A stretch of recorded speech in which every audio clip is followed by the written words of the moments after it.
Hi, hello, how are you? My name is Pinoy. The goal of this video is to share a comprehensive breakdown of my complete experience with Shin Megami Tensei 5, while also allowing you, the viewer, to experience the game vicariously through my live reactions, my thoughts after finishing Shin Megami Tensei 5, and my unfiltered, non-scripted thoughts way after completion. I've sectioned off each part so that you can candidly consume my thoughts in any way you desire. I will only describe these sections one time, so that future installments of my experience can refer back to this video. These sections are as follows. First, I will post a poll on patreon.com/PinoyBrothers54 asking which game you'd like to see me document in this manner. It might be a game I haven't played on stream. It might be a game I've already streamed.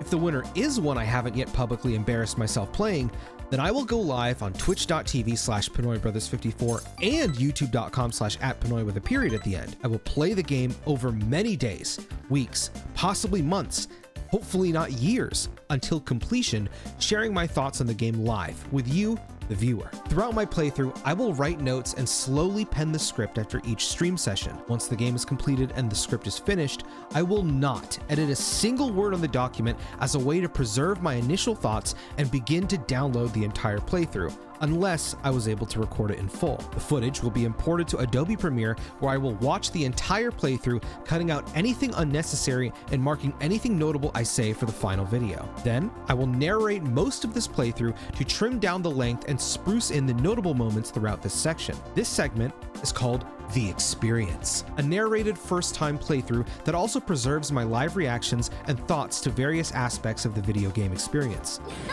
What the fuck? Next, I will record voiceover for the entirety of the script that was written throughout the playthrough.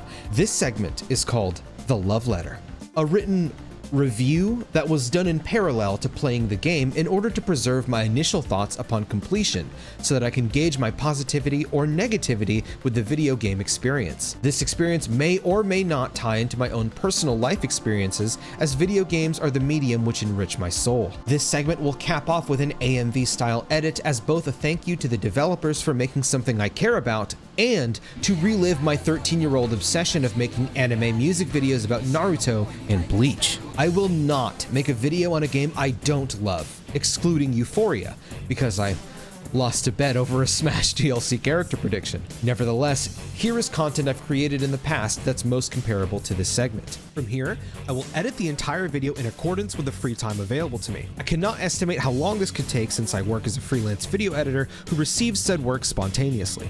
I will also always prioritize my real-life responsibilities over this. Once the video is finished and ready to be sucked dry by you, the viewer, I will purchase or create a cosplay with help from my partner that resembles the protagonist of the game I'm covering. I will wear that cosplay, turn on my DSLR camera, and without a script, tell you what I think about my experience. That footage will be imported to Adobe Premiere, placed at the end, and only then will the content be completed. This segment is called Post-Game Clarity, an off-the-cuff review filmed months or years after playing, writing, and editing the entire video game experience. These segments will not be scripted and instead will reflect my thoughts after sitting on the game for a long period of time. As stated previously, the goal of this video is to share my complete experience with a video game spanning an absurdly long period of time. If the selected game is one I've already streamed, then I will get on my knees and pray that my notes I wrote years ago are still saved in my documents folder so that I can piece together what I was thinking at the time. Then follow the same process already stated. Ultimately, it is not required to watch this entire video, though it is appreciated. You, the viewer, might have noticed the experience and love letter sections of this video will be uploaded separately once a week in the build-up to this one singular obsessive look at the game we've chosen to cover. This very version of the video includes the previously mentioned sections, as well as the additional post-game clarity, interspersed commentary, and AMV throughout the final video, ultimately culminating in the conception of an obsessive look. If you'd like to receive this meal while it's piping hot, I suggest you stop by my Patreon, where members at the $5 tier will receive the full video at the time of posting Section 1, The Experience, publicly. Meaning you are going to get this fat, juicy, succulent Pinoy burger 3 or more weeks ahead of everyone else. However, if you're looking to influence what video game I cover in this format next, do keep in mind I've already personally selected the next 2 video games, as I've wanted to cover them for a very long time. This video's format was heavily inspired by Marsh, Crystal, Maximilian Dude, Dungeon Chill, Maria Ilmutis, Thor High Heels, Shugels, and Tim Rogers.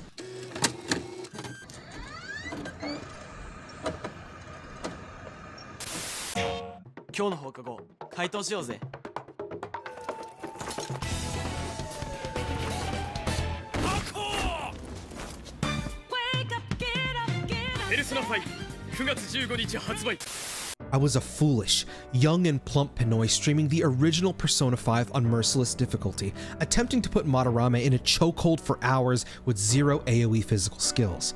The sweat, festering from embarrassing death after death, was starting to prove quite pungent. My chat and I were getting restless, and after seeing the Velvet Room for what felt like the 638,492nd time, I gave up. I swallowed my pride and grinded until I had an AoE physical skill, easily wiping the floor with Madarame. My chat pointed and laughed. I could feel the mockery I've made of myself coursing through my veins. An obese orb of pork and rice who wasn't able to beat a boss while neutering himself. Wow, what a loser. That's when someone in my chat said, If you think this is hard, you have to play Nocturne, LMAO. Nocturne? The champion from League of Legends? I thought to myself. Googling the term Nocturne, I came across another game developed by Atlus titled Shin Megami Tensei 3 Nocturne. I had been aware of the Shin Megami Tensei series from the 5th game's reveal during the Nintendo NX presentation. I decided to take a closer look. It featured a pale-skinned, tattooed man wearing jorts. I could never look as cool as this guy, I thought to myself, so I made it a mission of mine to play that game one day, but that's a story for another video. After successfully consuming Shin Megami Tensei 3 Nocturne HD Remastered, Shin Megami Tensei 4, Shin Megami Tensei 4 Apocalypse, and Shin Megami Tensei Strange Journey Redux, I had an epiphany. There would be 1,878 days before the Shin Megami Tensei series saw a new mainline entry. The only words that came to my head were words that recur every time my friend Bachu tells me how long it's been since Pokemon Emerald came out. I'm old. Leading up to the next mainline release, Shin Megami Tensei 5, much like everything that isn't food, Final Fantasy, or Persona, it disappeared from my mind.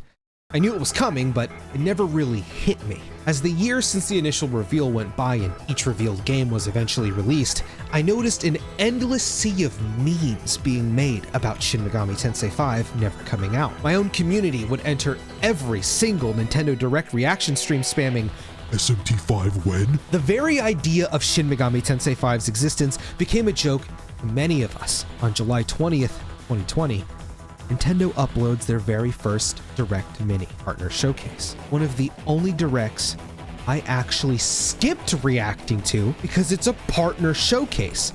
Of course, I'm proven once again to be fat, ugly, and stupid. I remember my entire Discord was blowing up.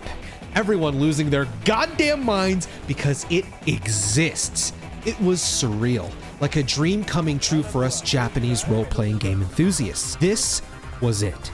Shin Megami Tensei 5 was set to release the following year, as well as a remaster of Shin Megami Tensei 3 Nocturne. That was definitely not overpriced. I steeled myself and prepared for the coming ass pounding by demolishing the dumpy my mother gave me and playing as many Shin Megami Shenki games I possibly could. Shin Megami Tensei 3, Shin Megami Tensei 4, Shin Megami Tensei 4 Apocalypse, and Shin Megami Tensei Strange Journey Redux were successfully consumed, digested, and very much delicious. Excluding the bonus dungeon in Redux, Atlus both literally and figuratively slammed my womb until I was filled with grief. While my rectal region was dripping peanut butter, taking every thrust like the fat little freak I am, Atlus achieved peak Pinoy mind break on June 15th, 2021 with the official gameplay reveal of Shin Megami Tensei 5.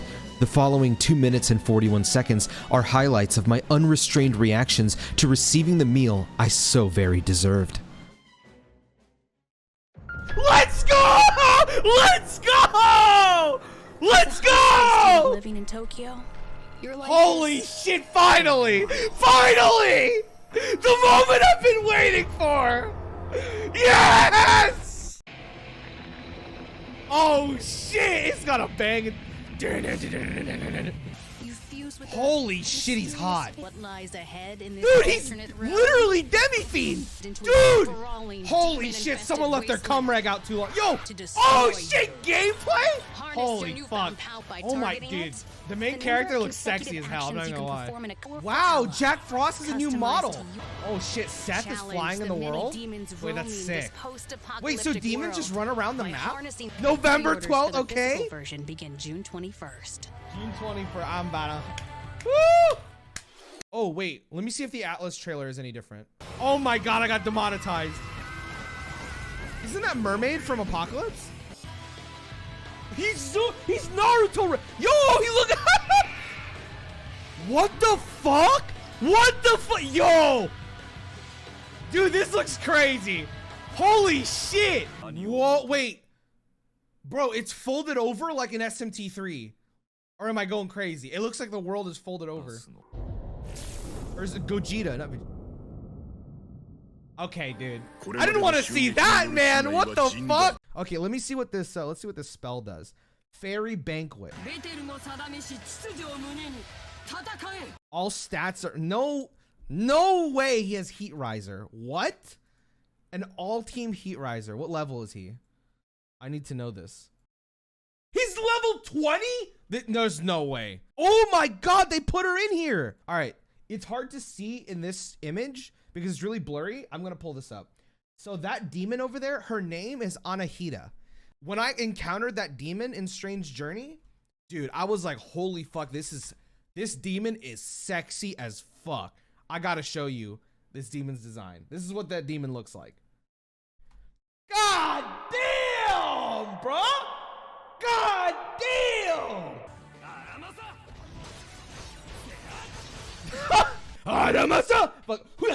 I'm like, okay, dude. Fast forward to November 8th, 2021. My calorically challenged burger gobbling body was slowly consuming my Five Guys burger and fries double bacon cheeseburger with grilled onions, mushrooms, and jalapeno peppers served with Cajun fries dipped in Louisiana hot sauce, quickly assimilating into my next gaming session. I opened the most popular voice over internet protocol application for gamers known as Discord. It was then that I received a direct message from my dear friend, excellent musician, and fellow content creator, Robbie Sunderland. The message simply stated, "I am playing SMT5. It is too good." To which I replied with my freshly washed and dried hands because I just ate a burger, "Yo, what the fuck?" He then proceeded to whet my non-literal appetite by simply responding, "I'm sending you only one picture of my playthrough. Sandman ass."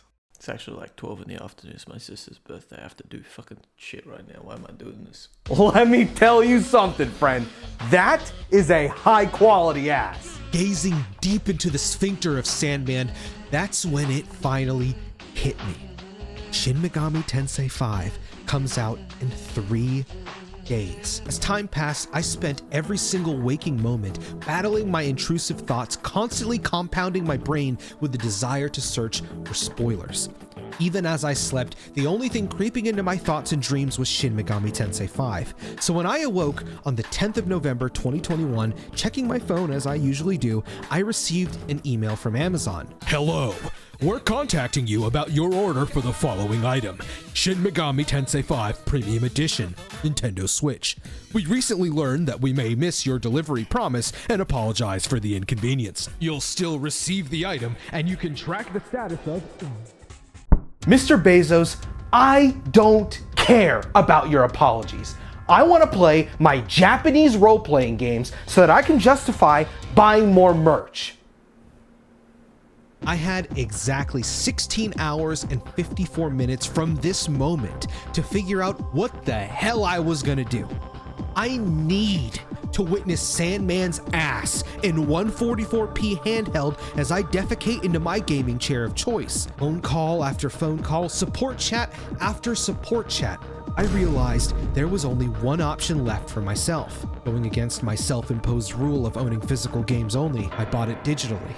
Like the coward I am. The following day was the moment I and many others were waiting for. Having preloaded the day before I started, I was prepared for my next 2 days to be filled with nearly 24 hours of game time clocked in. My Twitch chat and I held each other's digital hands and took our first steps through Jobin High School. With the stage set and the lore explained, I want to take this time to tell you, the viewer, if you do not want to be spoiled on Shin Megami Tensei 5's story, demons, or super bosses, then turn away now.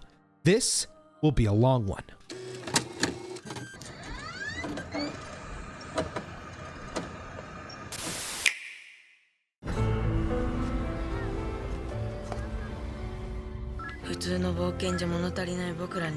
ここではないどこかを探してしまう私たちにとって、悪魔たちが、この東京が、このゲームだけが本物だった。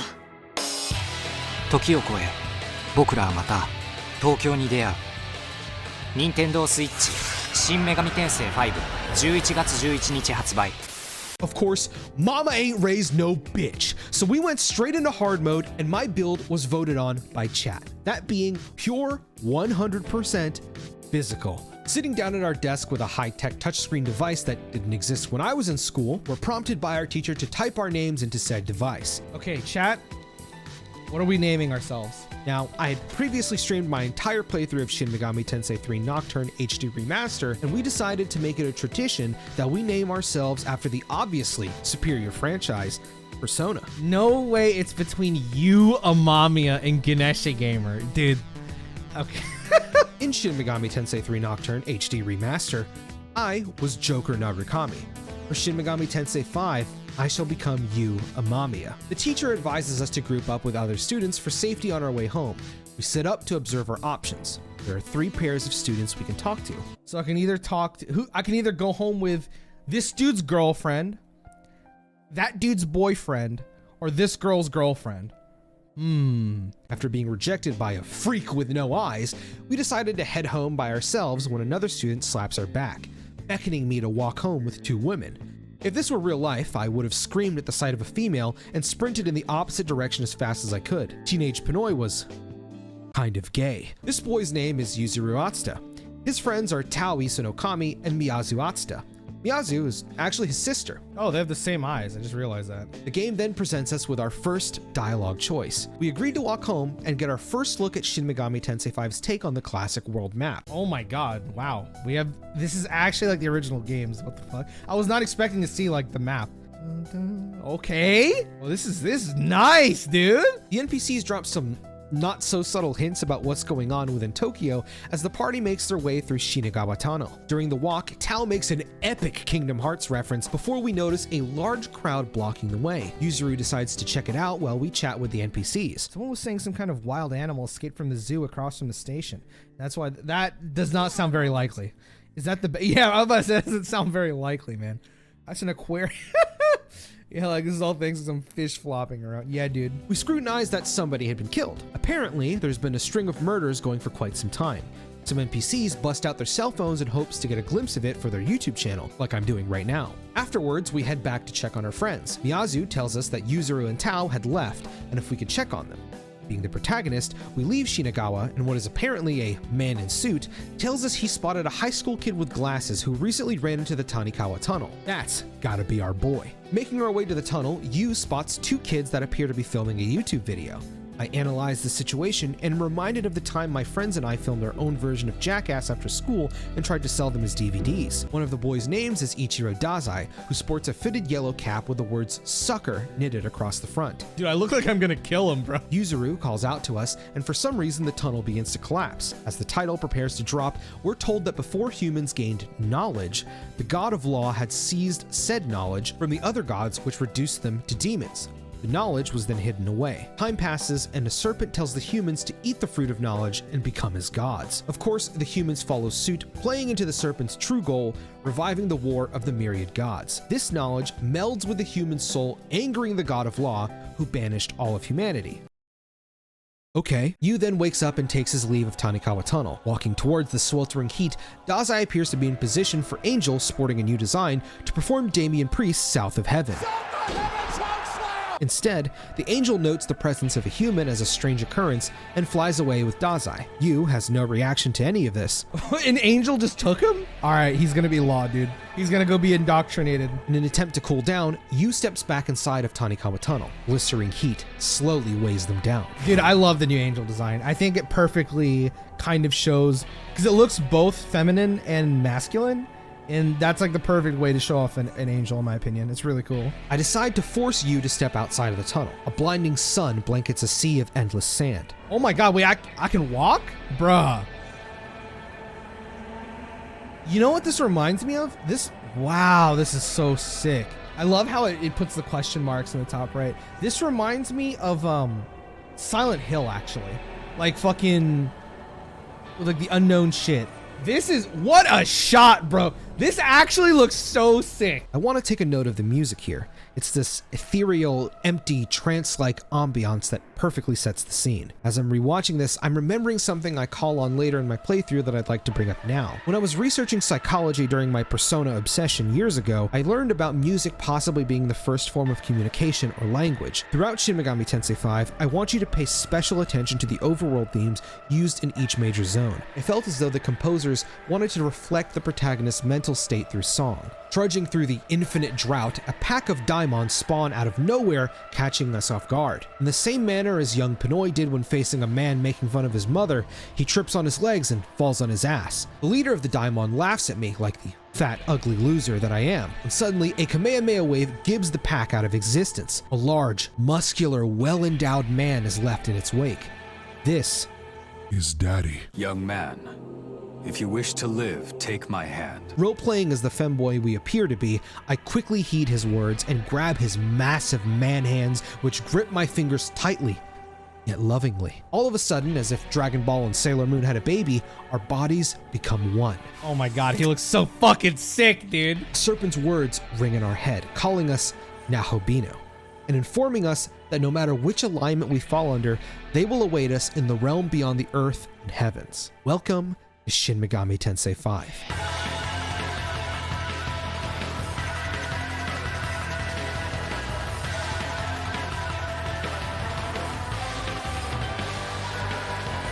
If you've played or know how to play SMT, click the timestamp on screen now to skip ahead. If you're new, don't worry, I'll break it down as quickly as I can. On the right side is your party. This displays your health and mana pool. At 0 HP, you die.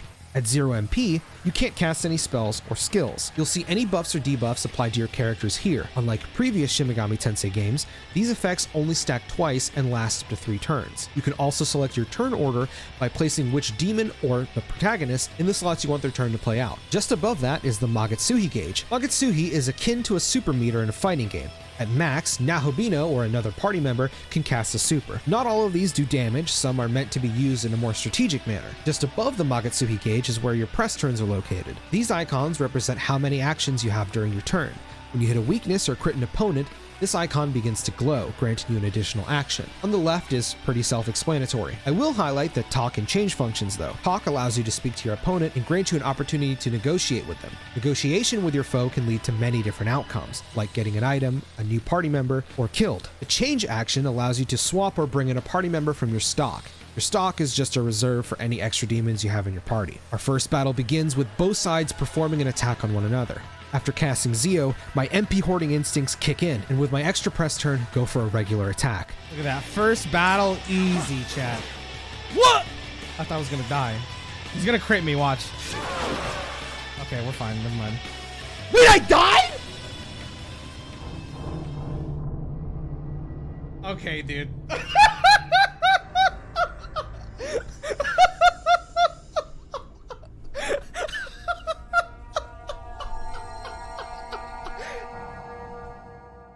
First of many deaths, I'm sure. I resist my MP hoarding instincts and double up Zio to finish our first fight. Oh, dude, this song slaps, bro. The sweet voice of the well-endowed man tells us he's the proto-fiend, Aogami, and we're set free to the netherworld. Damn, this game is fucking sexy, bro. Oh my god, I can jump. How do you run? Okay, Naruto? I see. I cannot believe this is on the Switch. What the fuck, bro? This looks insane. Is my Switch dying right now, bro? I can hear my Switch going. I can literally hear it doing that. These glowing balls sprinkled across the area are called Magatsuhi crystals and refill the Nahabino's HP, MP, and Magatsuhi gauges. We press forward, realizing this is the first Shin Megami Tensei game that allows us to jump, and hop on over to the top of the deserted hill. I swear, if there's one thing that SMT and Dark Souls have in common, is their fans are both fucking holding each other's hands in like that muscular arm meme, because they can both jump now, an Elden Ring and an SMT5. Let's fucking go, baby. Before reaching the top, a giant glowing ball just happens to be sitting around. These are treasure boxes. I'm not going to question it because maybe boxes in the netherworld are different. I don't know, brother. Reaching the top of the hill, we get this sick ass shot of Tokyo Tower and inquire Aogami about humanity's fate. Is he like an android, bro? Why does he talk like this? Young man, perhaps we could make our way to Tokyo Tower. I like that he calls me young man, dude. It makes me wet. Rolling around at the speed of sound, Aogami calls a blue pillar of light to our attention. These are ley line founts. We decide to touch it like any sane person would when a flash of light blinds us. Our eyes adjust and before us sits a naked little green dude who kind of looks like a re-dead from The Legend of Zelda. This goblin's name is Gustav, keeper of the Cadaver's Hollow and boss of the Mimon. Gustav functions as this game's shopkeeper and Hestu equivalent. All throughout Shin Megami Tensei 5's world are little goblin Pikmin that report to Gustav. Yes, just like the Koroks from Breath of the Wild. When we collect a specific amount of Mimon, Gustav rewards us with some honestly fantastic items. No golden poop here. After taking my sweet time absorbing the ambiance, we find a pixie just floating in the middle of the road. As per negotiation tradition, Pixie serves as the negotiation tutorial for this game. The way this works is a demon you choose to speak to will begin making statements or ask questions.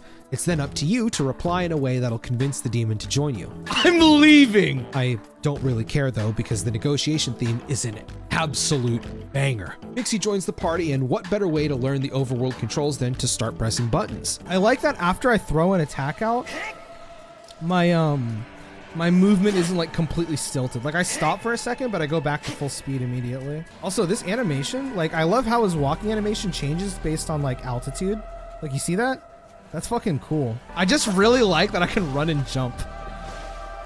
I do kind of wish there was like a sprint jump instead of just like stops, because he stops sprinting, then jumps, and then keeps sprinting. I attack the pair of Slizimes gooping up the block to begin our first real battle of Shin Megami Tensei 5. In previous games, you had to kill every demon till one remained before negotiation, but I noticed that the talk action was still usable.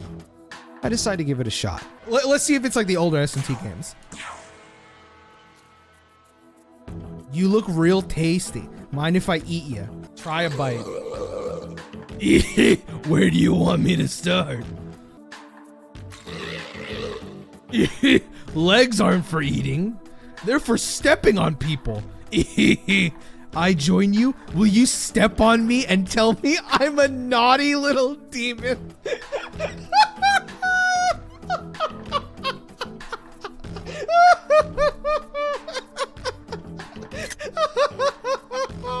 Shin Megami Tensei 5 rules. If you're like me, whenever I play monster catching video games, I have to nab every creature obtainable. Pokemon was the first video game I played out of the womb, so gotta catch 'em all is practically embedded into my veins. Turning around after the last battle, I caught wind of a pair of Pretas.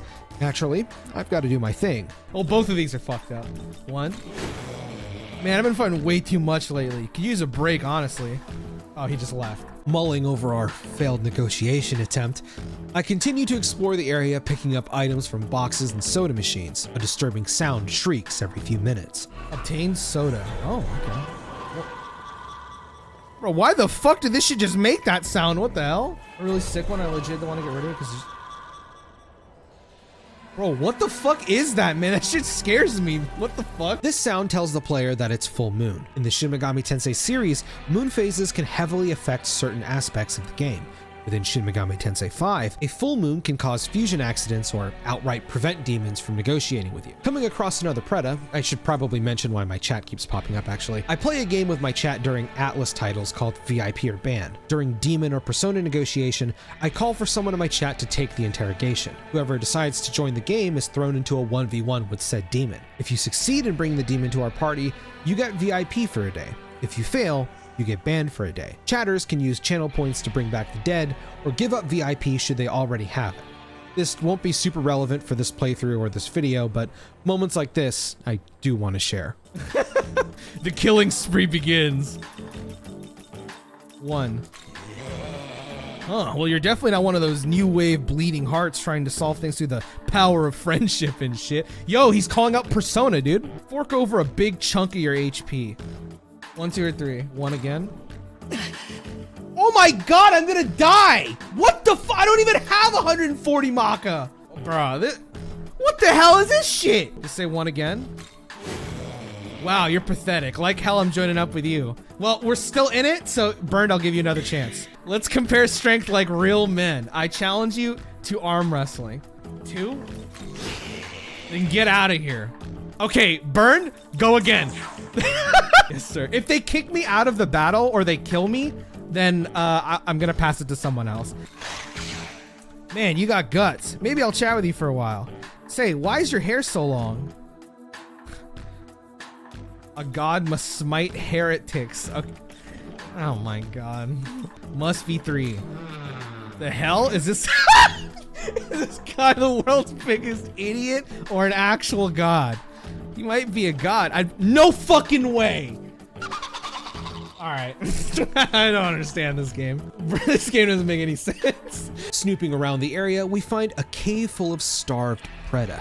This is our first subquest in the game. I do not plan to cover every subquest as most of them aren't particularly noteworthy. I'll say beforehand that I do plan to 100% this game, so if I skip a subquest, it's because it wasn't anything special. For now, I'll follow the main quest and summarize anything notable before the next major zone. Continuing on the main road, I catch 3 Predas shaking their salami in front of a little girl. Okay. She notices us doing absolutely nothing about the situation and calls out to us, prompting the Preda to kick up their kielbasa towards us instead. After killing them, the demon gives her thanks and goes on her way.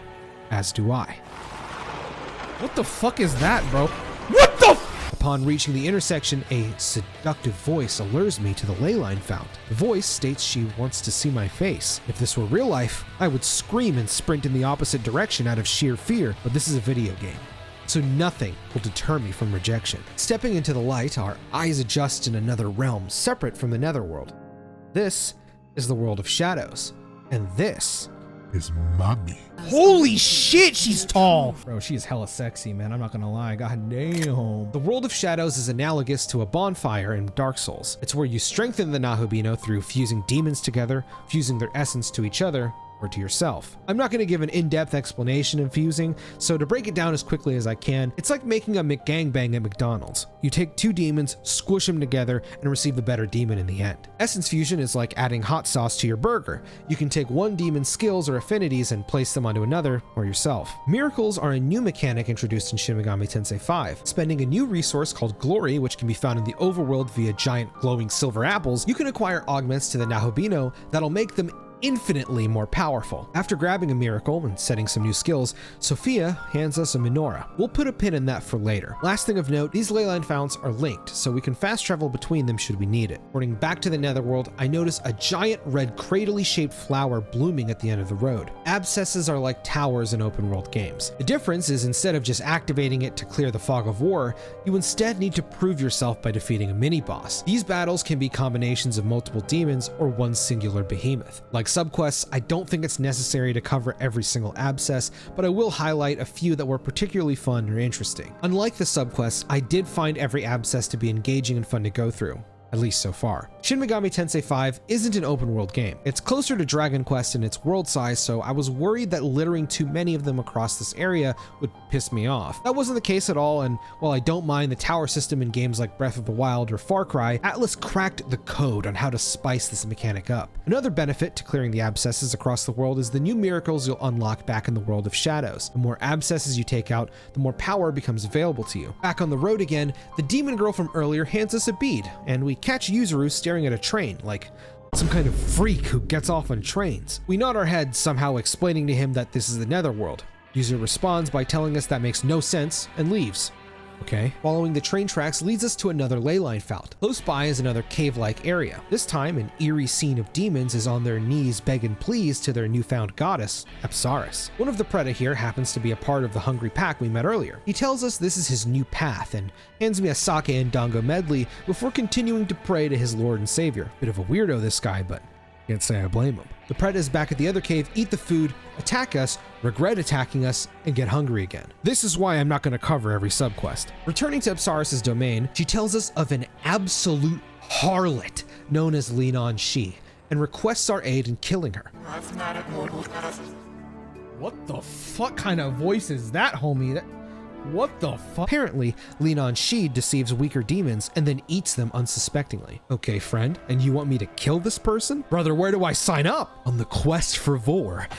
Why'd I say it like that? We run once again into the little demon girl who promises to find us more items like before. Consulting with Aogami, I clarify that I'm only going to help her so I can help myself. Rotten bastard this tub of lard is, huh? She says her name is Amano Zako and warns us of a large demon at Tokyo Tower. I also took the time to speak with the other NPCs. Two of them tell a tale of a war between angels and demons that happened long ago. I'm reminded of the true demon ending from Shin Megami Tensei 3 Nocturne, but more so keep a note of it for later. Spending some more time exploring the area, we recruited Onmoriki, Mandrake, and Kodama.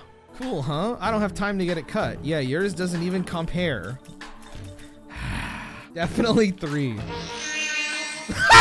I lied. Thanks, Sam. I do end up fusing a Neko Shogun. Readjusting myself, a giant pillar of pink light catches my eye, and our menorah begins reacting to it. I decide to approach the giant beam.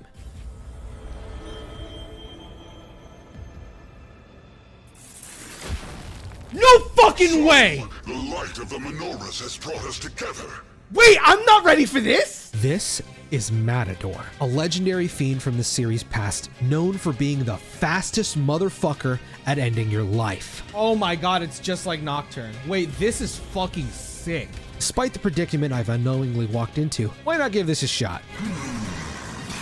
Oh no, he has red capote! Wait. We'll get back to him later. Back on the path, we meet our first punishing foe. These are giant Xenoblade-esque entities that roam specific zones. They're entirely optional though. I do plan to kill each and every one of them. For now, I just want to admire how fucking cool this is. Hey, big guy. Holy shit. This first zone breathes so much life with creatures like this roaming around. Weird structures in the distance, and Seth is just flying around in the skies. Team Maniacs baked a souffle so rich and beautiful, my own eyes are feasting. Locked into the goal of Tokyo Tower, I forget the one rule of an RPG. Ignore MSQ, spam subquests. I come across the harlot Apsaris spoke of earlier. Fortunately for me, I'm ready to be devoured. What the fuck did he just say? Siding with Linan Shi, I head back to Apsaris' hideout and challenge her.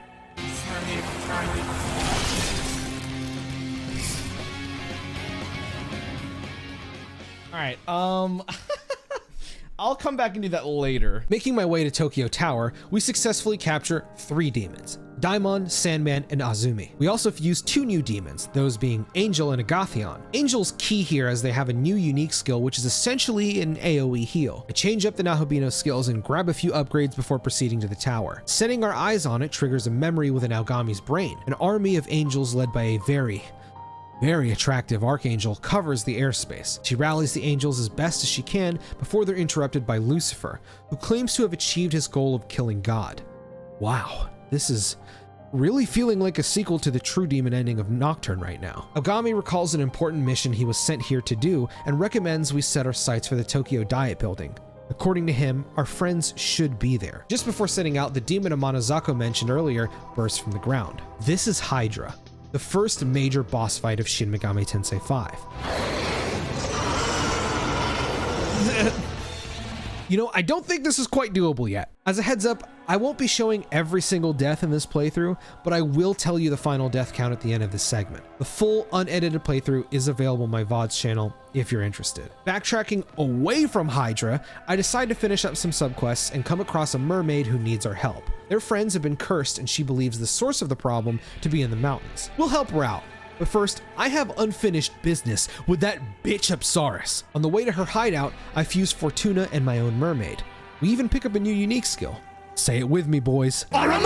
This new skill makes quick work of Obsessive, and Linan Shi joins our party thanks to our effort. Believing this to be enough levels and a solid party of demons, we head back to Hydra only to get my cheeks spread and my ass pounded. I'm gonna need a new plan. Before I give this another go, I fused a few more demons, those being Bicorn, Advarus, and Andras. My game plan was to lead with Advarus since he nulls fire to kill Hydra's press turns whenever he casts Fire Breath, an AoE fire skill. Advarus also carries Bufu along with Fortuna to grab me some more press turns due to Hydra's weakness being ice. It will cost Advarus more MP to cast Bufu since it's got a negative skill affinity towards ice skills, but I believe the fire null is more than worth having him out here. Man, he missed Advarus, bro.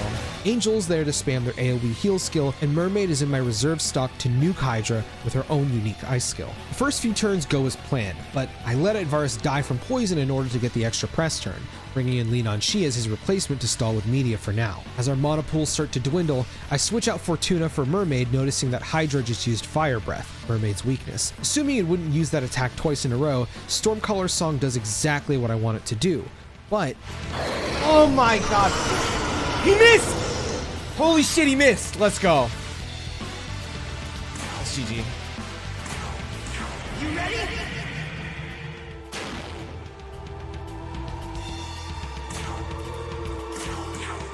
Easy. Oh my, alright, that was sick. That was sick. After the battle, a man named Goko greets us and congratulates our victory over Hydra. Apparently he was going to help us, but decided not to because, I don't know, brother, this guy stuck me in an open air oven and had me for dinner 4 times. What penis is this guy smoking? Help me, man! Anyway, he gives us a return pillar. Think of it as a homeward bone from Dark Souls. It lets you return to the last ley line fount you interacted with. Monozako shouts about a petrified demon, which gives us a truckload of EXP. These are placed all throughout each zone within Shin Megami Tensei 5. They're a nice little boost, but I don't plan to make another note of them after this. Thanks to the bonus EXP, our Bicorn gives us their essence, allowing me to add charge to our arsenal of skills. A complete game changer for Nahabino's damage output. Reporting back to Mermaid, she tells us the curse hasn't been lifted yet. This time, she wants us to seek out Anahita, the Persian goddess of water. Apparently, her water was so powerful, it could banish any evil. Well, I'm a submissive little bitch, so... Imagine getting waterborne. You're like... you literally start drowning inside of her chest, bro. I can't breathe, I can't breathe. How is it, honey? Searching for Anahita's sweet release, I catch a glimpse of Huang Long in the sky. A nearby demon suggests I get closer to it, almost as if they're practically asking me to get Persona 3'd. I oblige their request and take a second to speak with the Golden Dragon. Huang Long explains they're jealous of my bond with Daddy, and to slay the 4 gods that rule the area. Not sure what he gains from this, but I'll come back to it later. I've got the sweet liquid bosom of Anahita to attend to. So here's the problem, chat. Anahita in Strange Journey is like level 35. I don't know what level she is in here, but if she's level 35, I'm fucked. Naturally, I don't give a shit. Whether she joins or not, I'm clearly not on top. No way she is light, bro. I guess we'll just use this to find her weakness. She's level 18? No way she's level 18, bro. She's level 90. I miss, man. Oh my god.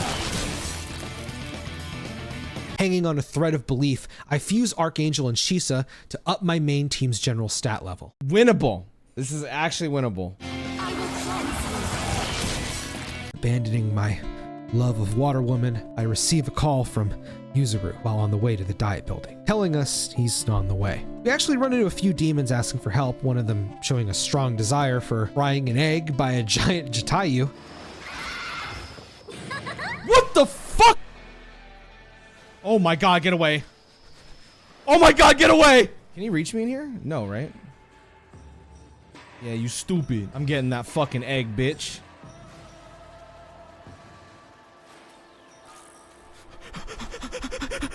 Get me out. Get away from me. Oh my god, it's like right behind me. Bro, this game is awesome, bro. Holy shit. Just before reaching the diet building, a pair of angels blocks us off. Essentially, they're giant turbo weenies waiting for someone to kill off the big bad chaos demons that they couldn't do themselves. If we do this, then in return, we can pass. Sure. Why not? Once again, searching for some demons to slay, and Oni tells us about his dream to be a hero and protect others like a shonen manga protagonist. Apparently he's been doing this for a while, since several demons recount his heroic deeds to us. Explaining this to Oni doesn't do us any favors, and I find myself mistaken for even talking to the guy. What the fuck? I got one shot? If I can't beat an Oni, surely I can finish the 4 gods Huang Long mentioned earlier, right? Are you kidding me, man?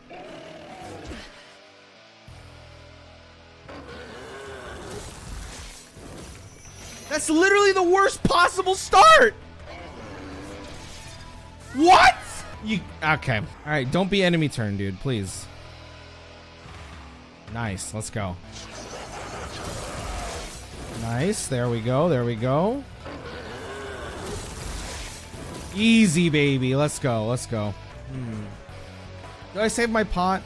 I think I saved it, bro.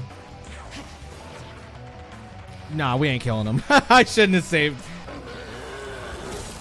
Oh, thank God he's an idiot. We're good.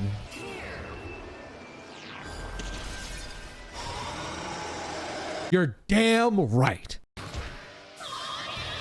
What? Okay, chill, we'll finish this later. The demons that scared the angels shitless turned out to be Eligor and Andras. Not much to say here because after dealing with all those other brothers out there, this fight was nothing. Eligor warns us about Bethel's impending doom, I don't really care, and the angels guarding the path have either died or run away. Prior to proceeding towards Tokyo's diet building, I take a moment to fuse a few more of my favorites. Pyro Jack, High Pixie, Ippon Datara, Feng Huang, and the new Kaya no Hime.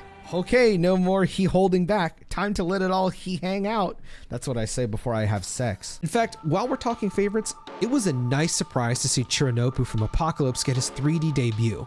His purpose, from what I can tell right now, is to once again hustle us for some cash, but also tell me the location of all Mimon within the area. This will prove useful, so I throw him some maca and proceed toward the Tokyo Diet building. Dude, I really like the song. What's the name of the song? Like the current overworld theme? It's called Tokyo Diet Building. Go figure. This song, at the time of writing this, is at the peak of my top 10 tracks from Shin Megami Tensei 5. The Tokyo Diet Building's theme is an immaculate milkshake blend of ominous, unsure, creepy skepticism hit with a twinge of nervous confidence riffing off of the guitar. It rules, man.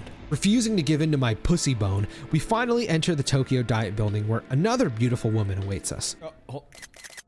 Sorry. I promise you, there is not a single monster fetish tingling within a single sinew of my body. Bro, can I just submit, dude? Anyone else up for submitting? All right, let's find her weakness first.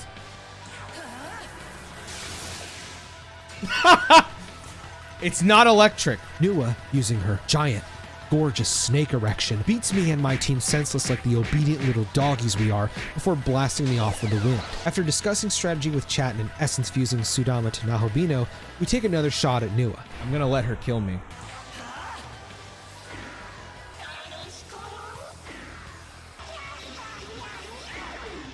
Look at that, dude. It's like she got debilitated, but it took 3 actions. Wow, that's a +7 skill.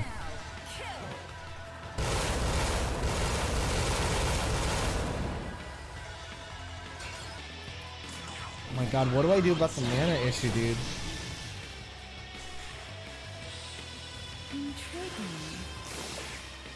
Okay. I'm not gonna lie, Sudama going crazy. Dude, she's actually so dumb.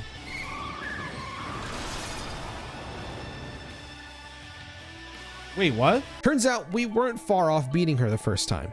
Bringing Nua to half HP ends the fight, and the man many of us thought would be another in the line of Raido Kuzunoha's, Shohei Yakumo, is introduced as an exterminator of demons. Nua admits to killing all of the angels we saw when stepping into the building and reiterating the words spoken at the start of the game regarding the God of Law and the debasing of gods to demons. Likewise, not gassing up the agents of chaos, simply reducing them to opportunistic cretins. Yakumo, showing to be a man of few words, only asks us if we believe in law, chaos. Are they the neutral route?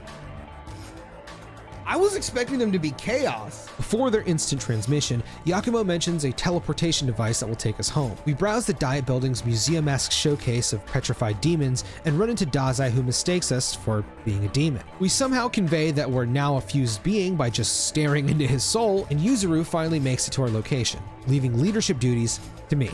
Monozako takes her leave, and we head to the room Yakumo alluded to earlier. Oh my god!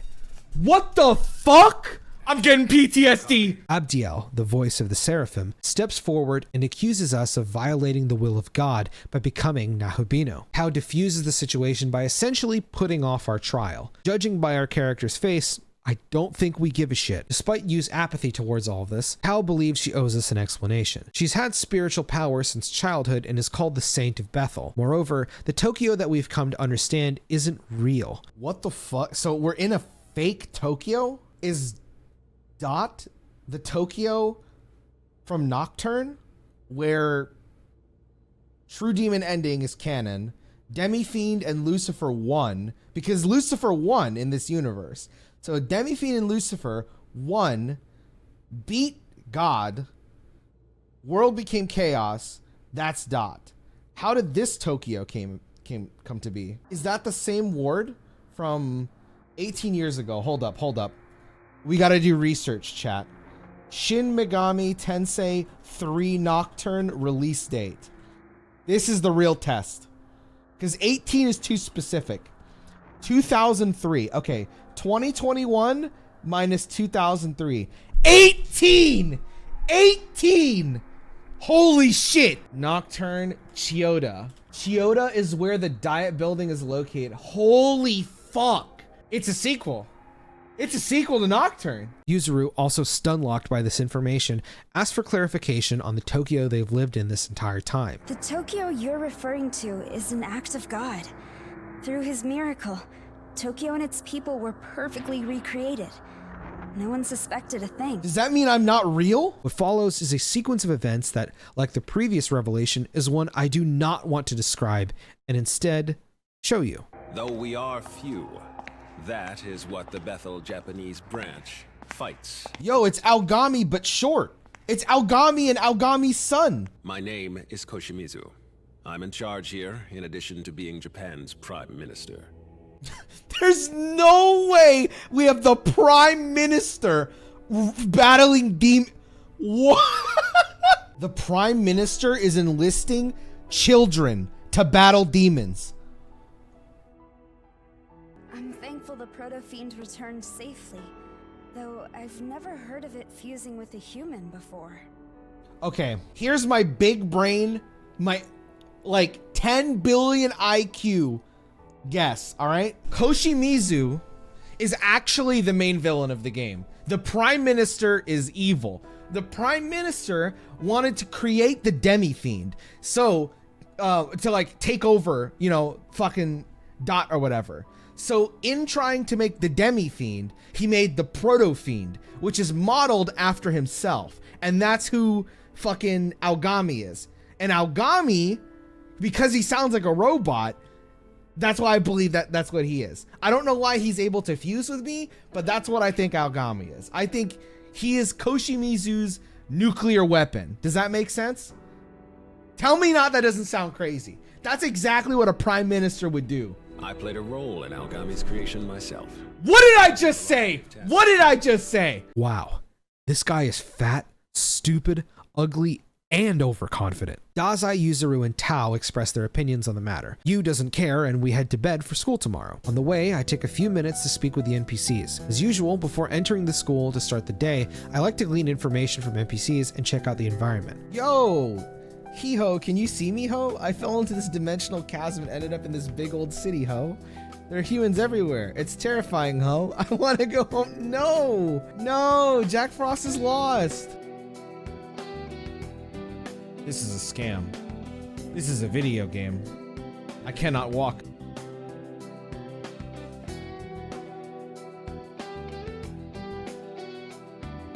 This is not real. No wonder this is called Tokyo 2. This building is fake. I can't walk that way. Look at them. They can't even walk at full 60 FPS. This is how I know it's not real Tokyo. They're not real people. Can I go rob a car, dude? Alright, this game sucks. Once inside, we notice a red-haired student seemingly being bullied by a pair of women. Her name is Sahori Itsukishima. She's getting a persona! Attempting to navigate this fake-ass school of invisible walls, human walls, and 15 FPS students. They just went through. Why can't I go through? I do have a notable conversation with Miyazu that I found to be quite sad. She essentially explains that she can't do anything without her brother and has no choice but to rely on him. After this, she mentions having a dream of a prince from another country that sailed through the night sky to help her. Processing this information in silence, I conclude this is foreshadowing for later with an audible After school, Hal implores us to speak with her in the dorm roof later tonight. I don't think she needs to ask this of us because that's probably the next main story quest, but sure. Just before leaving the school, Itsukishima steps out of the nurse's office, followed by Miyazu. She calls attention to the bruises Itsukishima has and suspects it's due to bullying. The little time we've had with Miyazu, she's really starting to leave an impression on me. Arriving at the dorm roof, we stun-lock Tao by correctly guessing what this is about. She tells us Itsukishima is a close friend of hers. They were on the lacrosse team in the previous school year, and Itsukishima was the star player. The club members resented Itsukishima due to her training regimen being too intense, leading to aggressive physical and verbal bullying. Without knowing what that training regimen was, I mean, for all we know, she could have been Kamoshida from Persona 5, it's strange to just accept all of this at face value. Despite that, I really enjoy this sort of character trope and scenario. It's always been fun for me to see where a writer takes a character's direction after going through something like this. So for now, I'll give them the benefit of the doubt, and I'm excited to see where they go with it. What is this, bro? Commence. I told you the Prime Minister was trying to recreate the Demi-Fiend, bro. I told you, dude! He's like, the Proto-Fiend is not complete. Rebooting Algama. Oh my god, bro. I'm fucking 10-head, dude. I guarantee you he's gonna try to use Algami to influence my actions, bro. Where the fuck is Demi-Fiend? Available for $25.99 on the Nintendo eShop. I don't know where this power came from, but I trust you'll come to our aid, brother. Okay, I refuse to believe that that's his actual brother. They look too similar. I mean, I guess they could be twins, but no. He's calling him brother because that's what he calls his brothers in command, because he's a prime minister working in military affairs. You always call your homies brothers, dude. It's not his actual brother. This is never heard of twins. It's not his twin, dude. He's calling him... They're saying brother to throw you off. Guarantee, 100%.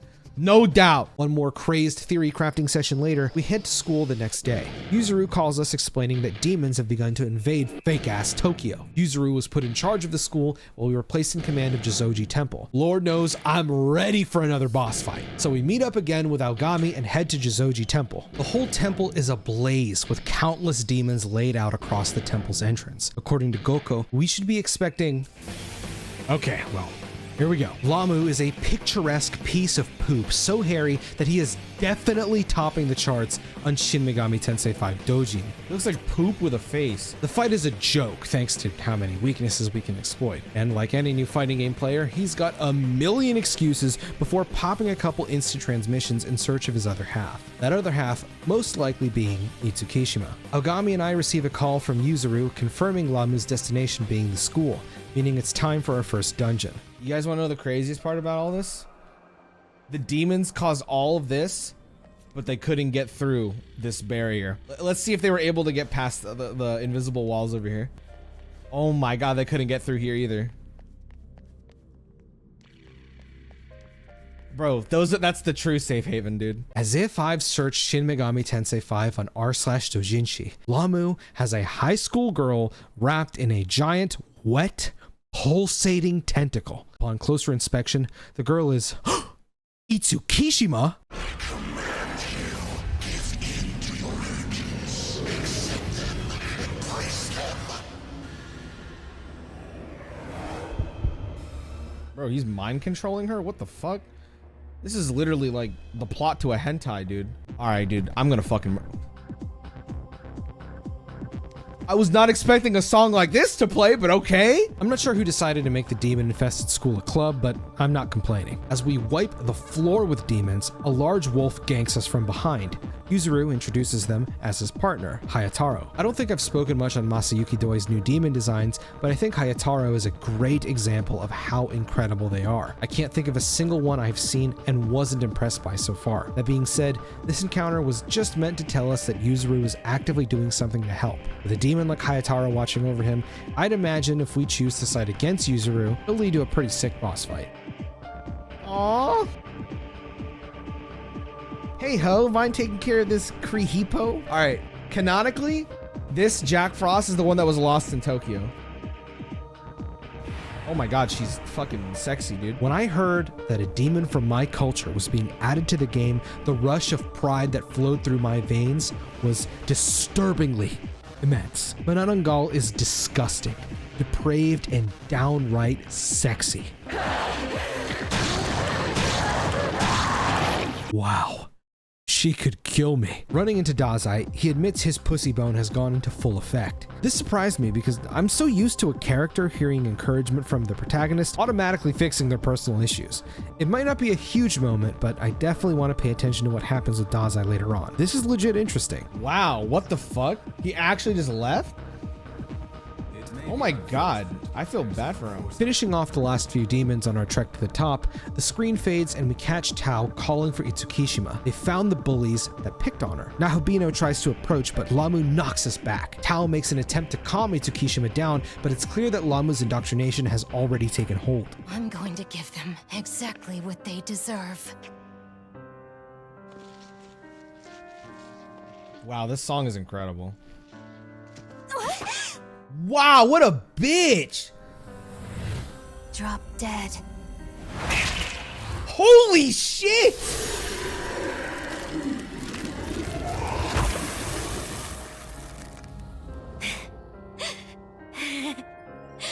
Serves you right. Pathetic.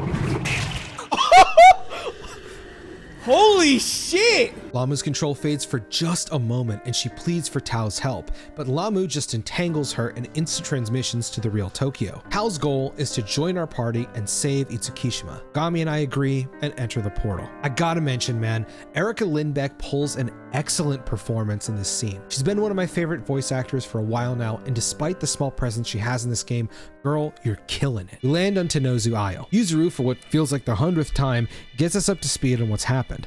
The demons have left fake Tokyo and returned here after taking the students at Join High. Our goal now is to rescue them. Accepting our fate as a rescue boy, I decide to begin our exploration of the area and not do any of that. Music here is no longer unsettling, instead invoking curiosity, as if I've gotten over the terror of the situation thrusted upon me and instead have set out to understand it. Am I smoking penis? The answer is yes. Platforming across the buildings and railways here is inexplicably fun. I feel like Sonic if he had longer legs, but somehow couldn't roll around at the speed of sound. During the exploration, we catch Rakshasa, Oni, and Kappa Tengu, as well as fuse 3 new demons, Manananggal, Xuanwu, and everyone's goat, Jack Frost. Just before continuing the main story, we head back to the previous area in the Netherworld to wrap up some quests and prepare to take on Matador. SMT5 doesn't feel like an SMT game. I fucking despise and hate you Persona fans even more for this. Because of you, they ruined an entire franchise. After all these years waiting, it turns out to be absolute garbage because of you.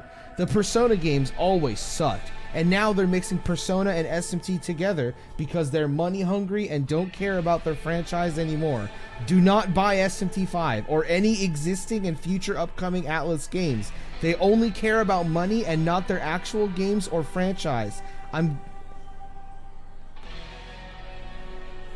mean, that's an opinion. Accompanied with a new remix for the Fiends, the first couple attempts go about as well as you'd expect. If he crits me here, I'm gonna lose it, bro. You mother... Oh my god. Wait, okay, question. Do gems count as crits? I guess I'm finding out, dude.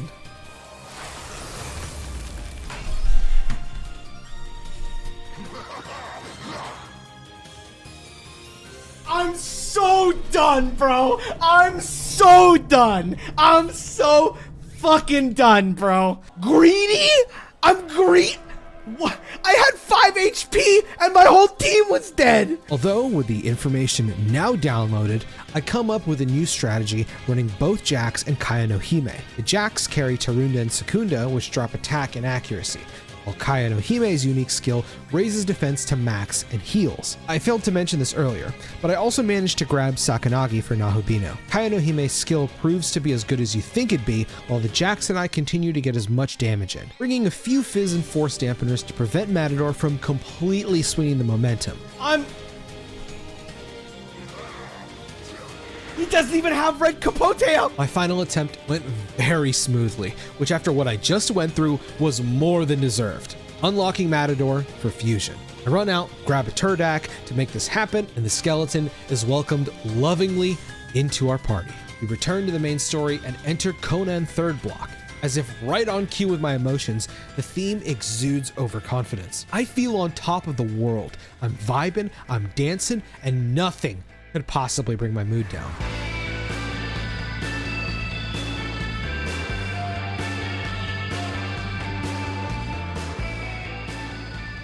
Trekking through Conan, we catch a glimpse of Abdiel and Dazai. Up until this point, Dazai has been shown to be a complete wimp. This scene further drives that home, with him begging Abdiel to teach him how to be strong. Of course, Abdiel is the voice of the Seraphim, so her idea of strength comes from believing in God and acting without hesitation. Damn, dude, that's some indoctrination right there. Knowing Dazai's character so far, this doesn't bode well for our little sucker. Continuing to clear out Conan, I run into a group of Lilim asking me to kill Principality. I don't remember why. Don't wish to recall why. Immediately after, a student halts our survey of the area, begging us to help her get out of here. Oh shit, dude, Legoshi from Beastars? Lou Garot, a French werewolf, had apparently planned to have her for dinner. Unsurprisingly, we're thrown into another boss fight. I'm looking for its weakness first. Oh, okay, nice. You really... Alright. The second attempt goes much better, now that I didn't completely screw myself turn one. But we're introduced to the French werewolf's most devastating move in all of French cuisine. Soufflant de clan. I can't fucking do French. I'm so sorry. Being one of the highest damaging magic attacks in the game, Soufflet d'Eclair completely annihilates anything it hits, even through guard, opening us up to potential crits and wiping us out. What the fuck, bro? On the bright side, his big turn swings are very telegraphed, like Matador's, in which he always goes for an AoE physical attack after casting charge the turn prior. Abusing physical dampeners here turns this into a cakewalk. All right, big finish, baby. Boom!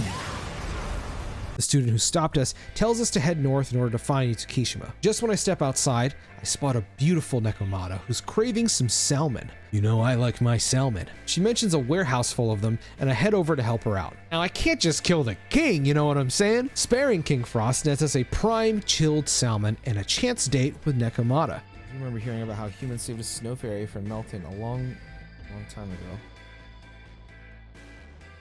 I think that's referencing SMT4, but I could be wrong. No. This is the Jack Frost and Nocturne, isn't it? I think it's the Jack Frost and Nocturne, actually. Holy shit. I don't know if this is true, but if it is, I really love running into small things like this. It's non-intrusive to new players, but puts a smile on veterans' faces. Before setting out once more, I catch and fuse another set of demons.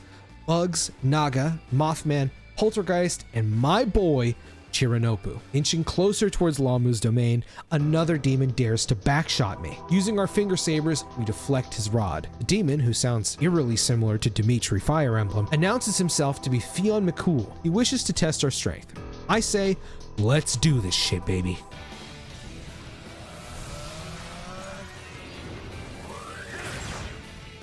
Holy shit. At this point, I've come to accept that the first attempt will always result in a loss. So in an effort to gain as much knowledge from this as possible, I just start spamming elements to see what's usable and what isn't for round 2. Fion, seeing this as a prime opportunity to show off like the ideal Irishman he is, just straight raw dogs my boy pussy with his signature skill. Clearly, I learned my lesson real good because brother gave it to me for hours on end, non-stop. Double defense down, Impaler's Animus type shit. Dude, that move is actually a guaranteed one-shot. There's just no way. After unsuccessfully getting on our knees begging him please, we return to the drawing board and do what any sensible Nahabina would do. Catch and fuse more demons. Snacking a Lilim and fusing on Ahita, Addis, and Shikioji, I'm feeling good about this next attempt. It's over. I live. I still live. Oh my... What are you, Matador? Okay, I'm Matador. He's Matador. Okay, so this is the hard part. How do I deal with the mana issue? What is going on? Nice. Okay, baby. Let's go, dude. Let's go.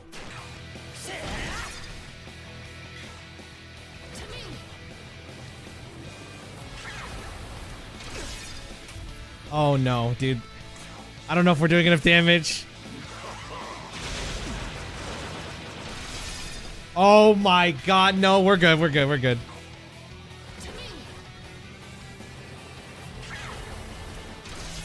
Let's go, baby. Holy shit, let's fucking go, baby. I'm so glad I didn't have to match his level. I'm so glad I didn't have to match his level. Assuming this was Lama's domain, Dazai is here to apologize for running away for the 592,784th time and commits to fighting the demons. Apparently, Miyazu had been the one to help him back at school when we found him curled in a fetal position. Nahobino tells Dazai about the fairy village the students are being kept at, and Aogami clues us into which direction it can be found. Thankfully, we're pretty close. Yo, the pussy be barking. No, I'm joking, I'm joking. Just imagine, bro. And it starts panting. Yeah, you give it some dog treats. Just before jumping down the sand slide, a succubus and Demeter request our aid to slay some demons. One for a future full of bountiful harvests, and the other, a cum jar. It's a mysterious bottle that can drain sexual energy from humans. I just gave her a cum jar. Kumbana was always one of the best. You should have seen the way he used this bottle. He was a real master. No way. Now it's off to Fairy Village. Oh my god, dude. It's so satisfying to slide down things, I swear. Let's go, dude. Bro, I'm playing SSX. Yo, let me do a trick. Whoa. Holy shit.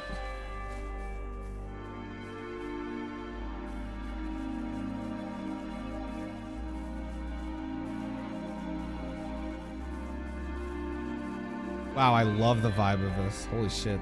Each and every fairy village I've come to in Shin Megami Tensei history has always been this immensely cool moment, and 5's continues that trend. The music is serene, peaceful, and beautiful. The terrain is a wonderful change of place, teeming with life. So, when you're outside of the forest, it's like just like these nature sounds, but then I guess the second I jump in, wow, that's so cool. Holy shit. That's fucking awesome, dude. Miyazu is here and tells us Oberon, Titania, and Fion, the Irishman we just met, were the ones who saved her and the other students, acquainting ourselves with the fellow villagers, as well as the king and queen, who bestows us our very own Pyro Jack to follow us around. Feeling the need to subquest, I decide to try the next fiend battle. Daisojo is one of my universal favorites across all of Megaten. His design rules, and he's always blessed with a very competitive moveset with substantial stats to boot. Unfortunately, the fight proves to be relatively easy, so afterwards I quickly fuse Huapo, Loa, Sudama, and Daisojo himself to my team. Following this is 2 hours of pure, unadulterated Thunderbird Fisto Fallout New Vegas cosplay featuring my pound cake as the target of desecration. If I swap to Loa, 50-50 on if he hits me, but the percentage goes down lower because if I use this, he's -2 on accuracy. You get what I'm saying? Like, this is actually huge brain. I'm gonna bead. I don't think this is greedy. This is actually the best play.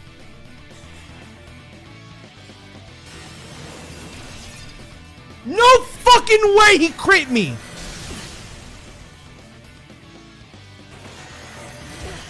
Oh my god, I lived. He's dead next turn as long as he doesn't crit or hit me. This is the fight that taught me how imbalanced Omegatoki Critical is. You see, each demon race has its own special Magatsuhi skill, and Loa of the Jackie race contains Razatsu Feast. This skill is essentially debilitate, but brings them to rock bottom instead of one stage. Obviously an incredible skill, no? The problem is Omegatoki Critical is just on another echelon of power. Being able to give yourself 8 turns can single-handedly swing an entire fight around to your favor through damage or sustain. It's also just way more fun to play with, giving you so many options in a single turn. The fight, while brutal, was a great lesson to pocket for future bosses. Though I can't help but wish Omegatoki Critical wasn't in the game, due to how hard it invalidates a lot of if not all of the other Magatsuhi skills on a regular playthrough, based on what I've played so far at least. Following the Daisojo fight, I set out for the next fiend, Hellbiker. That smell. Yeah, it's gotta be. It's a menorah. No mistaking it. I fucking love this guy. Yeah, it's gotta be. Anahita makes short work of him, and I'm back to fuse more demons. I'm sure you've noticed by now, but this is the general loop of Shin Megami Tensei. Personally, I find it extremely addicting, and I love going back to the World of Shadows every 3 hours to cook up something new. This time, it's Black Ooze, King Frost, Quetzalcoatl, and Thoth. Interested in trying these demons out, I think it's time to check out some of the DLC quests. Atlus has been no stranger to locking demons into DLC, and I'm no stranger to ponying up like the rat bastard I am. This quest sees us meeting Artemis. Like many before her, she's stun-locked that we managed to kill the Hydra and names us the Hercules of Japan. She wants to test herself, and after slaying a Quetzalcoatl to prove our worthiness, we face off. Artemis uses a slew of physical skills and has a signature move called Astral Saint Strike, which blasts the entire team in a sea of arrows. Basically, she kicked my ass. I lead round 2 with Black Ooze and spam taunt since he resists physical. Let me tell you, the value I got out of taunt in this fight completely trivialized it. I know this isn't a crazy strategy or anything, but moments like this are so satisfying. It's like figuring out a difficult puzzle. Anyway, Artemis joins our party, and man, she is a freak, bro. I won't lie.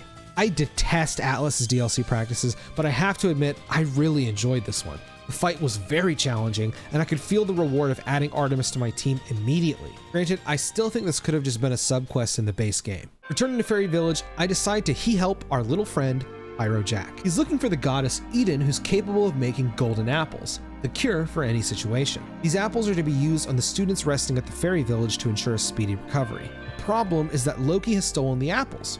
Never mind that, how is Eden able to say all this while bouncing like she snorted 4 rows of cocaine and not vomit yet? After bringing the apples to the village, Dazai falls over like the sucker he's so proud to be and tells us that he failed to save Itsukishima from Lamu. We'll help her in a moment. I'm sure she's been alright after all this time, but first, I have to go find Loki again. Oh!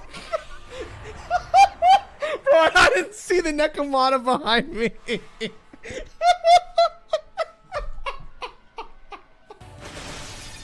Oh my god, bro. No way! Eden's rescue is a success, and we unlock her for fusion. While we can't make her just yet, I do catch and fuse Parvati, Sukuna Hikana, and Hellbiker. Taking these new demons for a spin, I decide it's finally time to go check on Lamu, who's apparently just been staring at her doing nothing all this time. Nahobino just lets Lamu shove Itsukishima down his gullet, growing more tentacles in the process, and beginning our fight with this hairy turd nugget. Using the first attempt to learn his weaknesses, I notice he has a unique status ailment that my chat dubbed cancer. The gimmick to this fight is to kill off his tentacles quickly so that he can't suck you up, spit you out, and heal them back to full. You tank the death and back off to catch and fuse a few more demons. One of them even killed me. I also add Spirit Drain to my arsenal of skills because in Shin Megami Tensei 4, that skill was busted. Maybe it's worth giving a try here too. I profited 2 MP off that. 2 MP. 2 more than... All right, let's see how much I profit. 5 MP cost. 3? Yo, we're moving up, dude. We're moving up. We open the fight with Parvati, Power, and Artemis to AoE buff, debuff both sides of the fight. Power taunts to tank the Babylon Curse so that the important demons don't lose turns. God, I love this skill. This fight is definitely a war of attrition. Slowly but surely, we take down each tentacle until nothing's left. Oh my god. Okay. Wow, this guy is like no HP. Easy.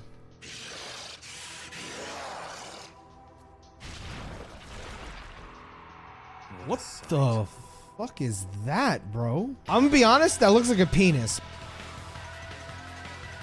No way, it doesn't refill my mana. That's just cruel, man. Now in a battle with Lamu's Longanisa, we try ripping the tip off, but it only blasts us back at full force, confusing the team. This is definitely a fight you need to prepare a multitude of demons for. Regardless, I keep pressing the attack and get lucky with Artemis blocking a Bufu, allowing me to set up. Nice, let's go. I even got to use a different Magatsuhi skill. Sea of Stars, the Divine Race's unique skill, refreshes my MP a bit so that I can push for more damage. I set up an Elect Dampener since he's telegraphed his Mazianga, and Sukuna Hikana puts him down for good. What follows is my favorite scene in the game so far. Listen closely. You're mine. No fucking way. They already... Wait, did they fuse?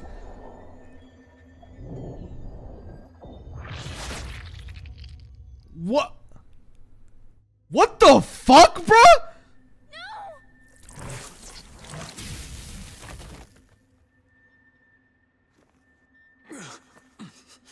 The girl. Lama's already got a hold of her.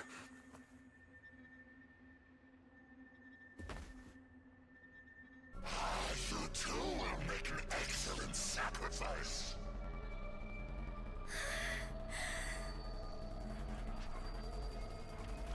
Ew, bro. Wait, is she just... Wait, what? Do not despair.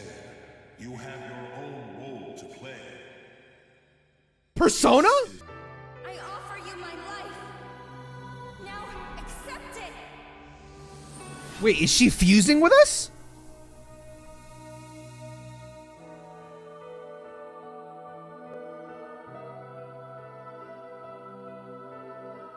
Wait, what? Are we like 3 people now?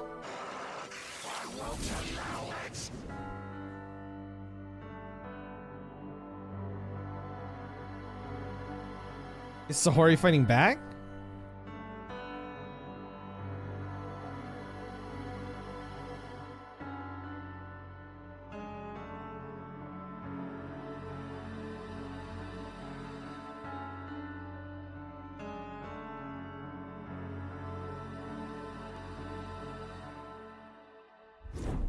Yo, holy bro.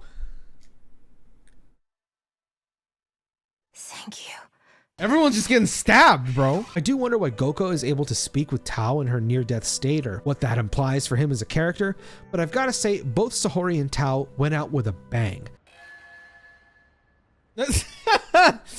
Yeah, let me let me bring him back into existence. Leaving the scene, Aogami questions himself for allowing Tao to join our party. I tell him only the most appropriate response. We live in a society. And return to Bethel. Here, Koshimizu tells us for the 3rd time how the world came to be. To be fair, Yuzuru and Dazai haven't heard this explanation yet, but it's kind of wild that the player and protagonist have to sit through this again. A real takeaway from this is that the demons of real Tokyo want to become Nahobino and recreate the world in their own vision by ascending the Empyrean and taking the throne of God. Okay. Upon leaving Bethel, I come across a middle-aged officer who tells us about Sergeant Yakumo, a superior that was always kind to others yet hard on himself. His kind actions led to someone taking advantage of him, subsequently getting him killed. I can't believe that's just on like a random like NPC. More importantly, the lost Jack Frost is doing pretty good. Meeting up with Dazai and Yuzuru on the roof, everyone resolves themselves for the coming storm, and Aogami swears fealty to me. I don't know what I did to earn this guy's trust this much, but I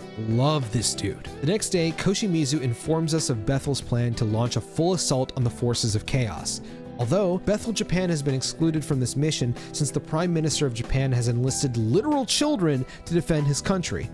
Yuzuru and Dazai resent this, demanding to be put on the front lines. Koshimizu agrees and sends his child soldiers out to fight gods in his name, but asks Yuzuru to stay behind. Aogami grills us once more in our silence, and I tell him the same thing I told everyone when I was in school. I don't have a choice, so I guess I'll just do it. This mission takes us to Ginza, where we get a front row seat to the war at hand.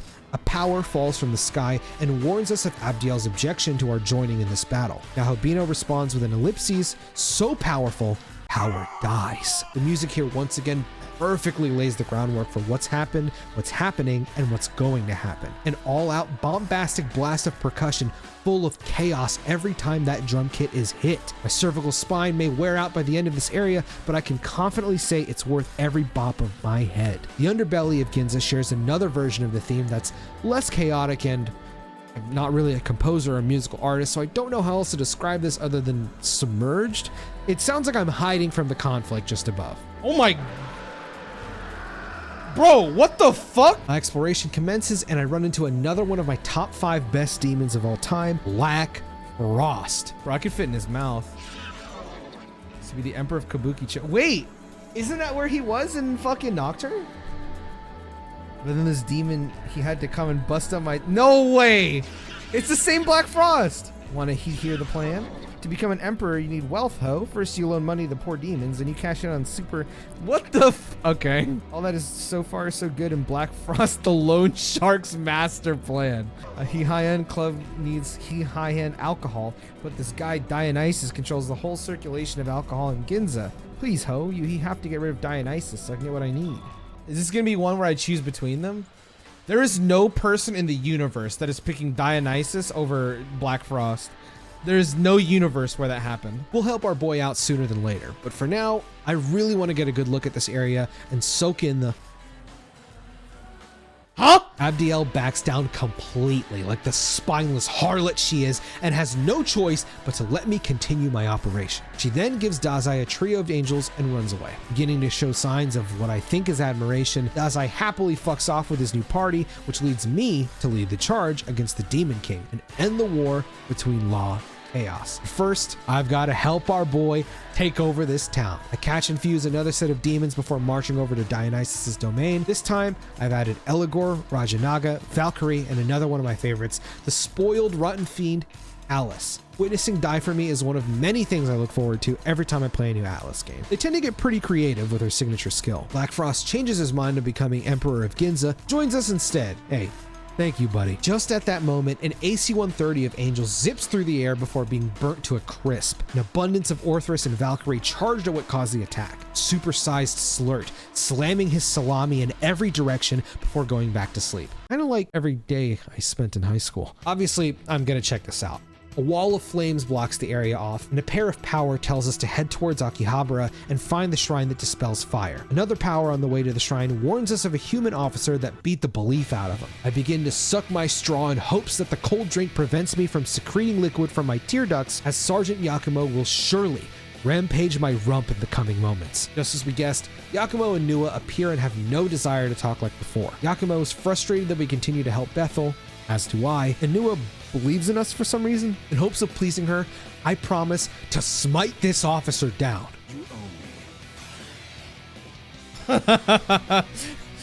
What is he, a Castlevania character? Why the fuck do you do that? I did die, yes. It's odd to say this, but the peaks of Atlus's boss fights are always the human skirmishes. It's weird because there's all these sick designs in every corner, but then fighting a regular ass dude elevates my hype to maximum. Maybe it's because you're seeing all sorts of strange things non-stop, that when some normal ass guy pulls up with a sword, it feels special. Like, how could this guy possibly have survived by himself and even swayed the goddess that created humans to his side? He's gotta be an absolute monster. Using elect dampeners and leading with Alice, the fight becomes way easier. All right, dude, this shit is over, bro. No way he got a crit, bruh. Oh my god, he double attacked her. Okay, you cannot take this guy lightly. I spend a couple turns to stabilize and then return on the offense, casting as many debuffs as I possibly can. I do luck out with Yakumo wasting a turn Galvanic slashing Artemis and finish him off with a Dark Gem. After the battle, Yakumo continues to lambast the demons, and Nua explains to him that she's a stalker who watched all of the events between Lamu and I. Yakumo shows compassion, and the two leave us alone for now. I take this opportunity to announce my affection for Aogami before something terrifying catches my eye. Kagutsuchi? Amanozako zooms by us, hoping to escape a Kapatengu for some reason, and Kelpie wants our help in killing Gira Mikella so that he can use its head as a watering can to prevent nutrients to the trees in Fairy Village. There was a person in my chat at one point who expressed their opinion of Shin Megami Tensei as too serious and has no levity. While I disagree just due to the existence of demon negotiation and all the random interactions that come with it, moments like this, while dark, are fucking hilarious. In contrast, a Valkyrie wants us to kill a Hecaton Kyries that slaughtered a majority of her friends. Yeah, sure, whatever. Finally arriving at the shrine, we're given the Akia Gangen talisman, which protects us from fire, and head back to the flames. Before challenging Cert, I fuse Ose and Belphegor. I also happen to pick up another of Aogami's essences containing Wrath Tempest and throw that bad boy into my arsenal. The sheer scale of Cert shines through in the battle camera, even with the guy sitting on his knees. Oh my god, that's a cool shot. Wow.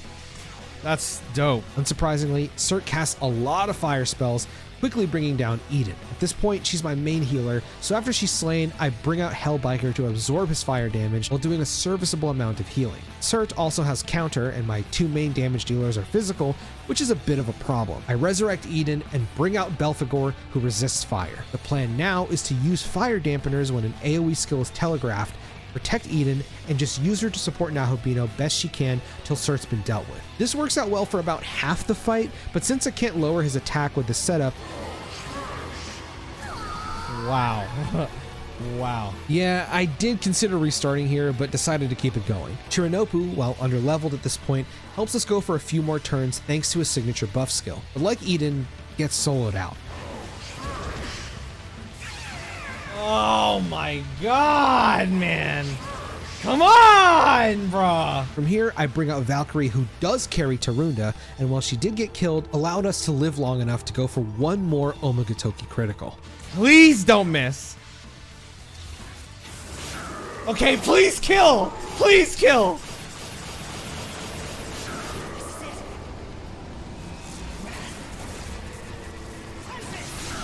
Let's fucking go, baby.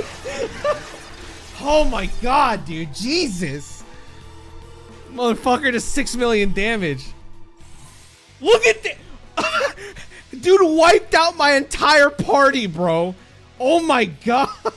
The second we won the fight, the 4 horsemen of the apocalypse came to warn me. I clearly am not phased at this in the slightest, and Dazai stops by to congratulate me while sneaking in as many compliments to Abdiel as he can. I'm sure glad I got these angels from Master Abdiel. Only because of her I made it this far without getting killed. Seriously, I really can't thank Master Abdiel enough. I actually met up with her again after we separated. Sure, man, whatever. Cert was not the Demon King we've been looking for, and press onward to another area in Ginza, one much less affected by the chaos just around the corner. In this area are multiple pillars which appear to be providing power at one very specific point. Before investigating, I fuse Yoshitsune, Qinglong, and Mishiguji while running into Demeter, again followed by a few more demons asking for help. We're tipped off on Amanazaku's location, and while I'm not the biggest fan of you want some? Well, do ya? I'm gonna go see what's up with her. Boasting her own signature counter skill, she's very clearly way too much for us to handle right now, so instead I round up some more side quests. Like this one, where Isis is asking us to decapitate her son and bring the head to her. Wow, I love her. Using my newly fused team, these subquests are a breeze to get through.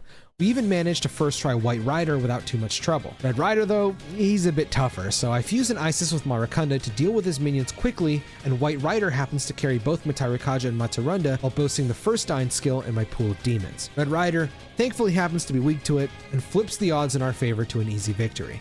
On the way to Black Rider, I catch and fuse Macabre and Red Rider while killing Hekatonkyries for Valkyrie, Giri Mikella for Kelpie, Horus for Isis, and a couple of the overworld bosses representing the 4 Heavenly Kings, plus the giant chimera that spooked me earlier. The path towards Black Rider itself was a hellscape of horrid hitboxes with annoying Anzu incessantly screaming. Dude, are these guys really just gonna block the area? This shit's about to make me lose my mind.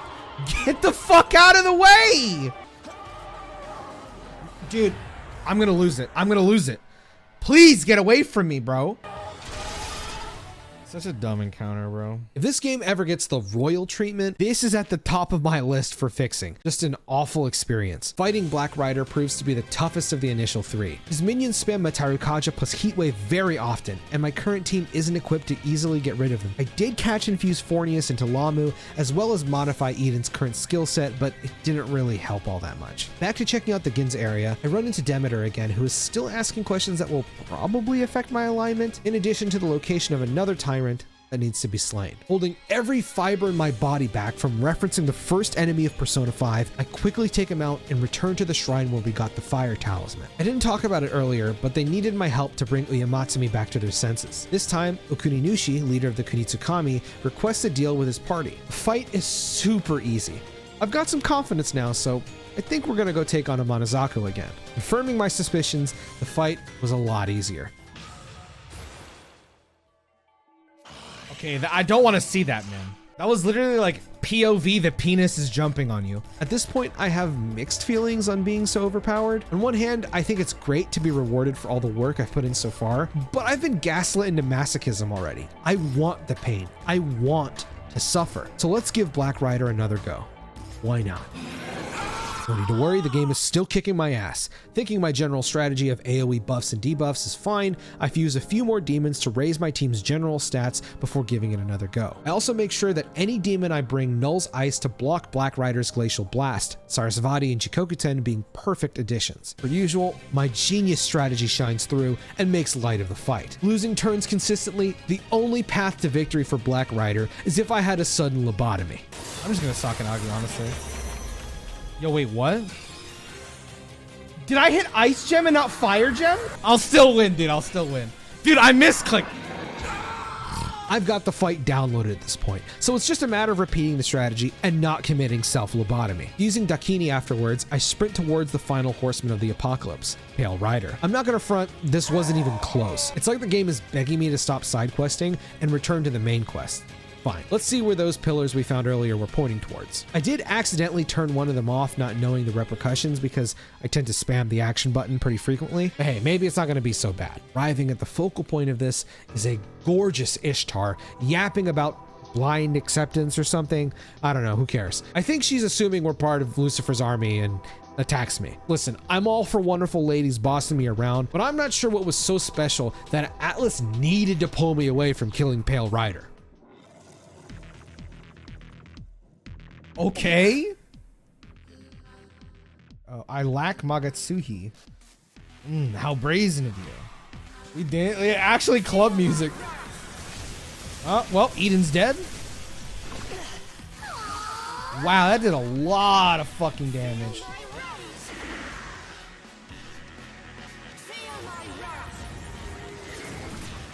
Oh my god, calm down. Holy fuck. Yes, sir. All right, too bad my entire team is gone.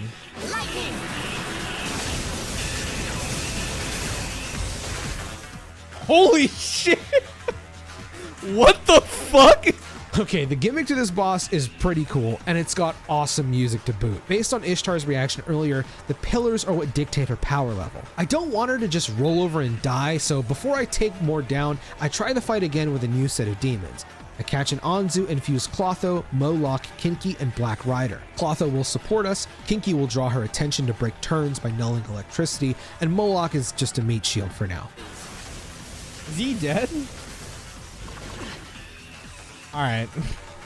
Oh my god, bro. Yeah, Dreadful Gleam feels like the strongest move in the game. I take down one tower, putting her at -2, and throw myself to the wolves once more. I was hoping that I could reduce Dreadful Gleam's potency in battle by taking away its sealing capability, because I'm willing to get pierced by a woman like that. Despite that, I'm still giving this a whirl. Following the original plan of Kinky taunt spam and Clotho Moloch support, things go somewhat smoothly. It's very scary when the seal RNG goes off, but we're pretty lucky with it thankfully, leading us to a nice, clean victory. I misunderstood Ishtar's words as she's apparently chaos aligned. Whoa, Ishtar's a chaos demon? And Abdiel comes out of hiding like the coward she is. She says it's time to march into the Demon King's domain and take him out. One of the power with her mentions another archangel, Kamael, is about to descend and have a meeting with us. What a shocker!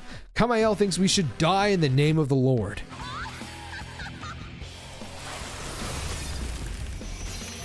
All right. He dies saying we shouldn't be allowed to live, otherwise people will stop following God and follow me instead. Oh, sick! He's gonna stop following God and follow me instead. After that, we head down the stairs and into the Demon King's castle, the next major dungeon in Shin Megami Tensei 5. The visual design of this dungeon rules, but I know there seem to be a lot of people who struggled with its main gimmick, the wind tunnels. I'm playing this just before the patch to change it is released, so I'll give my thoughts on the design of it when I get to the puzzle that everyone seems to struggle with. The music here is excellent and imposing, but due to its more subdued nature, I get to really hear the sound design on Nahobino's footsteps. A really weird quirk I have when I play video games is to keenly listen to how well different sounds of motion are portrayed. Nahobino's footsteps get 2 thumbs up from me. The sound that Nahobino's feet makes whenever it hits something is so crisp.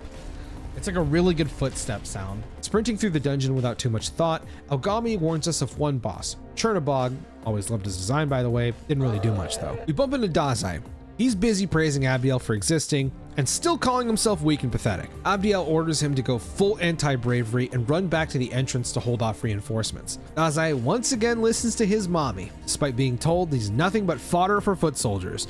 Brother, you've gotta grow a pair. The next couple areas feature the wind tunnel puzzles that people struggled with, and Atlus apparently will be modifying in a patch very soon. The first one isn't too bad, requiring a little bit of brain power. Second puzzle though, has me doing a bit of trial and error. I gotta learn which gusts of wind blow me where. I do want to bring up how much nicer it is to focus on the puzzle without random encounters stopping me from thinking every few seconds. That really killed my enjoyment towards the end of Nocturne and Strange Journey. I've never been very good at multitasking even when it comes to work. I pick one task and focus until it's finished. Having battles distract my thought process was not fun. After about 30 minutes, give or take, the puzzle is finished and we enter the depths of the castle. Arioch, that fat bastard, like the other demons of chaos, is trying to find his other half and become Nahobino to recreate the world. The real challenge to this fight is the two Decarabia who keep Arioch's evasion topped off, making them the priority targets early on. After they're wiped out, he's easy pickings. For his death, Arioch urges us to be free from God's shackles and shape the world ourselves. As if I wasn't doing that already. On the way out, Yakumo stops us to say he doesn't give a single shit about people who won't fight for themselves, worrying Aogami, and then walks away. I like this guy. Outside of the castle, Abdiel and Dazai have been waiting this entire time? You'd think after gassing herself up over and over, she'd be doing something, but I'm once again left unimpressed and confused as to what Dazai sees in her. Just before leaving, Abdiel even threatens us, stating, "Your very existence profanes your triumph. One day, I will have to decide whether the sin of your being must be judged." That makes no sense, bro. Dazai, Yuzuru, and I report to Koshimizu, congratulates us on a terrible mission. Yeah, Master Abdiel said that too. Shut up! Koshimizu explains that the fake Tokyo we live in is beginning to collapse. As Tao told us at the start of the game, this fake Tokyo is a miracle of God.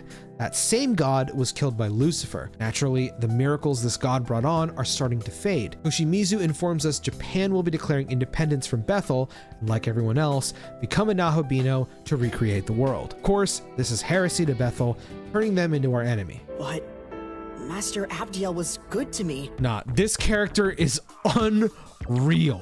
I do not believe this guy was this easily manipulated off of one encounter where all Abdiel said was, "I'm strong because I believe." She just called you fodder for foot soldiers like an hour ago. This brother is smoking penis. Dude, am I crazy? Or did Dazai just forget all of the demons that I killed single-handedly, which the angels have spent years failing to put a scratch on? Koshimizu also reveals himself to be Tsukuyomi, and a higher being than Abdiel, which is great and all. However, I can't help but think Dazai is either completely delusional or never cared about the protagonist to begin with.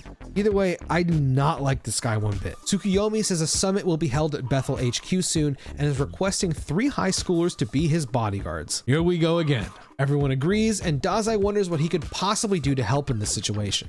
You will distract them with your YouTube channel. While they kill you, we will do our thing. Dazai, now's the time.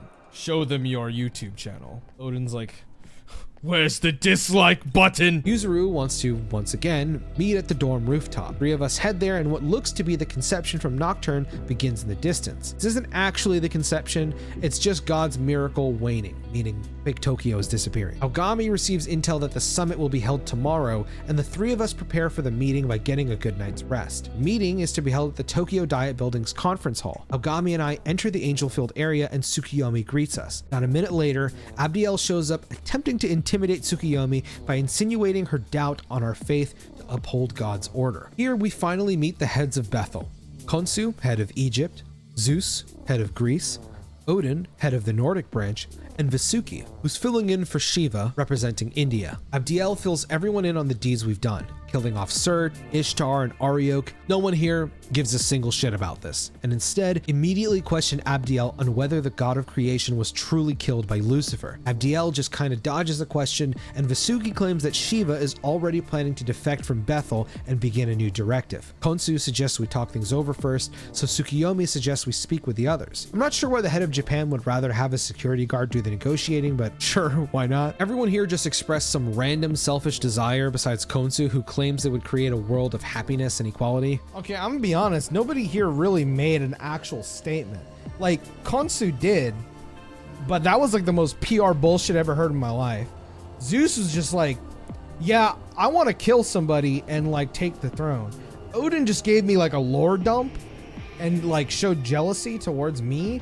And then Vasuki's just like, I'll do whatever Shiva says. Tsukiyomi's goal is to create a democratic world full of multiple gods to care for the world at large. Yuzuru sides with Tsukiyomi's desire, and Dazai, I just have to question what happened in the writer's room for this game, but especially for this character. Abdiel in this scenario has only stated that she thinks God is alive and that we should stand together because she just thinks he didn't die. What about that makes you think, wow, she's kind of spitting right now? Imagine running a political campaign where your grand plan is to huff copium. The creator can never be defeated. But were that even to be true, surely he would rise up once more. That is the most shaky ass log. Yes. Okay. The heads of Bethel bicker over the necessity of their unity, frustrating Abdiel, who points out the condemnation is still in effect, showing undeniable proof that God is still alive. Honsu quickly points out that there's a Nahobino standing like 5 feet away from her, pissing Abdiel off. Are you serious? Witness, as I smite this aberration and blot out his sin from the earth. Dumb bitch, bro. What? Dazai, are you seeing this? Is this your fucking girl, bro? For all the talk she has throughout the game, Abdiel just sits there for exactly 14 minutes and 50 seconds until she dies. The heads of Bethel, impressed by the protagonist, analyze the situation and come to the conclusion, hey, why don't we become Nahobino too? All I'm saying is this finale better be some Dragon Ball Z Battle of Gods type shit. I'm talking multiple Nahobino, Battle Royale, Battle Bus, the works, bro. I am very excited to see how this turns out. Tsukiyomi has one more giant lore dump just after leaving Abdiel on her own, but a lot of this has already been covered throughout the game. It's more like a summary. There is one major morsel of information though. Ogami is actually an artificial body modeled after Tsukiyomi, made with the goal of inheriting all of the Amatsukami's Magatsuhi. The Amatsukami were wiped out during the conception, leaving Tsukiyomi on his own. I'm just guessing here, but I'd assume based on this information that the Magatsuhi from the rest of the Amatsukami is what's powering Ogami. Yo, that was a bar, what the fuck? We also learned his true name, Susanoo. After the massive lore dump, Tsukiyomi casually drops the fact that Yuzuru is his knowledge. He then asks him if he wishes to become like the protagonist, which he accepts. Going back to Dot, I catch and fuse another set of demons, Orthrus, Basilisk, and hey, we can finally fuse Hydra. All right, my bad. Before heading back to Dot, Dazai stops us asking where Abdiel is. I am sick of talking about this character. We tell him she's probably still at the summit and take him to her. It is you, Ichiro Dazai. You are my knowledge.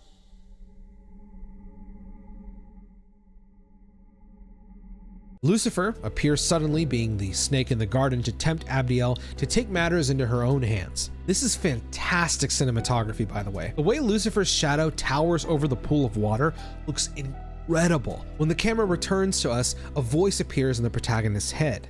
Hey, can you hear me? Oh, thank goodness. Wait, is this the fucking Tao fusion, bro? Did Tao actually fuse with me? Tao, now the goddess of creation, joins our party and our path to ascend the Empyrean. What the fuck? Taking us to the final area of the game. When we land, Tao warns us of the other demons seeking to become Nahobino. Monozako darts over to us and assumes we're cheating on her with Tao. I hate her. Checking Tao's stats, not only are they good, her unique skill, Light of Order, is seemingly the best support skill in the entire game, dispelling debuffs and raising all stats by 1 while also healing. Okay, Atlus, if you're gonna give me the best support in the game, I will gladly take it. The theme used for this area goes crazy. Like the songs before it, I feel Ryota Kozuka and the rest of Atlus Sound Team had a goal with this.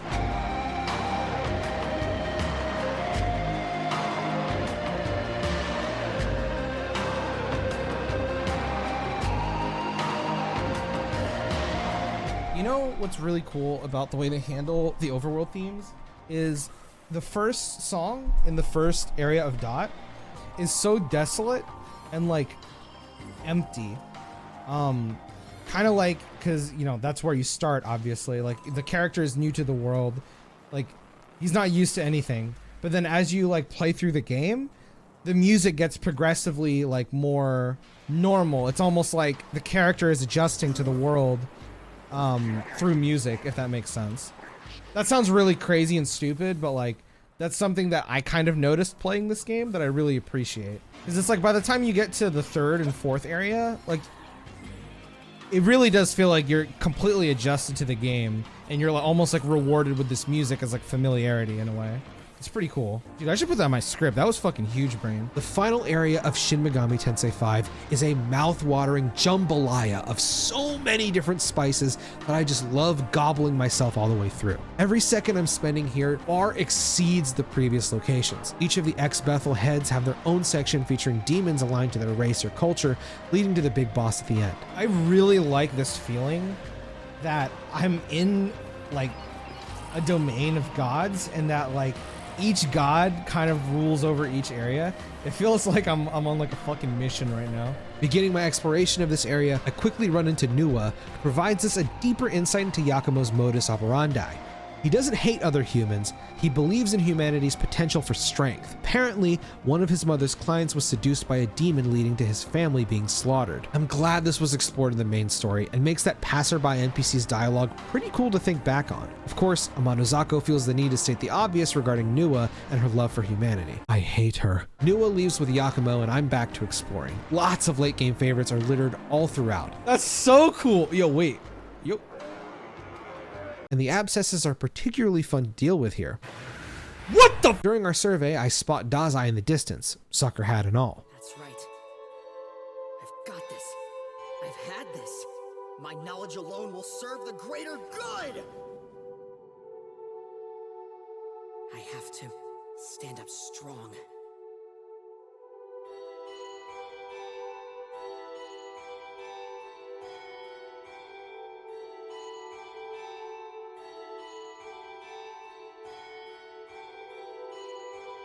Damn, dude, come on. He's a sucker no more. Does this shirt say banger on it? What the fuck? That was quite possibly the most lame event I've ever seen in my life. Now that that's over, I agree to help this Adramelech and fuse Okuninushi, Lugaro, and Aravaka. I'm aware I've been ignoring the abscess all this time, but I have to highlight this encounter. Wait, this is the fucking fight? What? What the fuck? I'm sure this was just someone at the development team with a strong desire to troll the fuck out of the player, and props to you, brother. I love this. Theon, my goat, is searching for a king to serve, stating that our actions are befitting of one. Before swearing fealty, he wants us to prove our strength to him in a duel. According to him, licking his thumb gives him the power of a Nahobino for a moment. What level is he? Yeah, we're not winning. We're not winning. Holy fuck, I'm really underleveled. I'm like really underleveled, dude. Everything in this area is like 65 or higher. Preparing for the trek to the Empyrean, I run into some more demons asking for assistance. One of them wants me to kill Abaddon, and the other wants me to put down Konsu. Konsu, bro, I'm kind of shocked that's part of a side quest, but in anticipation of its difficulty, I prepare some demons. Hecaton Kairis, Lachesis, Sibel, oh mama, Suiki, Barong, and my boy, my mascot, Ganesha. Fully equipped with a monstrous party, I head back to Bethel HQ before meeting with Konsu. I didn't mention this earlier, but I did face Cleopatra and subsequently die due to her level being way higher than mine was at the time. This time, thanks to my godlike party, we dealt with her quickly. I should also mention Cleopatra is part of a DLC quest like Artemis was. The story's super light. She was basically exiled by Bethel and we're being sent to kill her. I spare her, and she joins my party as thanks. I'm not sure what would have happened if I did kill her. You'd probably have to fuse her instead, but I am very glad to just slot her right in because her signature skill, Frolic, is the best skill in the game. It casts the charm ailment while dropping your attack and defense by 2 stages. I also grabbed the final Algami essence, giving Nahobino their best signature skill, Murakumo. At this point, I'm sold on at least 2 of my permanent party members. Tao and Cleopatra are far too busted to not keep on the team. Another thing I haven't mentioned yet. I've been hoarding these incense and sutras all 60 plus hours at this point. These items allow you to increase your affinity with different elements or raise a specific stat. Raising your affinity lowers the mana cost of a spell. Convinced on who I'm going to use, I dump everything into Nahobino, Cleopatra, and Tao. Excited to test my current team, I start by giving Fionn that duel he's been asking for.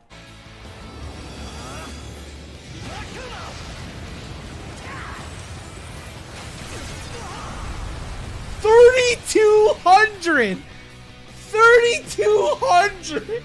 Oh my god, bro! I really do feel like an overpowered god at this point. Fionn joins our party, and this is it. This will be the party I complete the game with. Modifying his skill set and dumping even more incense, I'm prepared to finish up the subquests I took on and descend the Imperium. Every single boss dies. Critical Aura plus Impaler's Animus combined with Murakumo plus Makunlun is a combo that should be locked in a penitentiary. This shit is illegal. Oh no. Is he gonna get two-shot? Oh no.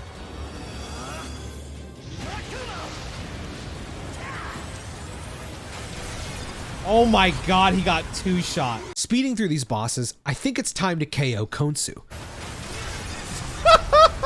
Dude, I finally got to be able to have a nutty team, and man, it feels good, dude. Sparing Khonsu, he claims that becoming a Nahobino isn't a part of his plans and escapes to recover his Magatsuhi. We run into him again during our god-killing spree, where we end up killing his dad.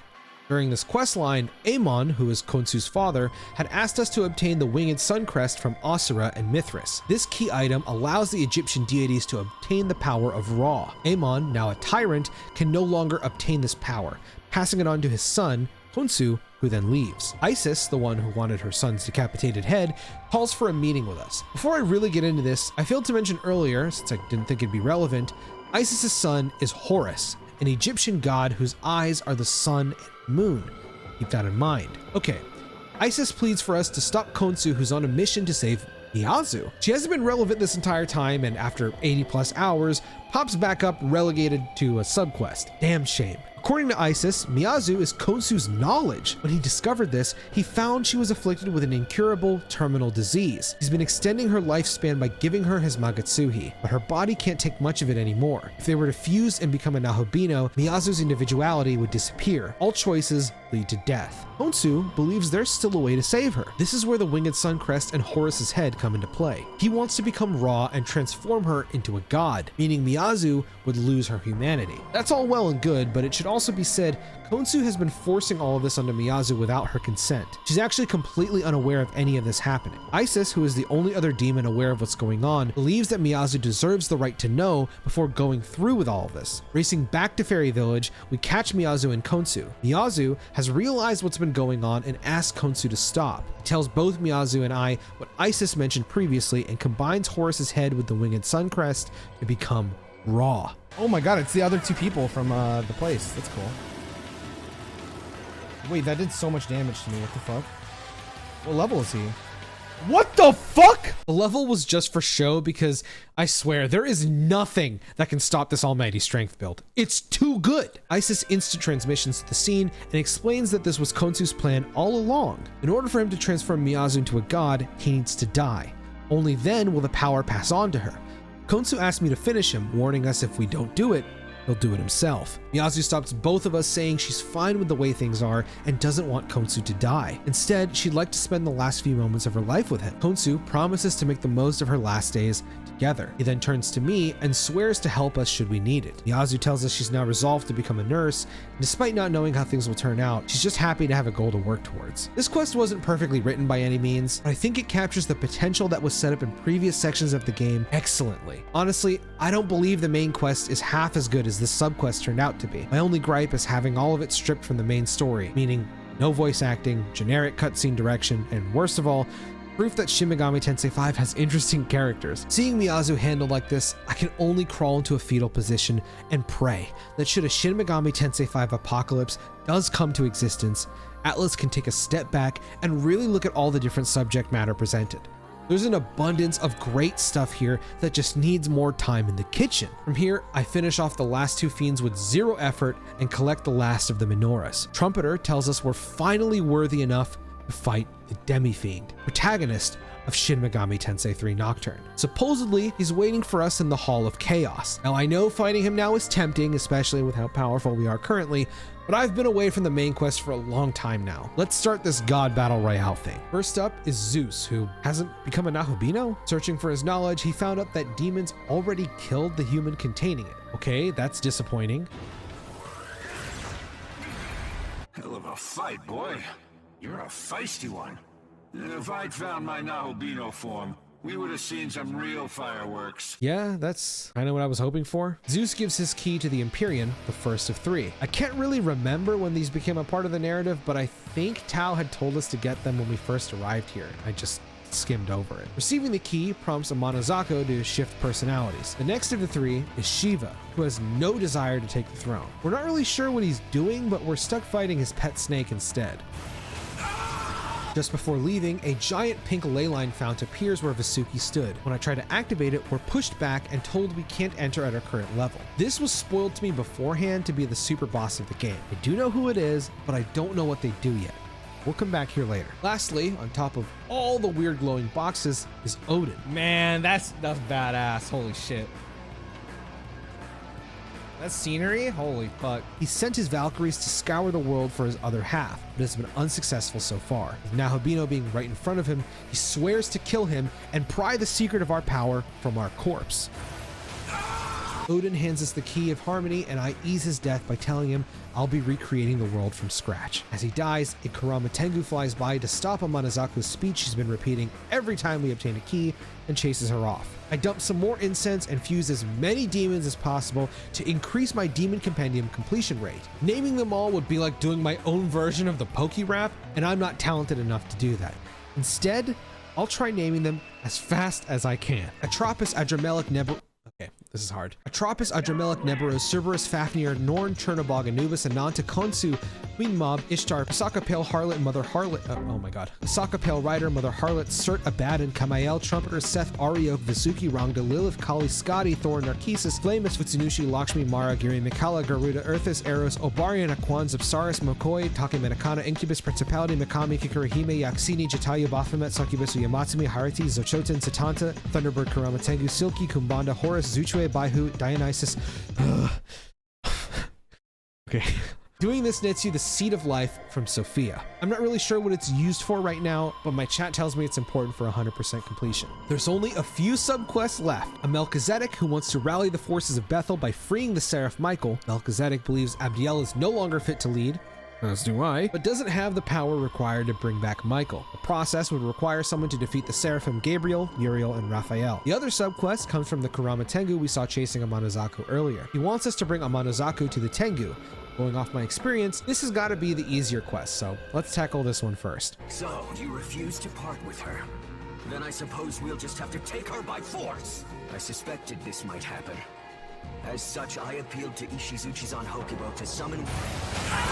Monozako joins our party and reveals that her other half was Aogami. Apparently she was also a proto-fiend designed by the Amatsukami. I confess, I learned this later, but since Aogami is really Susanoo, Monozako is supposed to be his daughter. It makes lines like these even more bizarre. Meeting up with Melchizedek, we summon the Seraphim in a perfect recreation of the Nocturne version of this fight. I definitely struggled on this more in Nocturne. Now we finally head for the Empyrean. Cal says this is called the Temple of Eternity and the final dungeon of Shin Megami Tensei 5. Like the previous dungeon, I love the aesthetics and the music used to blanket the temple. All right, this might trigger some people, but I'm not gonna lie, this looks like the final dungeon in Tokyo Mirage Sessions. The layout of each floor is pretty simple, using high-level demons as walls to block areas off. This is lame. Like, straight up, this is lame as shit. Quickly picking up on how these levels were designed, it became obvious the blocked zones were the correct way, and simply engaging a battle then smokeballing to run completely cheeses the entire dungeon. Towards the end, a new mechanic is introduced which freezes time. I don't know what the intention for it was, because I just ran through smokeballing everything until I reached the end.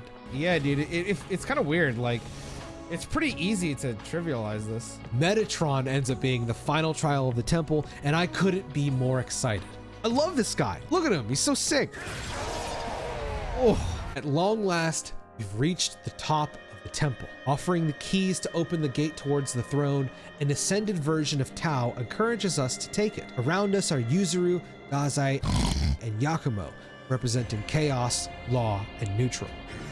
At the end of all things, where do your loyalties lie? What path does your heart long for?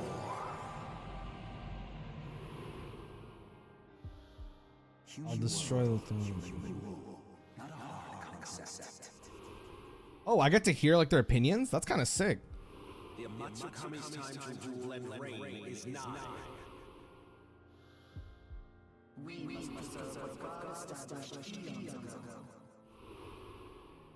I'll take a screenshot of this. This looks cool as fuck.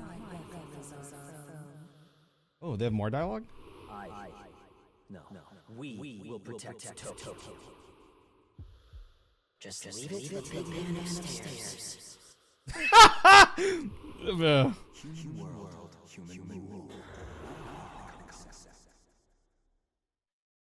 Your will has been made known to me. Thus will I await you beyond heaven and earth.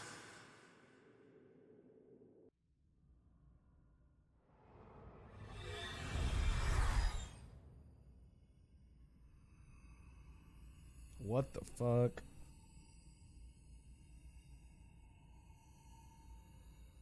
So this is...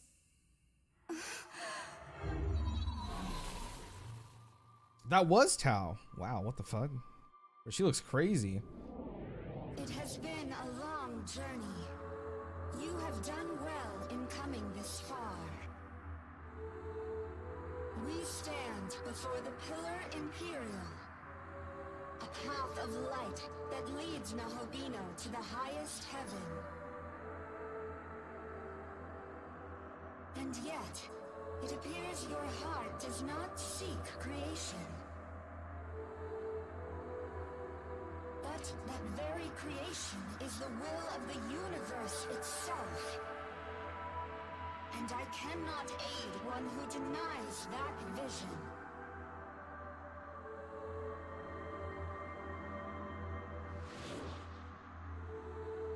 You kidding me? You carry an entire world's potential, yet you do not use it. You must not proceed. If you refuse to heed these words, know that you stand against the will of the universe itself. Tao really left me, bro. Are you kidding me? Are you fucking joking me, man? Bruh. Oh my god. I invested everything into her. Are you kidding me? Oh my god, I'm tilted. Are you kidding me? Did you honestly not expect it? No! Man, I really lost Tao, bro. Are you kidding me? Imagine using Tao's. I actually got fucking destroyed. I'm so sad right now, dude. Are you kidding me? I'm so fucking sad right now, bro. I cannot believe I lost Tao. Oh my god, dude. I cannot believe I lost Tao. This is how entering the cope. Honestly, I'm so fucking sad right now, dude. Spending the next 47 minutes crying about losing all of my time and resources spent into my best support demon, I have only this to say. Atlus, how could you do this to me? Tao is nothing but a meme to my friends now. I'm gonna be roasted for this till Shin Megami Tensei 6. The weight of this proved too much for me, and I closed the stream, spending the night crying, screaming, bleeding, and kneading my forehead in hopes that maybe, just maybe, this was all a dream. Weeks later, I got a new haircut and refreshed myself. I'm rehabilitated and ready to return. Chef John may have been on my ass this whole time, but we persevere. In my time away, I've built a slew of demons to battle Shiva. I didn't want the fight to be easy. Everyone I spoke with recommended I do the fight at level 95. That means we're doing this at 90. I also didn't want to fight any of the super bosses on New Game Plus. The lowest I've ever seen this boss defeated was level 92. So I still feel like you could beat him around 87, but we'll have to see. Entering Shiva's domain, it's like a mirror image of the Bethel Summit. I won't lie, the nerves were really getting to me at this point. Super bosses are my favorite bonus activity in any video game I deeply, passionately enjoy. The build up to this one feels immense, and the amount of talk online about this boss got me shaking in my boots.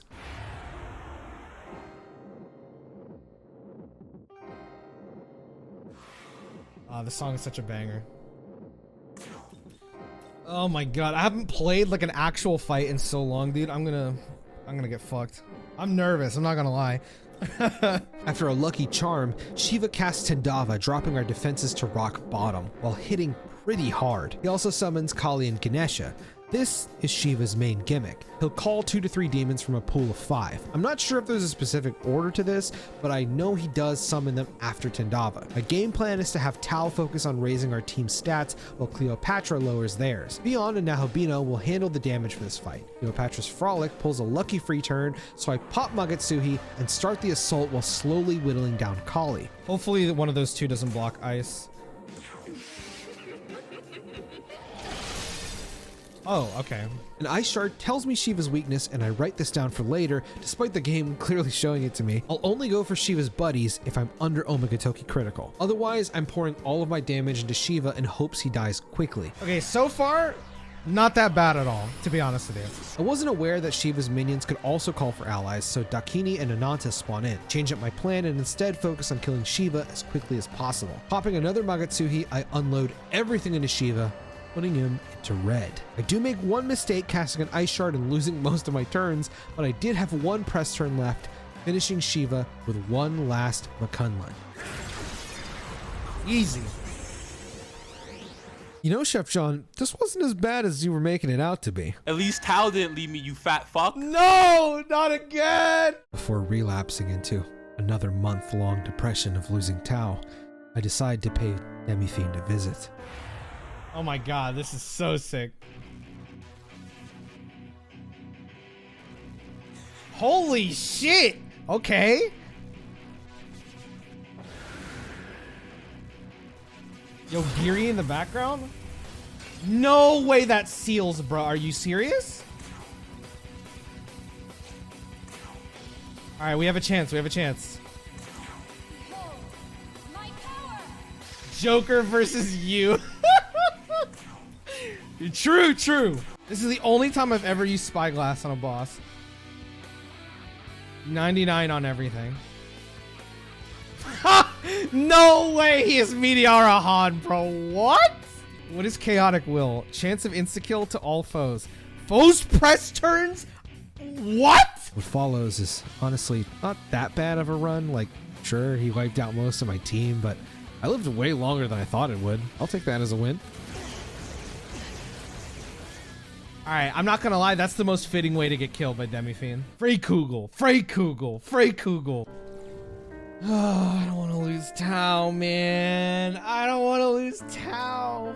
I don't want to lose her, chat. She already did her job. We beat the super boss. I don't want to lose her, dude. No! No, not again. Fuck. No. You know, if she won't join me, I better be able to kill her, dude. That's the only way I can justify this. Eden Golden Apple over Tao skill? You're fucking insane, bro. Tao's skill is literally just a better version of Golden Apple. Copium? That's not Copium, bro. Listen, I like Eden, but let's be real here. The only reason people take Eden is because she fucking anime hoo-hoo-ha-ha dances. Yeah, but I can use Eden. Okay, okay, you didn't have to go that far, dude. Another long, grueling 50 minutes of crying allows me to move past the trauma I was forced to relive and make my way through the Empyrean. Somehow, Demeter managed to sneak her way into here despite Nahabino being the only person with the keys. To be fair, after he opened the gate, everyone just kind of walked inside, so I'll let it slide. She joins our party, causing Zeus to instant transmission, demanding that he should have been the one to join us. I say, why not both? Killing Zeus for good, we continue plunging further into the Empyrean. There's a few mini bosses featuring Melchizedek and Sraosha, but the most notable features Maria. Remember the Seed of Life Sophia gave us? When you show it to Maria, she, like every other demon, wants to see if you're worthy of holding onto it. Immediately before battling, she transforms into Danu, another one of my favorites from Apocalypse. I'm so glad a lot of the Apocalypse demons are here and finally in 3D. It's so fucking cool. And Lilat guards the path to the throne, but they're quickly dealt with.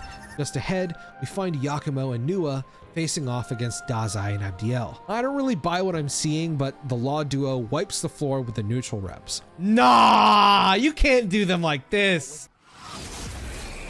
Oh shit. I really want to see some Nahobino forms, bro.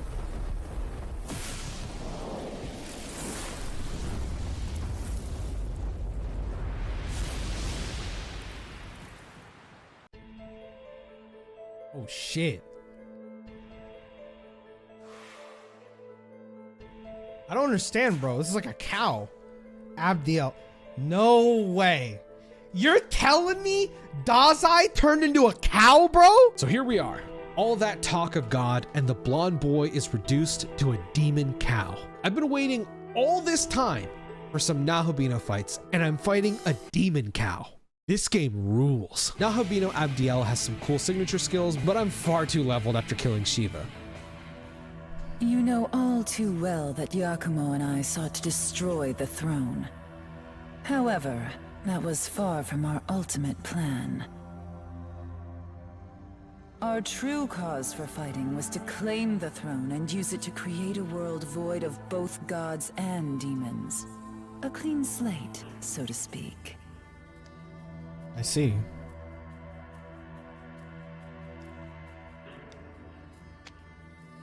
Oh.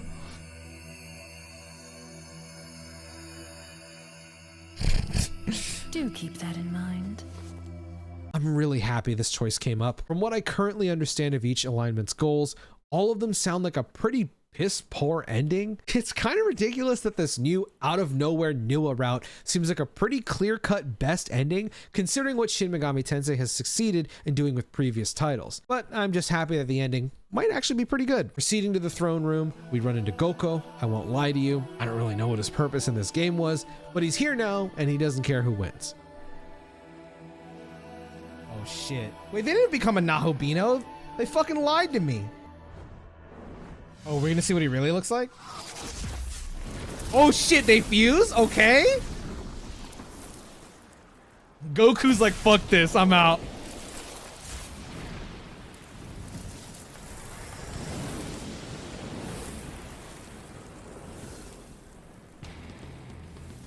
Oh shit, what the fuck? Oh, I'm gonna turn this up for myself. This is sick. Bro, I wish I was not overpowered for this fight because I am in love with Tsukuyomi's Nahobino design. The Moon Scythe mustache combo, nice touch. The Nahobino who will take the throne has been determined. Thus, I shall fulfill my role. I thought that was Tao's job, but sure, I'm not complaining. Goko looks good. Tao's coming back?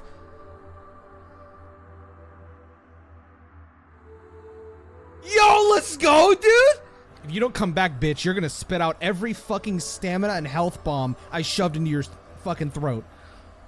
You hear me? Taking our rightful spot on the throne, Aogami says he'll disappear in the new world, and for the first time in the entire game, the protagonist makes a slightly different face. This causes a temporal rift to rip through space-time, and Lucifer appears before us. He says that our world without gods and demons isn't possible, as humans are fated to give rise to them. This is Lucifer we're talking about, so he clearly has some kind of ulterior motive, but he tells us that there is a way for our ideal world to come into fruition. We just have to meet with him in the realm beyond the earth heavens. Okay. The battle with Lucifer isn't hard for my team, so instead of focusing on my strategy, I'll provide my thoughts on the conversation we have throughout the fight. If you are curious about my plan, I'm doing the same thing I've been doing the past 20 hours. Buff up, debuff him down, and spam Makunlin plus Murakumo. To start things off, Lucifer retells what happened to the previous god of creation. He killed them, consumed their knowledge, and learned the secrets of the universe. When the new universe is created, so too will a new dot be born, and the gods will fight for the throne once more. This is because of a spatial governing phenomenon called the mandala system. Okay. I don't know about any of this stuff or what to compare it to in real life, so he's just throwing words at me. The way I'm interpreting this at the moment, though, is that there's a universal law that is upheld no matter what. A law so far above any deity, it's why none of these gods know about it outside of the current creator god. Lucifer then asks us to kill him and consume his knowledge. Doing this will give us the power to break the cycle of the mandala system, and from what I understand, essentially destroying fate. I think this is because he's the previous creator god and he got the same power from the god preceding him, but if that's the case, I'm not sure why he couldn't do it himself. Damn, that looks sick. Oh, that's badass. That's cool as shit. Oh my god, this looks so cool. Is he gonna one-shot me? Give it to me, baby. Holy shit, that looks dope.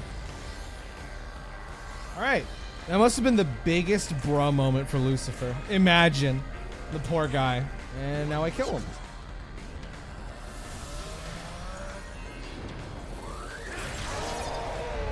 In the wake of Lucifer's defeat, Ogami says his farewell and we walk towards our new world. The new world is similar to the previous, but also altogether different. I don't really see that difference, but that's what Goko says in the cutscene. He also says all things must come to an end, and questions if we've actually broken out of the mandala system. I'm not gonna front.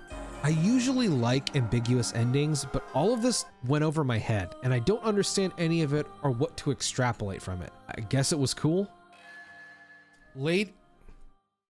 That's how I know I beat the game, baby. Let's fucking go. That's all I needed. All that's left is to kill the protagonist of Shin Megami Tensei 3 Nocturne, the Demi-Fiend. I guess let's start with the team, okay? So these are all the demons I'm gonna be bringing.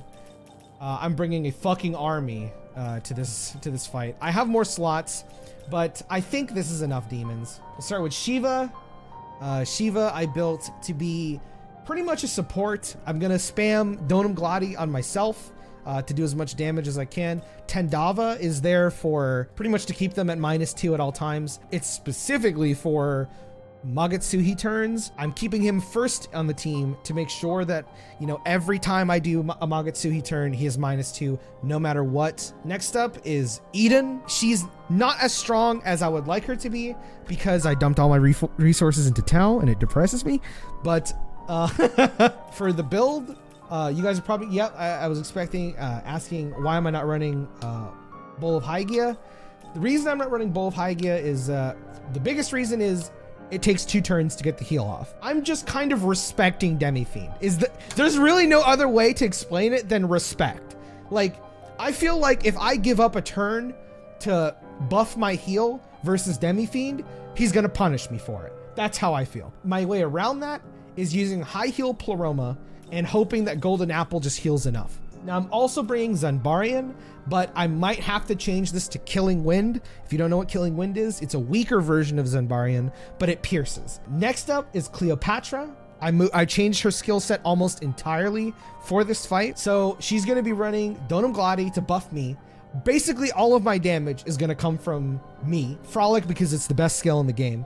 And then Ice Age because once again, if you guys don't know, you must kill one of his demons.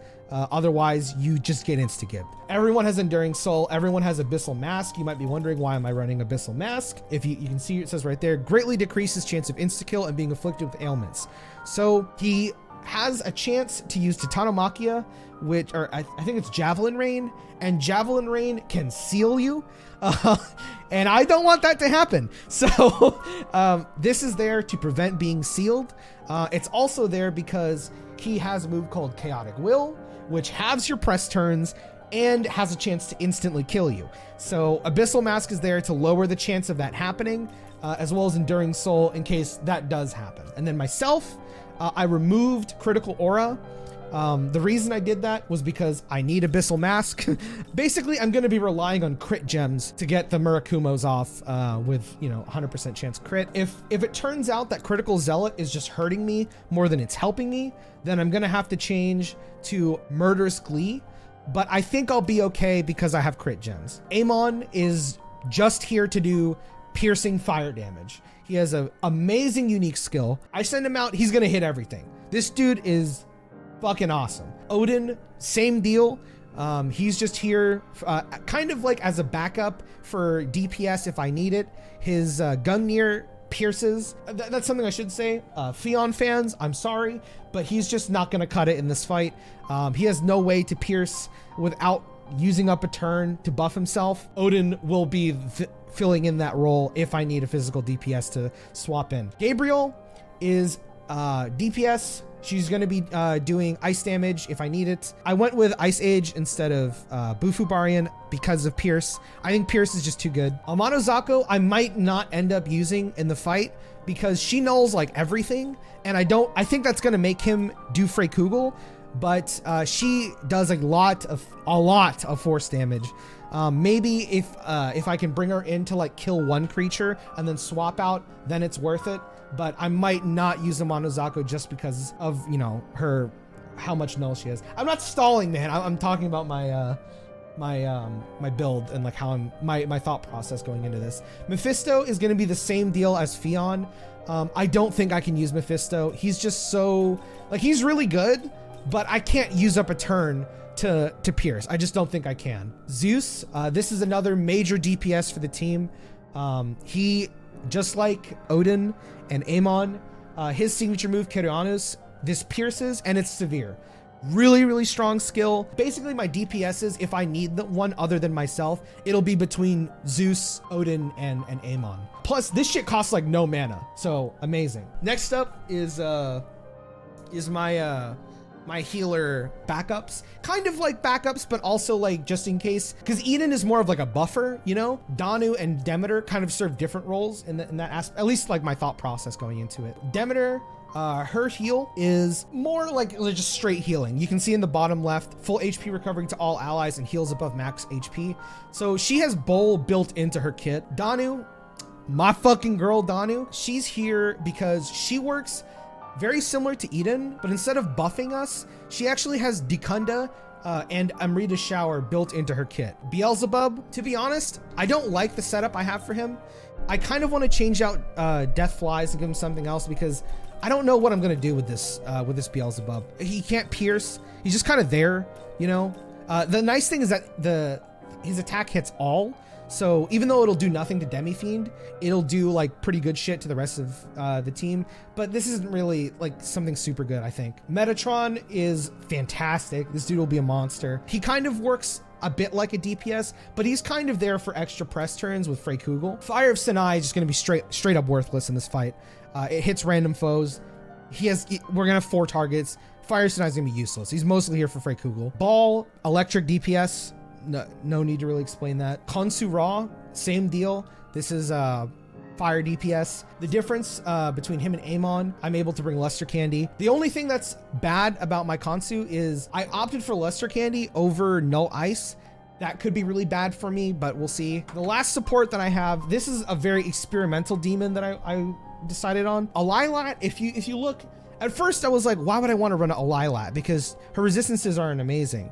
But if you actually look, she resists and nulls pretty much every ailment in the game. Or I think, yeah, every single ailment in the game. So naturally, I'm like, oh, well, that's pretty good. That could help a lot, because if you didn't know, the enemy will lose press turns if you null or resist ailments. Plus, because I don't have to put that much on her, if you can tell, her vitality is insane.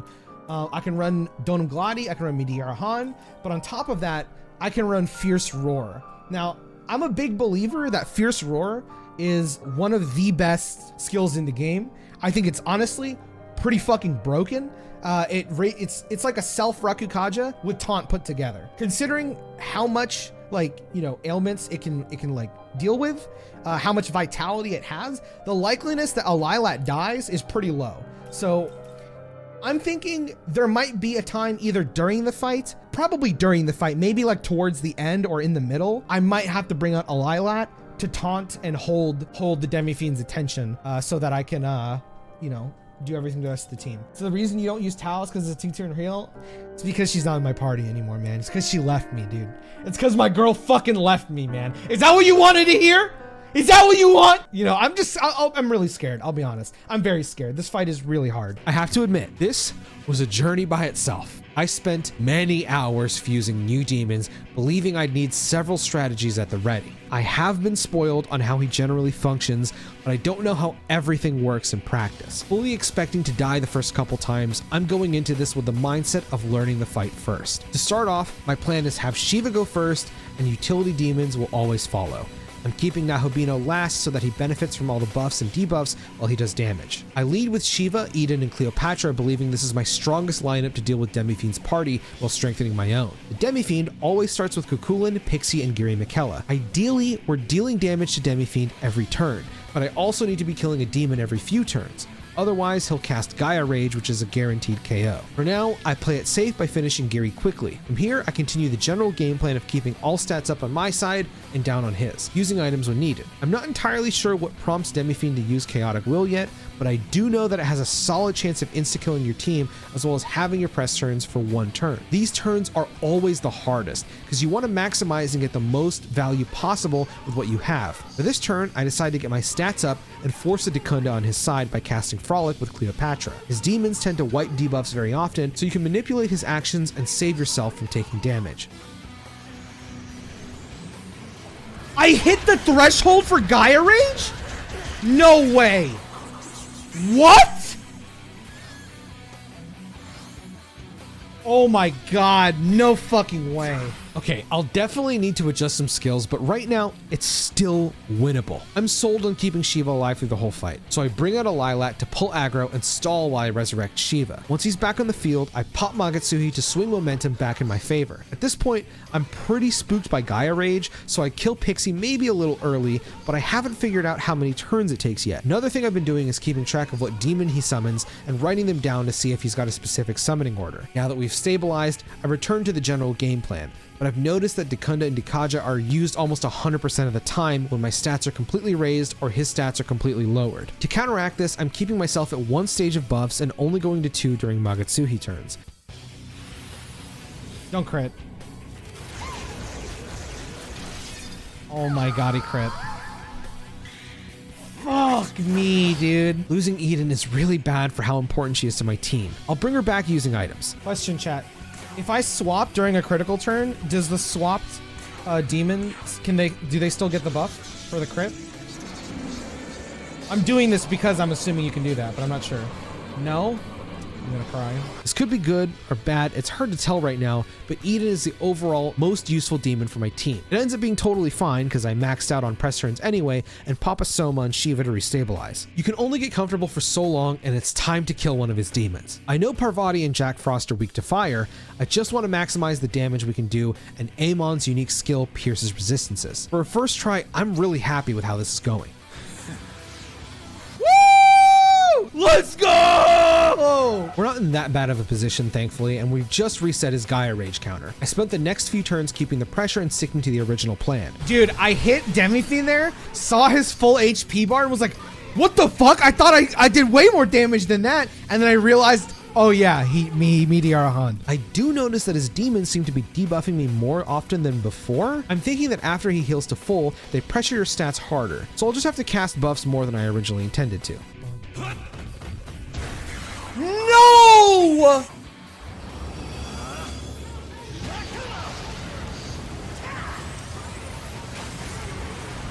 No way, bruh.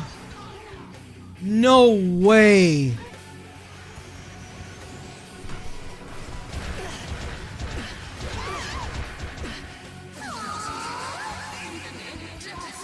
I know this looks bad, but this is still winnable. Takes a bit, but I slowly build my team back while dropping his attack to protect myself. All right, it was rough, but we're back in business. I just said, bro, in my head I was like, okay, we've stabilized. Please don't fuck my ass.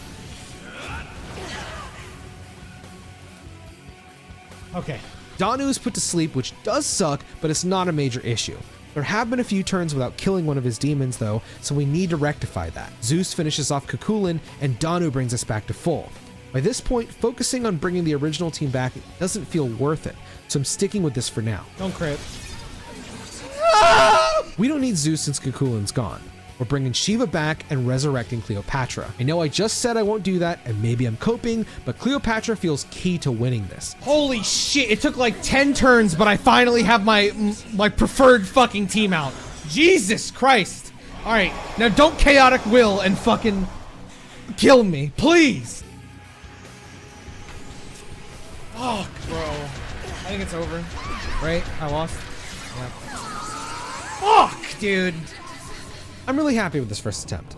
I learned a lot, but there's definitely room to improve. 100%, I need Killing Wind. I cannot use Zenbarian. God, like, there's so many demons that are good for this, it makes it really hard. Because, like, I'm thinking to myself, I probably need Beelzebub at the start to kill Pixie. I need to split the damage between multiple people. The question is who? I have a lot of HP on Nahobino, and I'm more okay with him losing like HP because I should be healing almost every turn anyway. What follows is 4 more attempts that resulted in failure over the course of about a week. The main takeaways from all this are that Demi-Fiend will cast Chaotic Will every time he drops 25% HP, and he always starts with Cuchulainn, Giri Mikella, and Pixie. From there, his demon summoning order is Cerberus, Thor, Jack Frost, Parvati, Cuchulainn, Giri Mikella, and Pixie. You can also seal Demi-Fiend's Meteora Han. Holy shit, please go through.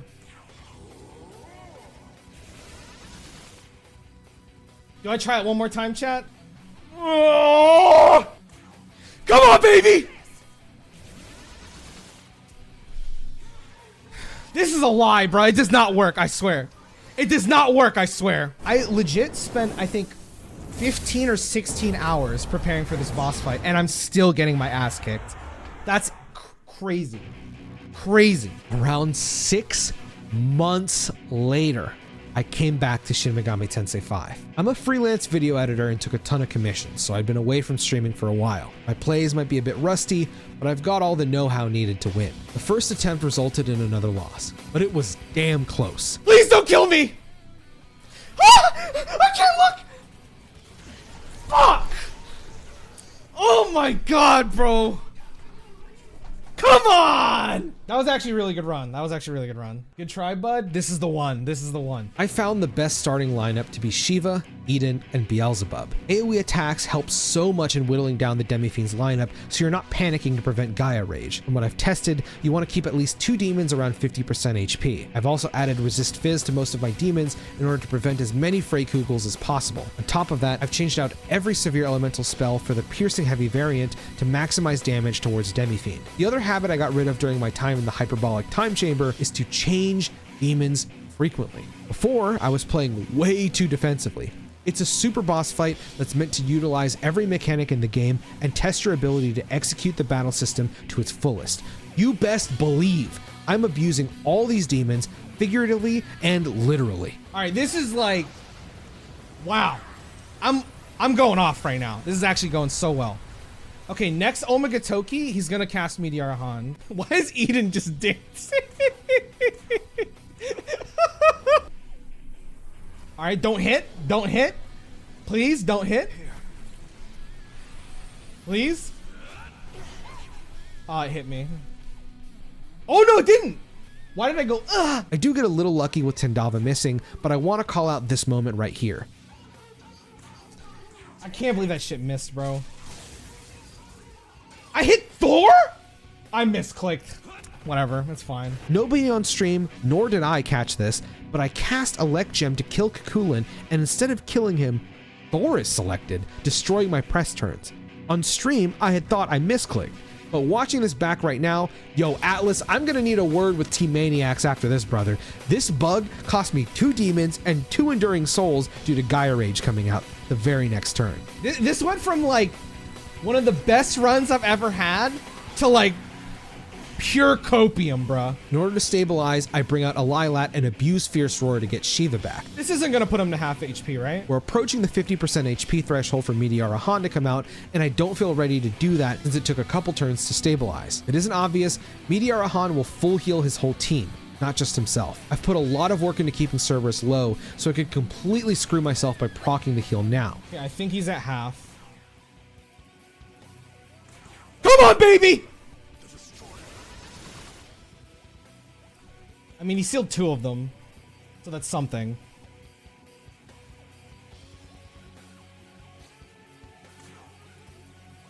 Seal again.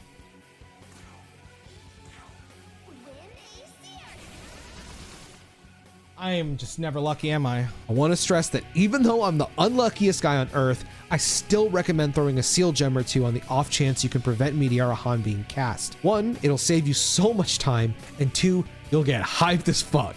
And yeah, August, I'm still in Demi-Fiend is the only thing I have not finished in this game. It's just this fucking tattoo jort fucking wearing little bitch, dude. Now that we're back in business, I do bring out Amon to deal with the dual fire weaknesses and keep the pressure. Parvati and Pixie can heal, so they're way higher priority on the kill list. Since Amon's skill is AoE, I kill both Jack Frost and Parvati since I know his next 2 demons are Giri, Michaela, and Kukulin. Both Giri and Thor are weak to Force, and Eden has Killing Wind. Since I don't need Amon anymore, I bring in Amano-Zaku, who I've built to be my main Force DPS. Don't hit, please don't hit, please don't hit, please don't hit, please don't hit, please don't hit.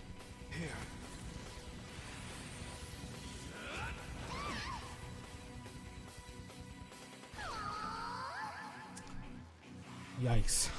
Okay, this does kind of completely destroy my plans, but I can still recover. Now that I'm well equipped to handle this team, we kill off Thor and dump the rest of our damage into Demi-Fiend. We're playing the long game here. He's got 2 more chaotic wills left. Have I lost one of my revives yet, chat? Does anyone know? I think I lost 1, right? Yeah, we hit Meteora Han already.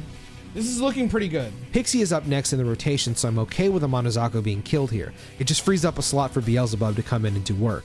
Debilitate, probably? You stupid, ugly little bitch! This fight is so fucking intense. I've never played another fight in my life up to this point that has this many "it's over, we're so back" moments in the span of 1 turn. Things start to ease up for me, and it's smooth sailing till the next chaotic will. Dude! That's 2 times Shiva has missed on this run. What are you doing, bro? Actually, what are you doing? What?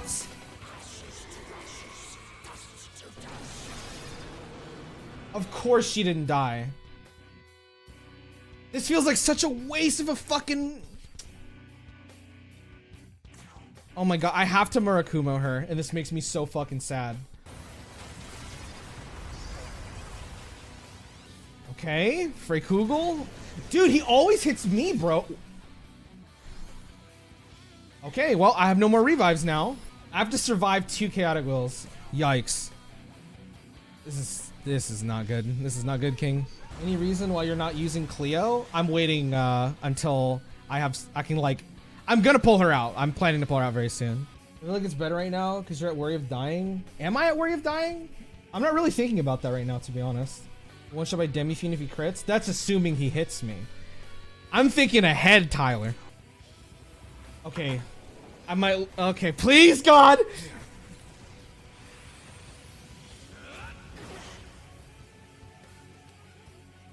Thank God. Parvati is sent out, and we can't have her on the field. Another heal would be devastating, as I'm starting to run low on elemental gems and MP restoration items. I do have Somas, but if possible, I want to save them for Shiva since he's the highest value demon on my team. To compensate for Danu and Eden both being out of MP, I'm bringing in my 3rd healer, Demeter. The Giga heal, Jesus. Her Eleusinian Harvest heals above max HP without Bowl of Hygia, and you can immediately feel the difference every time you use it. Amon is also cycled in to try and kill Parvati before another heal is used. Fuck! Oh my god, it was 10,000! Oh...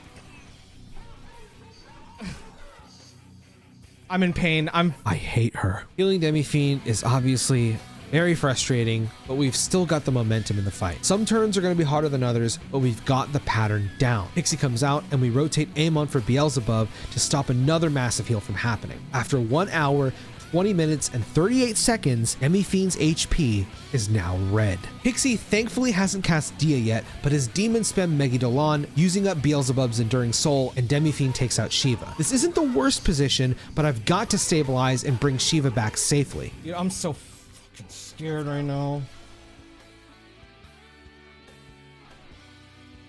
Defense up. Wow, that's actually pretty good RNG. Holy shit.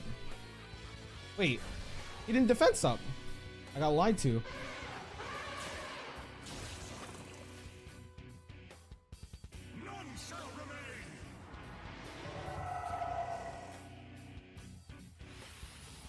I should live that. Oh god, he might die. Fuck, dude! Oh my god! And just like that, we're in an awful position again. For now, I need to play aggressive and work on his demons before Gaia Rage comes out again. You can't tell, but my hands are dripping like ice cream on a summer day right now. Every turn in this fight matters. I'm trying to snag up as many press turns as I can to maximize DPS, but not be too greedy. Zeus has been killing it for me in that department. I swing for another big Magatsuhi turn and drop another huge Murakumo into Demi-Fiend. Oh, it's so close, dude! Oh, please, please, please, I will do anything. Please. Oh, thank God! Oh, thank God! Oh my God, I'm fucking shaking, bro. I can't do this. Buy a fucking lotto. Oh shit, dude. I'm believing, says Tangling, who voted for I'm gonna lose. I love you, bro. Holy shit, dude. Holy shit, man. My heart feels like it's gonna burst out its fucking chest right now. No way. Dude, I'm literally... David, I'm shaking. I'm literally shaking, bro. You don't know how many 50-50s I've won for this moment. Monozako comes out to deal with his party, and Demeter keeps us topped off. From here on out, it should be smooth sailing. I'm going to stop narrating the fight here and recommend you to stop listening to this video in another tab, open this back up, and do not skip ahead, because the rest of this footage could be in a goddamn movie.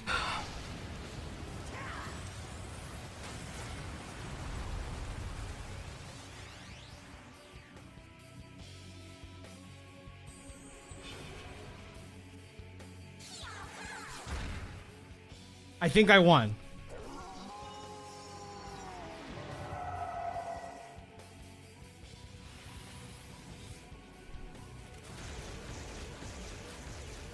Okay, he didn't crit. Nice. Okay, I think I won, but I'm...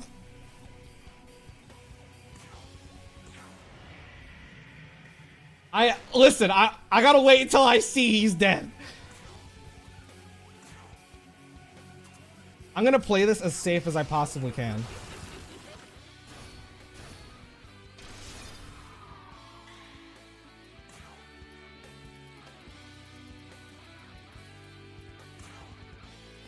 Let's try this.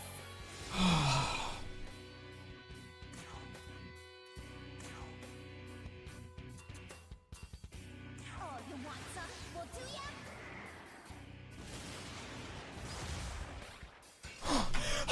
No! No, no, no, no, no, no, no, no, no! No, no, no, no, no!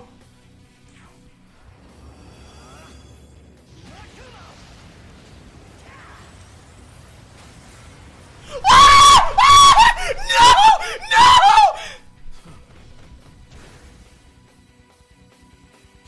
No! No, no, no, no, no! No, no, no, no, no, no!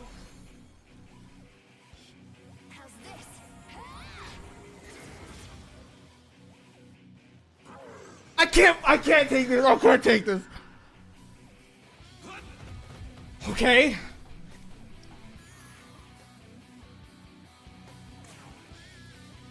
I don't have enough MP to do anything.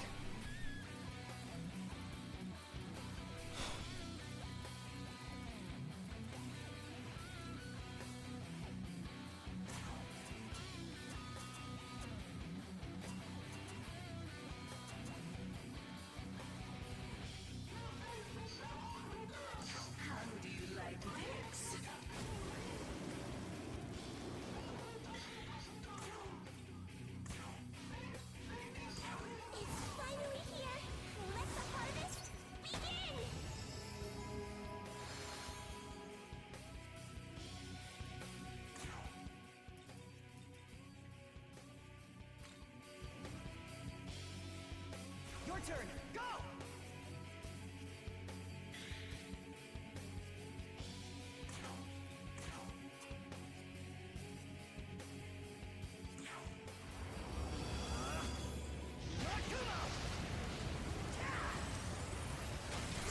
Yes! Let's fucking go! Let's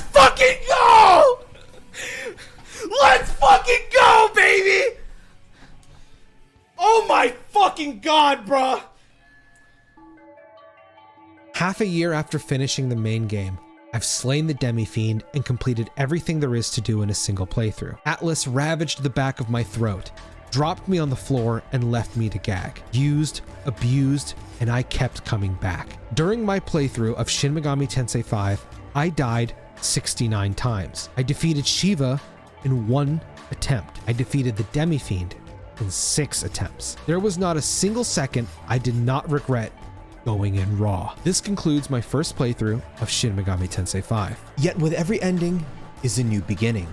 Creating a new world for humans and only humans won't last forever. As the creator god of this new world, I say that it's up to us, aka me, to decide which demons are worthy of placing their feet upon our soil. So let us seat ourselves at the table of creation, as Knuckles from Sonic Boom once did in Days of Future Past, and smash or pass every demon in Shin Megami Tensei 5. Shout out to Robbie Sunderland, aka Apple 2K, for editing this next segment.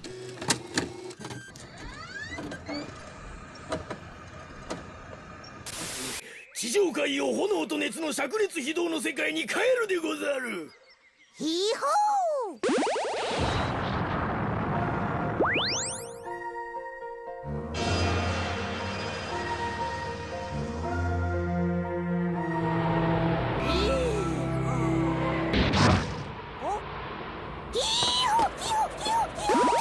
I do have tiers for everything, starting with the very bottom, which is, bruh, what the fuck, you nonce.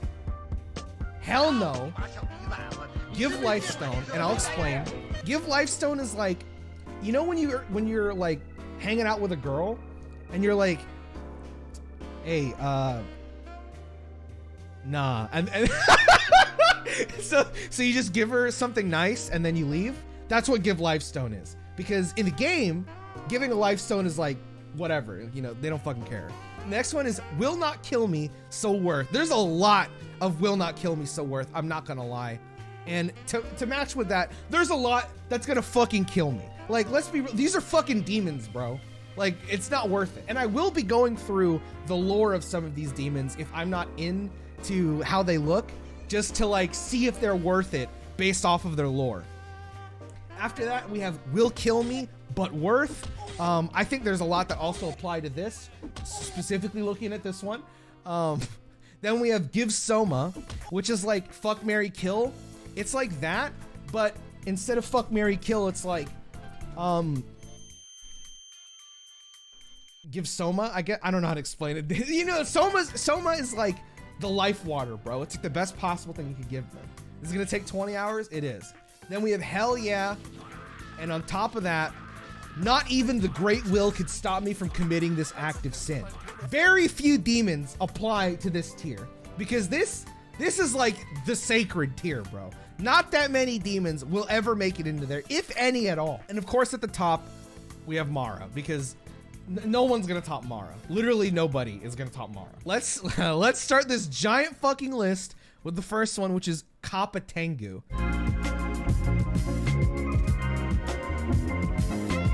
What the fuck is this guy wearing?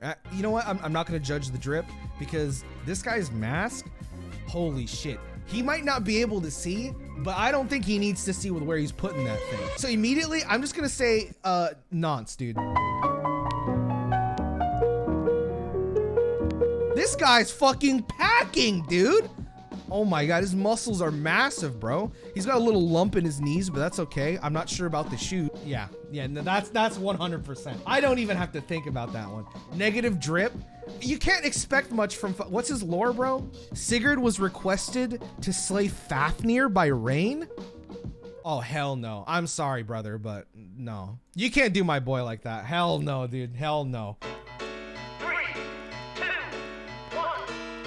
In Celtic mythology, a Kelpie is said to be a supernatural water horse that haunts rivers and lakes in Scotland and Ireland. Its mane is black, but the skin is said to be cold as death. It is said to lure mortals into water, specifically young children, into drowning so it can eat them. The Kelpie tempts children to ride on its back, and once the victims fall for the trap, the Kelpie's skin is said to become adhesive.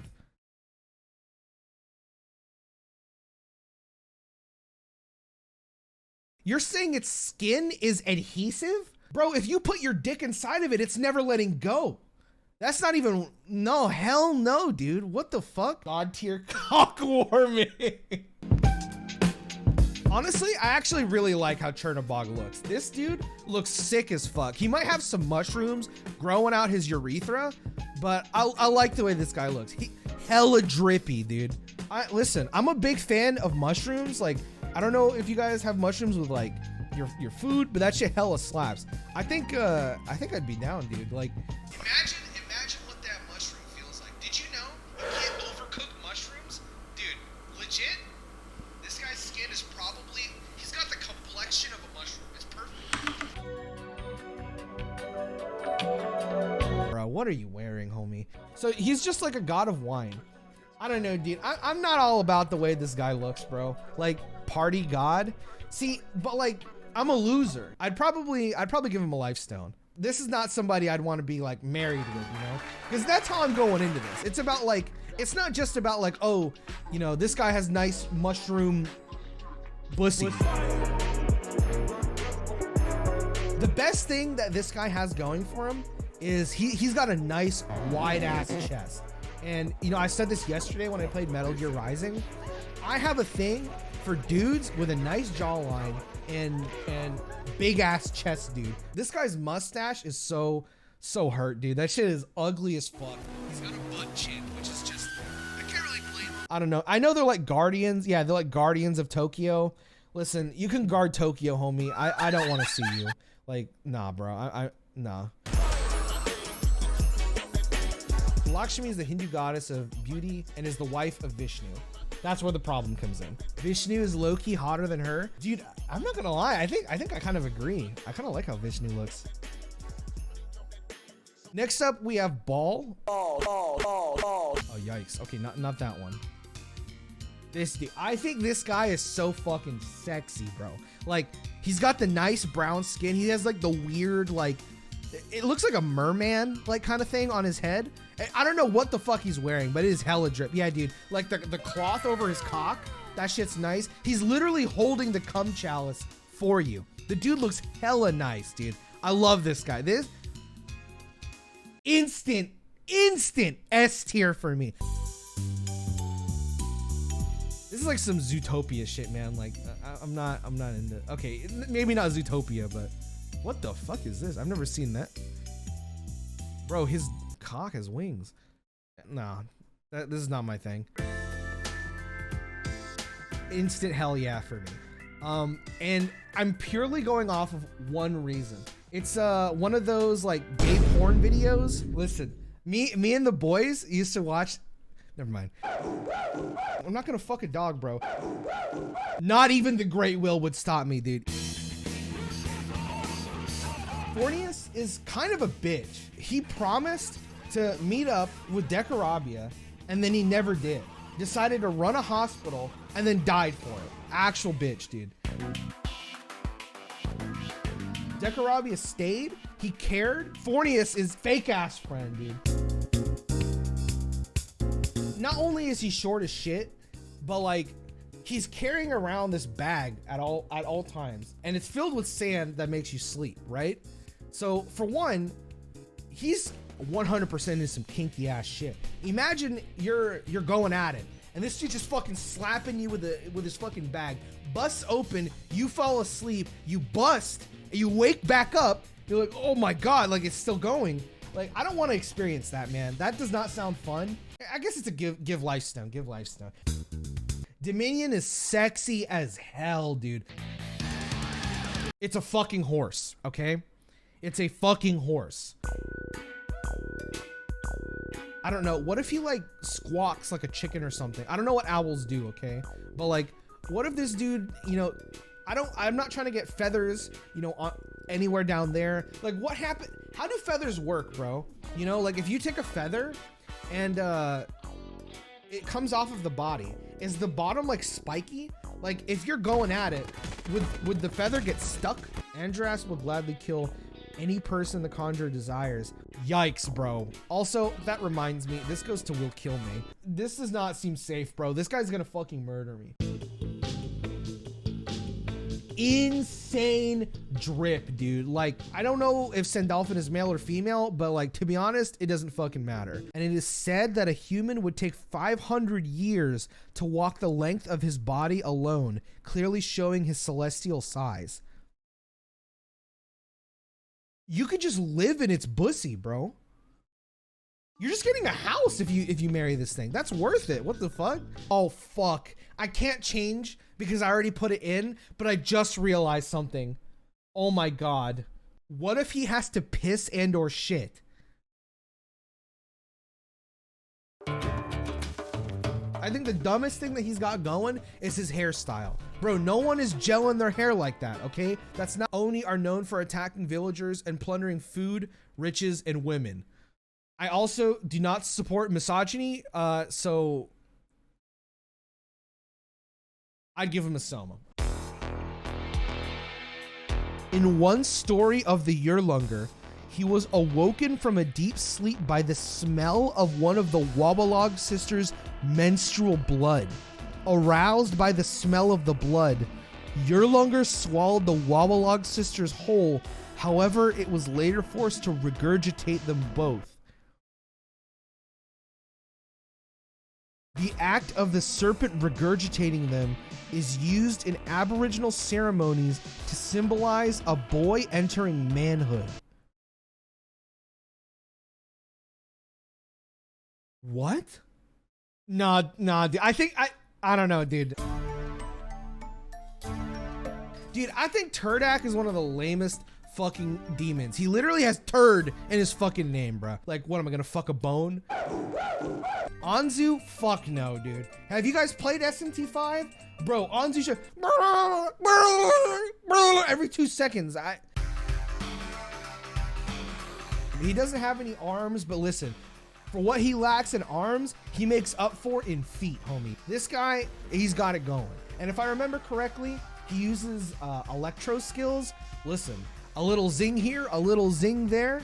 I'm into it. I guess I could possibly die if he shocks me during intercourse, but like, I'd say it's worth it. The cloaca got this man acting unwise. Dude, I'm not, listen, you put a cloaca in front of me, I'm not fucking. It has 4 arms. I know it also has like a baby head on top of it, so it has 2 heads, so double the sucking power, except the other head is really small. So it's like that scene in Deadpool where he grows like a tiny baby hand. It's a little weird, but yeah, I think this guy's sexy as fuck, dude. Oberon, sexy as fuck, dude. Titania? Hold on. Let me not bait myself and look at both of them real quick. Actually, no.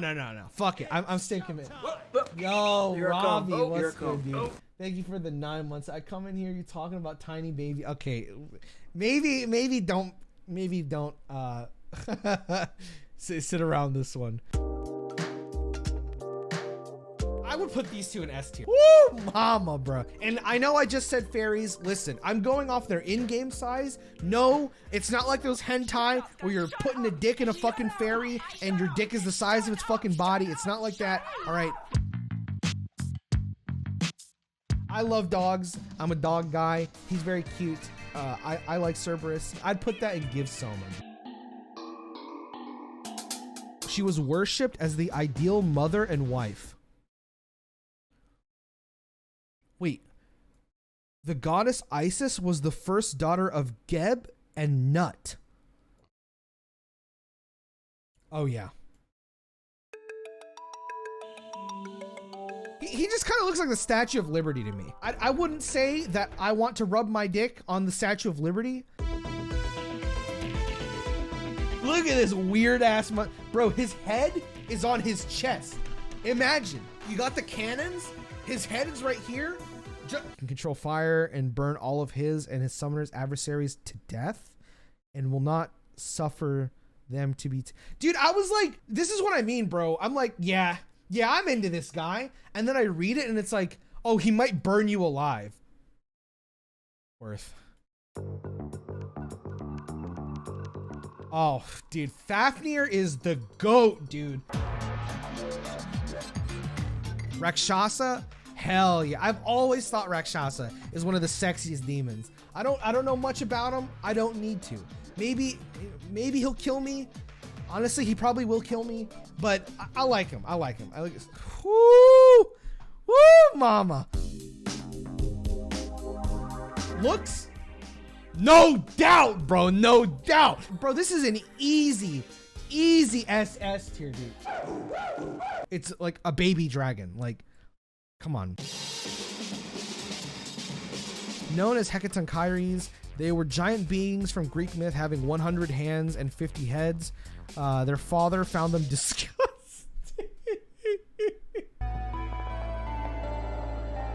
Lilith is the one who tempted Adam and Eve. So Lilith would kill me, but this is so worth it. Pisaka. This is a hard one to explain.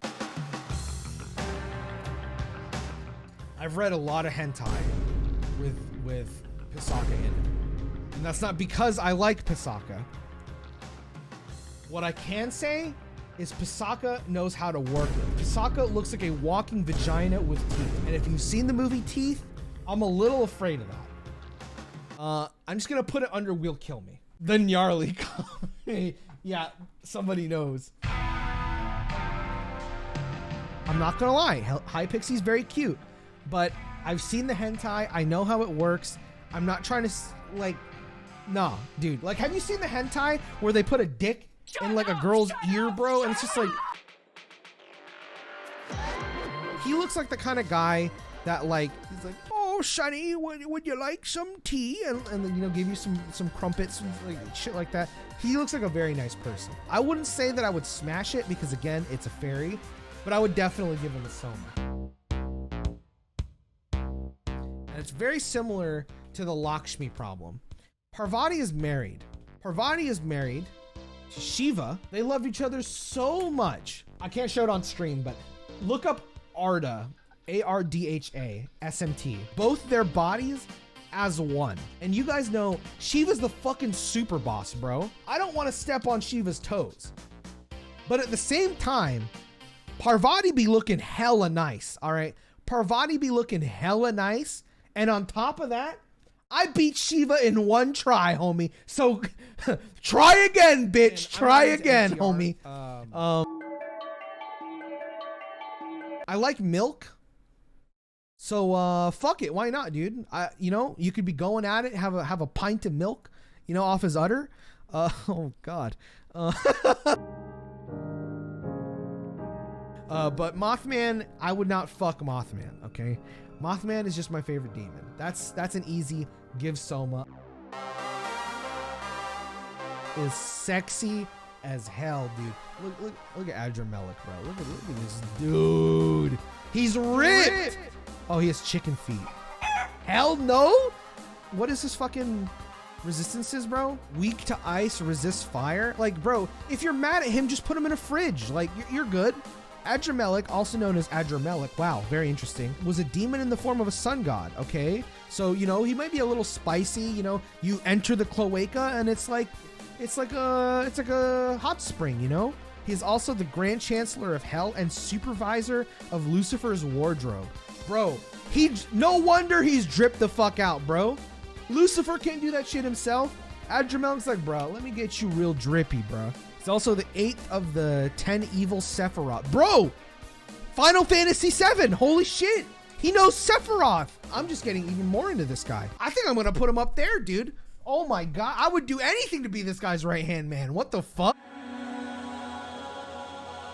Sarasvati is the goddess of knowledge, music, and art in Hindu mythology. I'm sold.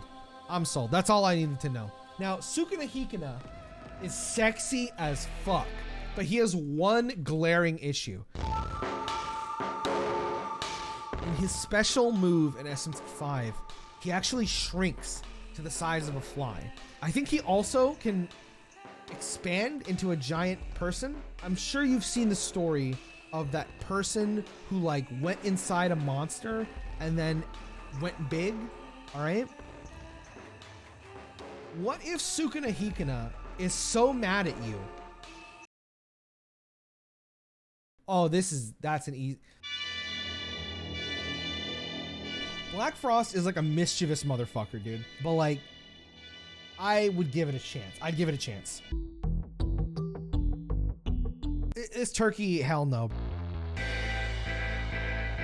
Some days I'm like, Barong is the cutest thing I've ever seen in my life. Other days I'm, yeah, fuck it, let's do it. Will definitely kill me, but fuck yes, dude. I like fitness, but I'm not like obsessed with fitness. And I feel like this guy is obsessed with fitness. So I think he would kill me. Belphegor is always sitting on a toilet. He's always taking a shit. We're like soulmates. If he shit, I would be his toilet. Hell yeah, dude. He is one of my favorite boss themes in SMT5. Bro, I'll paint the scene out for you, dude. I walk into the bedroom, you know, I'm like, I'm coming home from work, and by work, I mean sitting on my computer all day. I'm like, oh, I take my shirt off, take my pants off, Pazuzu, literally, he's sitting over there, butt-ass naked, and he gives me the look. He's like,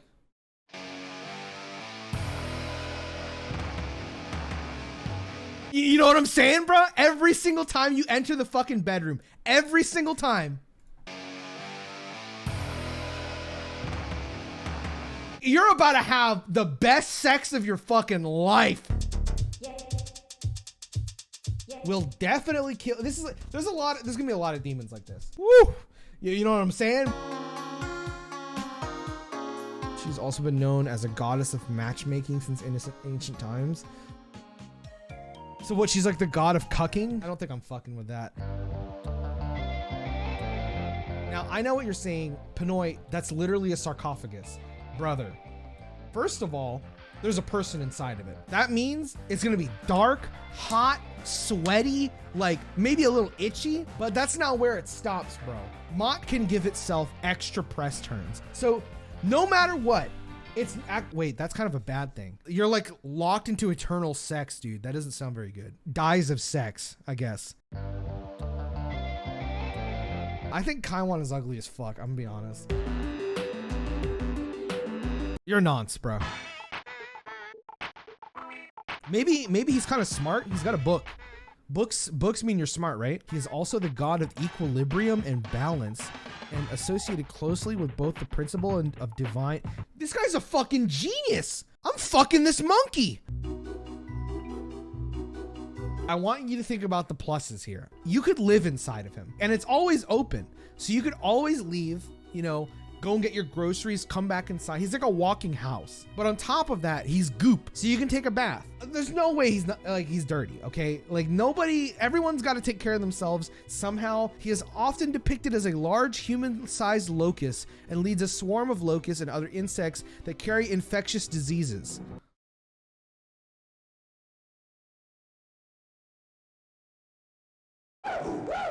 This is literally what my cum rag looks like, bro. Like, hell no. He is associated with the planet Mars. I really don't want to lose Publix. I love their chicken tenders. Like, I'm not trying to go to Mars just for this guy. Like, he's not that worth it, you know? You know what this looks like, bro? It's like if you had a dingleberry and never wiped it off, bruh, and it turned into like toxic waste. Yatagarasu is literally just a crow. I bet you this guy would be a master chef, bro. Like, look at this guy. He's always looking at you like Popeye the Sailor Man, bro. He'd be looking at you like, that's an easy hell yeah, dude. I mean, I'd probably give him a life stone. He might make some fire food. He might make some fire food. That is an easy pass. That's a hard pass for me. If SMT5 didn't give him a voice, I would have put Ippon Datara in hell yeah. Because I think he has one of the coolest fucking designs. He looks sick, but for whatever reason, in SMT5, they introduced his voice. And his voice is literally non-stop CBT. If anything, he will probably kill me from speaking, bro. It jumps on your back and helps guide you home or something like that. And that is like the cutest shit ever. I would not mind an invisible imp that looks like this, that would jump on my back and just be like, oh, this is the way home, bro. That's really nice of him. You know, I think that's great. I'm gonna have to explain this one. Now you're probably sitting there, what the fuck? Pinoy likes crab pussy. No, I don't like crab pussy. The reason why I'm getting in that suchigussy is not because I'm not trying to have sex with it. I'm trying to kill it because I love crab. Crab is fucking delicious. So you kill this thing, you got fucking dinner for like 10 days, bro. It's like having a dog, you know?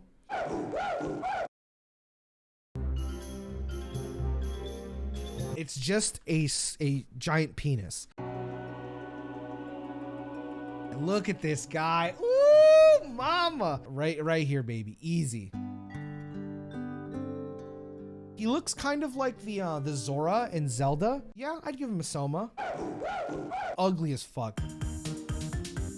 Do snakes even have like reproductive organs, bro? Like, well, he's a king, so you're gonna have like nice food. You're gonna have like a nice place to stay. I can just sit there and enjoy some fucking video games. So yeah, I'd say Rajanaga's worth. Kali's like the god of like killing or some shit, bro. But is it not the sexiest clock you've ever seen? We're talking 3 girls at once, and you always know what time it is, bruh. It's just water. Exactly! Okuni Nushi's hella sexy. Yeah, fuck it, dude. He looks like the Dragon Ball dragon. Maybe he'll give me the Dragon Balls. I'll give that a Soma. King Frost, the same situation as Rajanaga. I would love to ride him. Kill me, but worth it. It's a fucking turtle, homie. Amon is so fucking cool, right? I would definitely give this shit a shot. But then I noticed one glaring issue. He has feet. Yeah, fuck it. I'd do it. Kaya no Hime is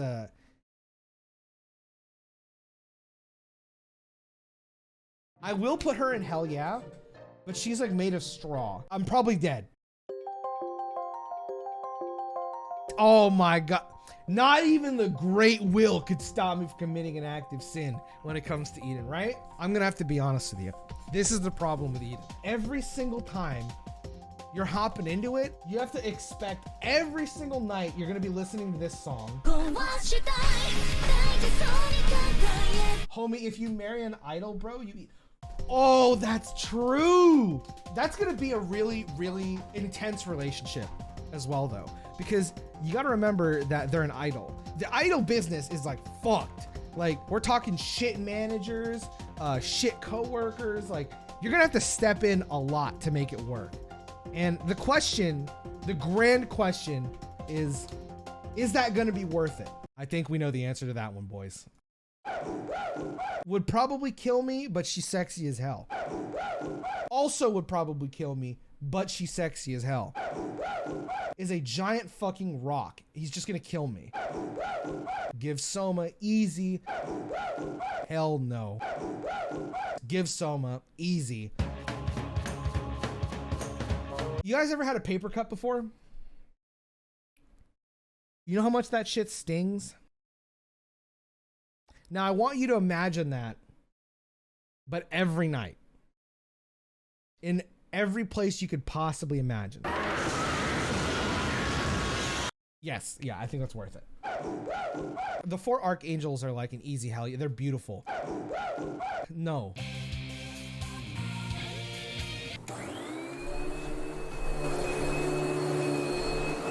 Hell yeah. Loki's the trickster god, but he's sexy as fuck, dude. Hell no. It's like a kappa, you know? You know how kappas, they like put water on their head and then like rip things out of your ass? That's probably what he is. Dude, fuck it. Sometimes I like a little butt play. I'm joking. I'm joking. No. That goes in hell, yeah.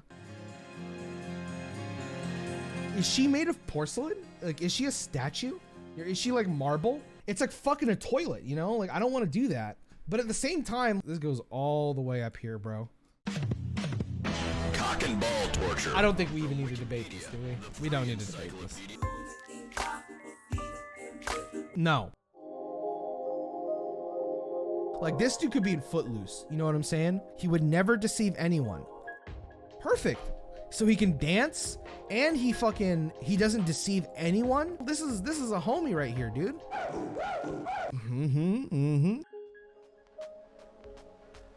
Belial, also known as Belial, Belhor, Belial, Beliar, Belial, or Belial. Wow. Damn, amazing lore. So yeah, fuck it.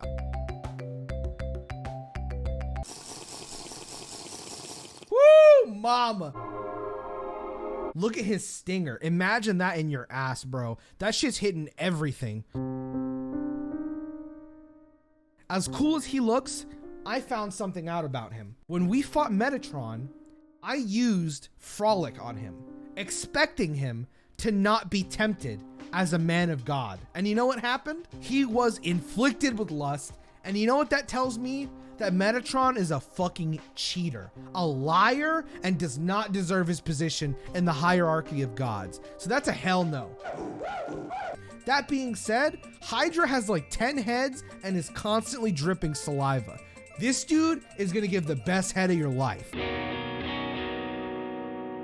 Okay, well, he has like a penis, okay? And the penis comes out of his eyeball, all right? And it has feet and legs, this little penis guy, okay? And it just floats there and it goes, ah! Yeah, like fuck that, dude. That's a hell yeah to me. I know Odin's done a lot of bad things, but fucking hell, I don't care. Same shit, bro. This dude, sexy as fuck, homie. Oh no. Gary McKellar, I believe, is Mara's steed. So he's already gonna be covered in stuff. What is Gary McKellar's most important factoid, I guess? He reflects physical. If you fucked Gary McKellar, he's not just fucking you back, bruh. Your cum is gonna bounce back. You would literally nut, reflect. Yeah, fuck it, let's give it a shot. What's her name? Miyazu? He does a lot for her in the game. And he ends up being ultimately flawed. So he's not a hell yeah because of that. But good ideas. Oh my god. If you are devoting yourself to Abdiel, bro, National Women's Day hits, you're gonna know it's National Women's Day. You know what I'm saying? I beat his ass in one fucking try. Like, for me, Shiva's a submissive little baby back bitch, okay? Baby back bitch. Baby back bitch. Baby back bitch. Baby back bitch. Baby back bitch. Baby back bitch. Baby back bitch. Baby back bitch. Baby back bitch. Homie, I'll show you the god of destruction, bruh. That being said, Shiva is sexy as fuck, so. This is the same as Kansu, to be honest. Same reasoning. She did that because she would do anything for God, right? So if I'm married to her, she would do anything for me, and I would do anything for her as well. Woo-hoo! Yes, sir. He has high speed. That means I could just jump on his back and he'll speed to fucking Publix, get me my chicken tenders, bro. Even though he's like old, decrepit, and kind of disgusting, his signature move, prayer. He is constantly making sure that you're at the top of your tippy top of your health, making sure I'm nice and healthy, well fed. Like, he cares. He's a good guy. I remember you saying something like, he's a skeleton, how do I fuck him? Like, what am I gonna fuck a bone? I'll explain. With Matador, you know his skill Andalusia? Hell yeah, brother. Oh yeah. Like, you know what I'm saying? Like,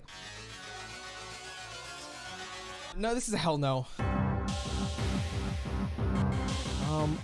They're kind of all in the same tier for me, except White Rider, because White Rider is creepy. That's a hell no. The others is just gonna kill me. But being ordered by divine law to not harm oil or wine. Wait, what? Why would I ever? What the fuck? Bro, you would come home with dinner and then Black Rider would be like, what the fuck? You brought food home? Get this shit out of here! Homie, I'm trying to eat, bruh. Fuck no, bitch. So then he's just gonna be like chilling with me until it's my time to die, right? So then he's like not gonna kill me for a while. So that's, yeah, fuck it. That sounds fine to me. I ain't one for bony bitches, but like, hell yeah. I'm like, bruh, please stop playing your stupid fucking trumpet. Yes, sir.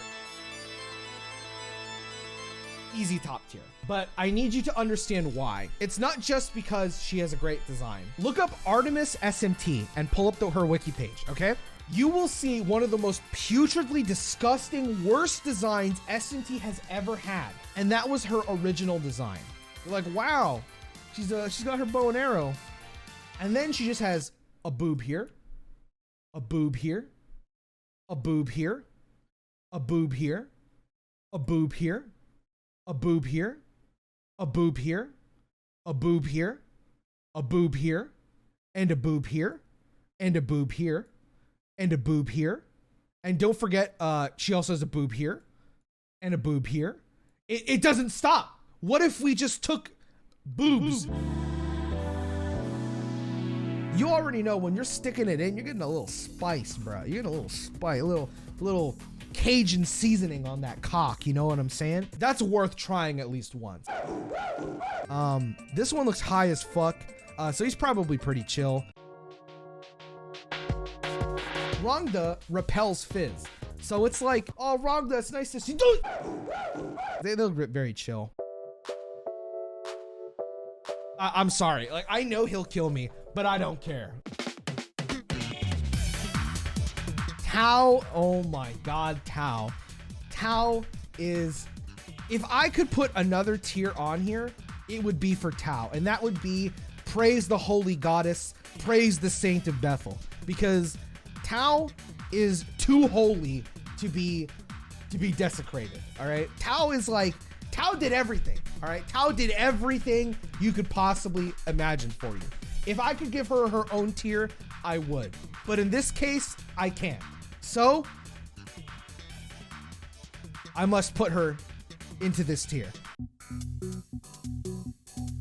You could put Arahabaki in your home, and people that come by would be like, wow, that's a really cool statue. You must be really intelligent because you know a lot about ancient history. And then Arahabaki would like turn around and go, you know, the sounds that the Reggies make, and then it would like kill them. So maybe that's not a good thing, but he wouldn't kill me.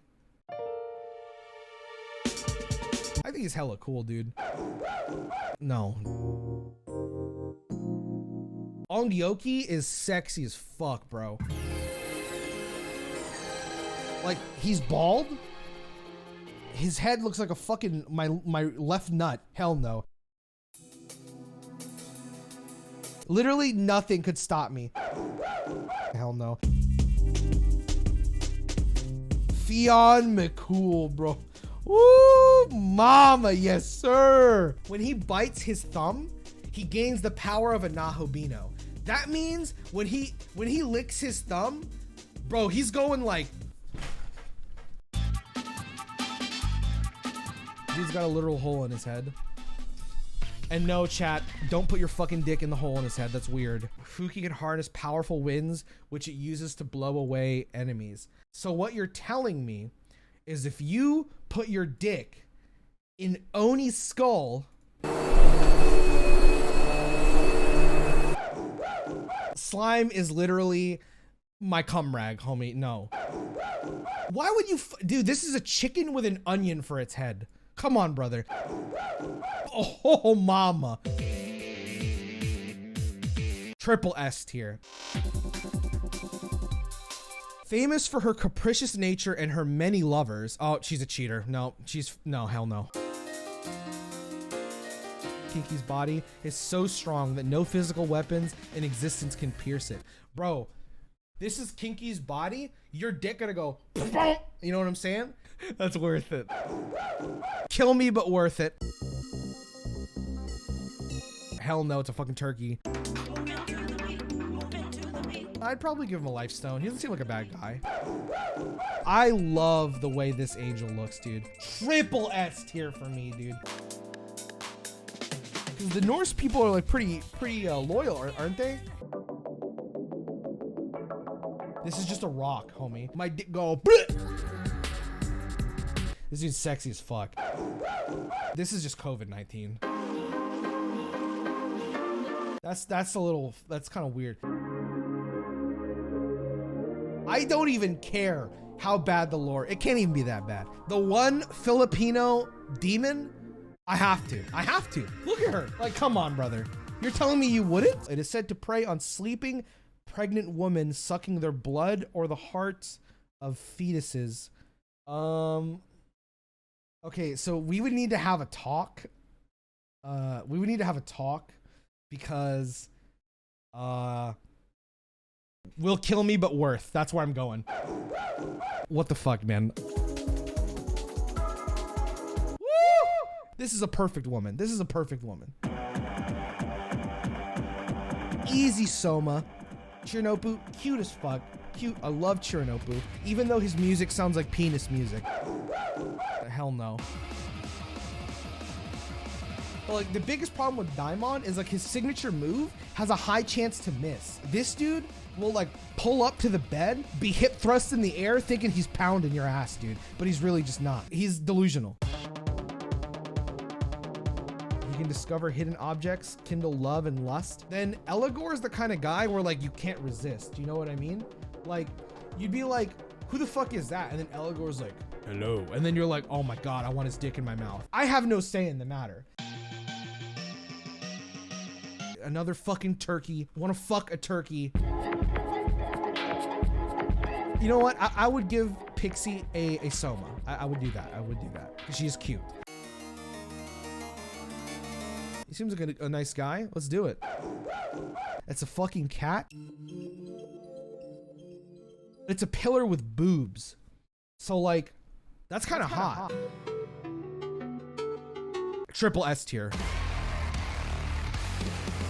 They're academically driven and are concerned with ideology, philosophy, theology, religion, and documents pertaining to the studies. Power seems like the kind of bitch that's just like, yeah, I'm smart and I'm gonna let you know I'm smart. And like the most annoying way possible where you're just like, oh my God, shut up. Nah, that's a hell no, bro. That's a hell no. Oh my God. This is just scary, man. That's just scary. Mermaids are like sirens, right? She has this move where she goes, ah! Legend says that they use their voices to charm men, causing them to crash their ships.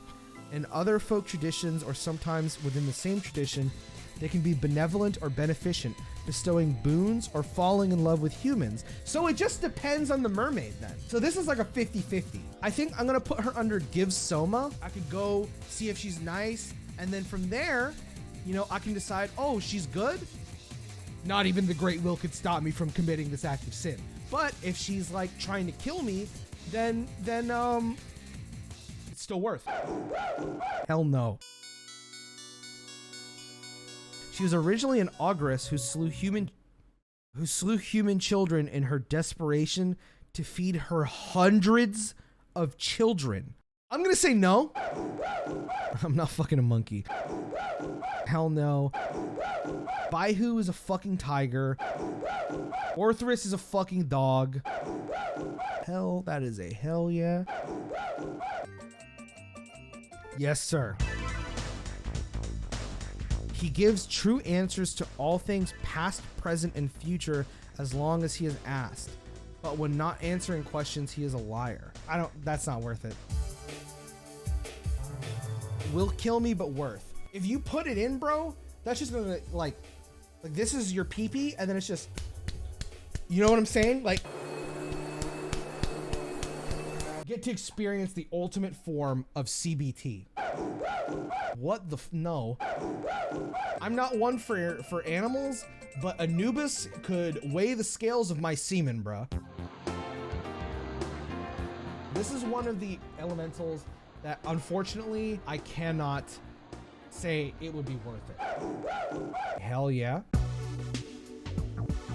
Okay, let's see. The wife of the god of storms. You're telling me I have to fight Susano to... Oh, I'm dead. It's worth it. I don't even want to think about it. Hell no. Oh, this is Sheisha. In SMT4 Apocalypse, Sheisha is one of the main villains. It also does this. And I don't want to deal with this. Hell no. I would love to ride. Not ride its dick, but ride it around. Gets to jolt your ass a little bit, you know? Actually, that'd be really nice because if he jolts your ass, he'll like singe the hairs off. I wouldn't even have to shave anymore. That'd be great. That seems like fun, bro. He killed and dismembered his brother out of jealousy.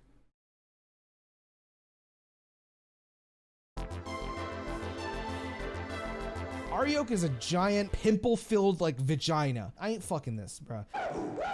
Raphael is pretty good looking. I'd probably give him a life stone. He doesn't seem like that bad of a guy. I don't want to become a werewolf.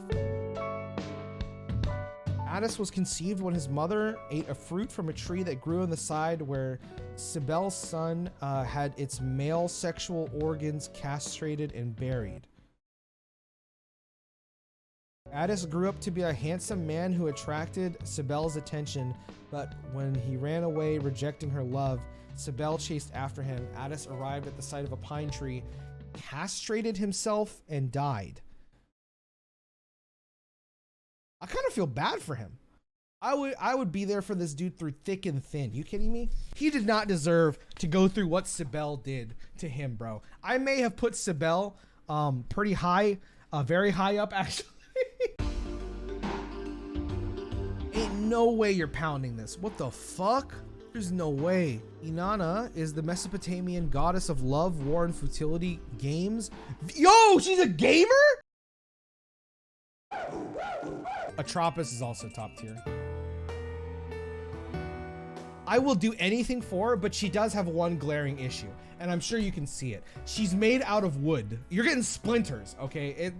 But it's worth it. It's worth it.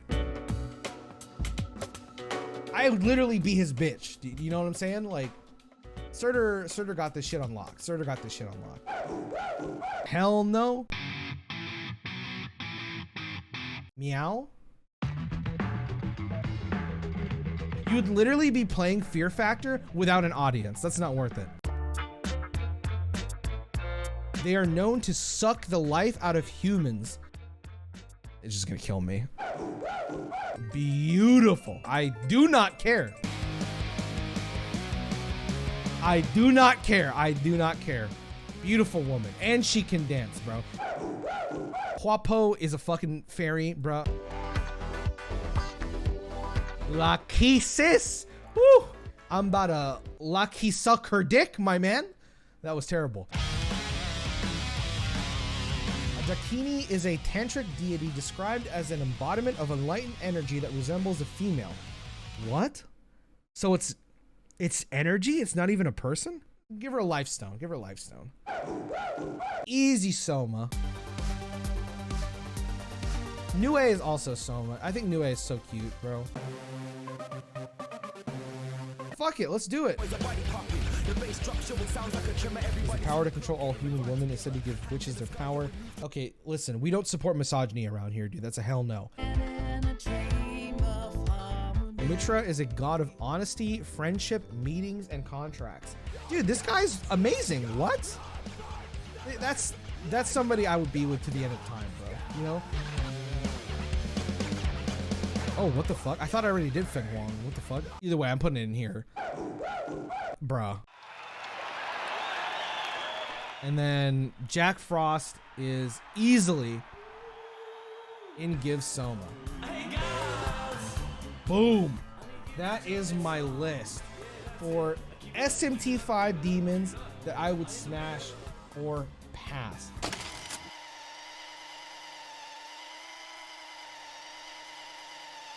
Intermission. That was a lot, and hopefully you're enjoying it so far. You're probably wondering, what the hell is this? Well, if you don't want to hear me just yap while you're eating your fucking spaghetti or about to go to sleep, you can skip to this timestamp on screen right now.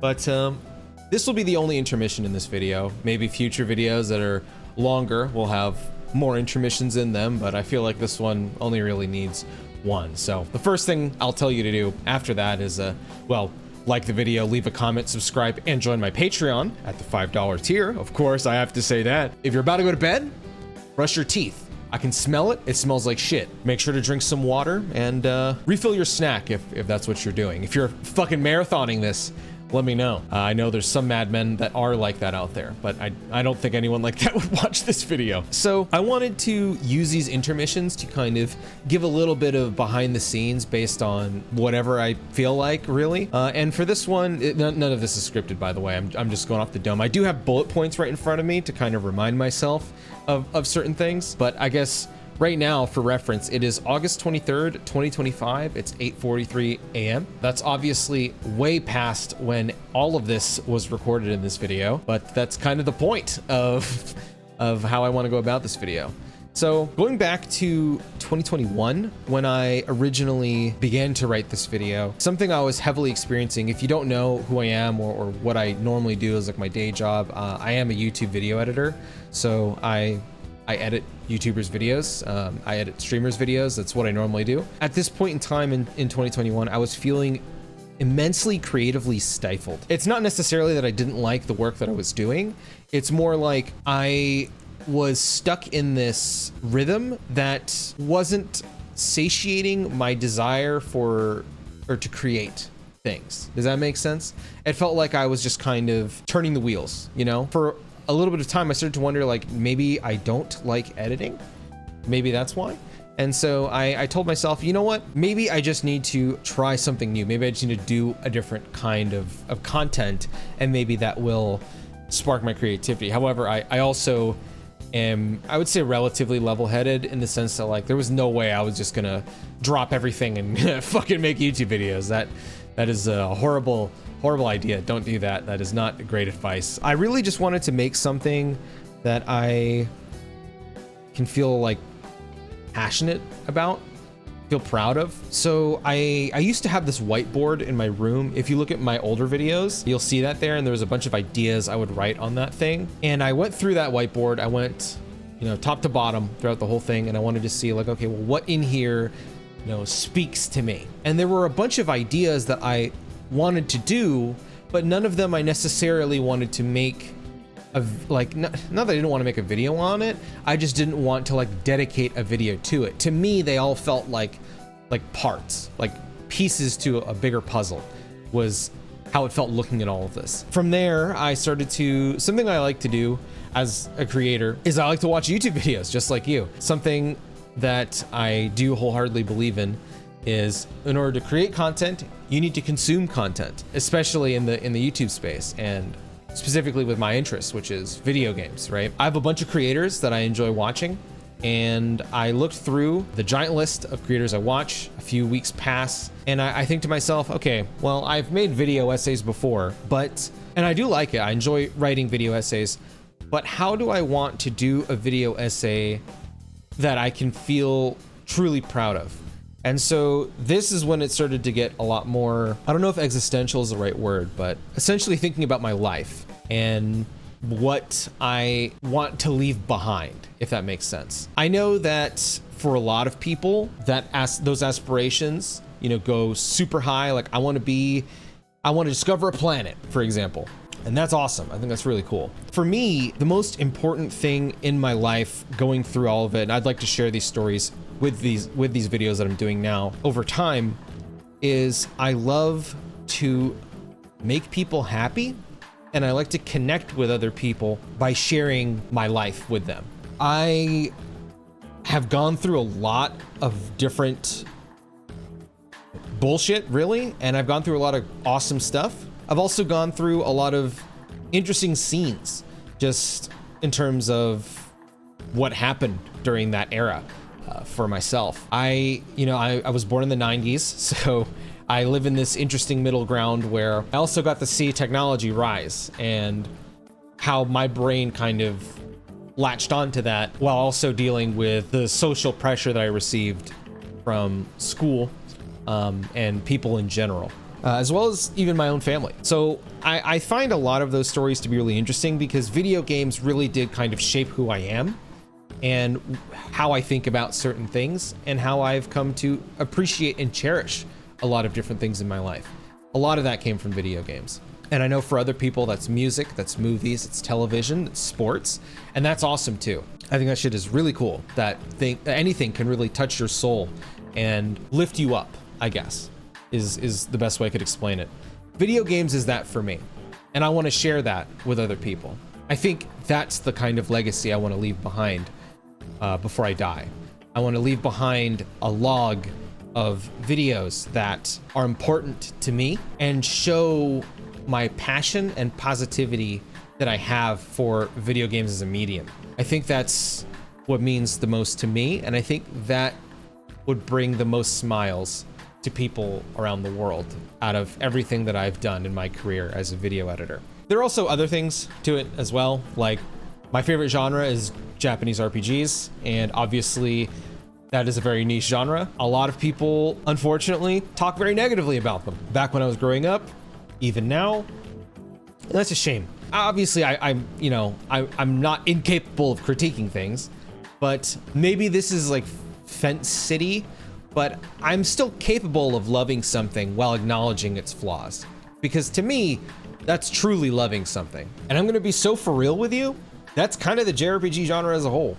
So I'd like to go down this journey of experiencing video games and sharing them with everybody live and documenting all of it and then sharing it in a giant video like this. Although I would be lying if I didn't say that on top of wanting to have this log available for a bunch of other people, I also want a log for myself. You know, I want to be able to look back when I'm older and see this catalog and relive memories through this. A lot of the video games I initially want to cover are going to be centralized around essentially how they affected me, excluding this video. This video was very much more like a testing ground for like, do I enjoy this kind of content, before I wanted to really dive deeper into it. And now I know I definitely want to. On this day, August 23rd, 2025, I definitely want to do that. It's just nice whenever you look back at like old photos or listen to that song that fucking sends you back in time. I want to have that, but as an audio-visual log of video games. I think that's cool. Of course, with that comes its own challenges, right? I'm not a journalist. I don't review video games, so I'm not really a game reviewer. I attempt to review video games, but if you've watched my video game reviews, you'd know that I fucking stink at reviewing video games. But I think there's charm in that. Because for me, it's like, I'm really poor at articulating why I think a game is good. I'm poor at articulating why I think a game is bad. And instead, I kind of lay in this weird spot where I just know what a video game makes me feel. So a game that might be a 6 out of 10, like Final Fantasy 13, is like a 10 out of 10 to me because of what that game means to me, how it makes me feel. When I hear its music, when I fucking open the box of the game, when I just look at the fucking cover art, you know, it sparks so many emotions in me that maybe a 10 out of 10 game like Elden Ring has like no effect on me. You know, I've never played Elden Ring, but I'm just using that as an example. I'm sure that game is amazing. Yeah, I really like what I'm doing right now with this video, and I'm looking forward to doing more videos like this. But also, by the way, cheat code. You know, if you leave a comment, and yes, I'm saying this for engagement, but I'm also saying this for your help. If you leave a comment with your timestamp and YouTube does not save your timestamp, because sometimes it doesn't. I know you've had that happen to you before. I know that shit happens to me all the time. You can come back and your own comment will always be the #1 comment for your account, and you can actually click your own timestamp and boom, you'll be right back to where you are. But yeah, if you're liking this video, if you liked hearing me ramble, like the video, drop a comment, subscribe, join my Patreon. $1, $5, doesn't fucking matter. Just support me, please, because I want to make more content like this. I really enjoy it. All right, enjoy the rest of the video.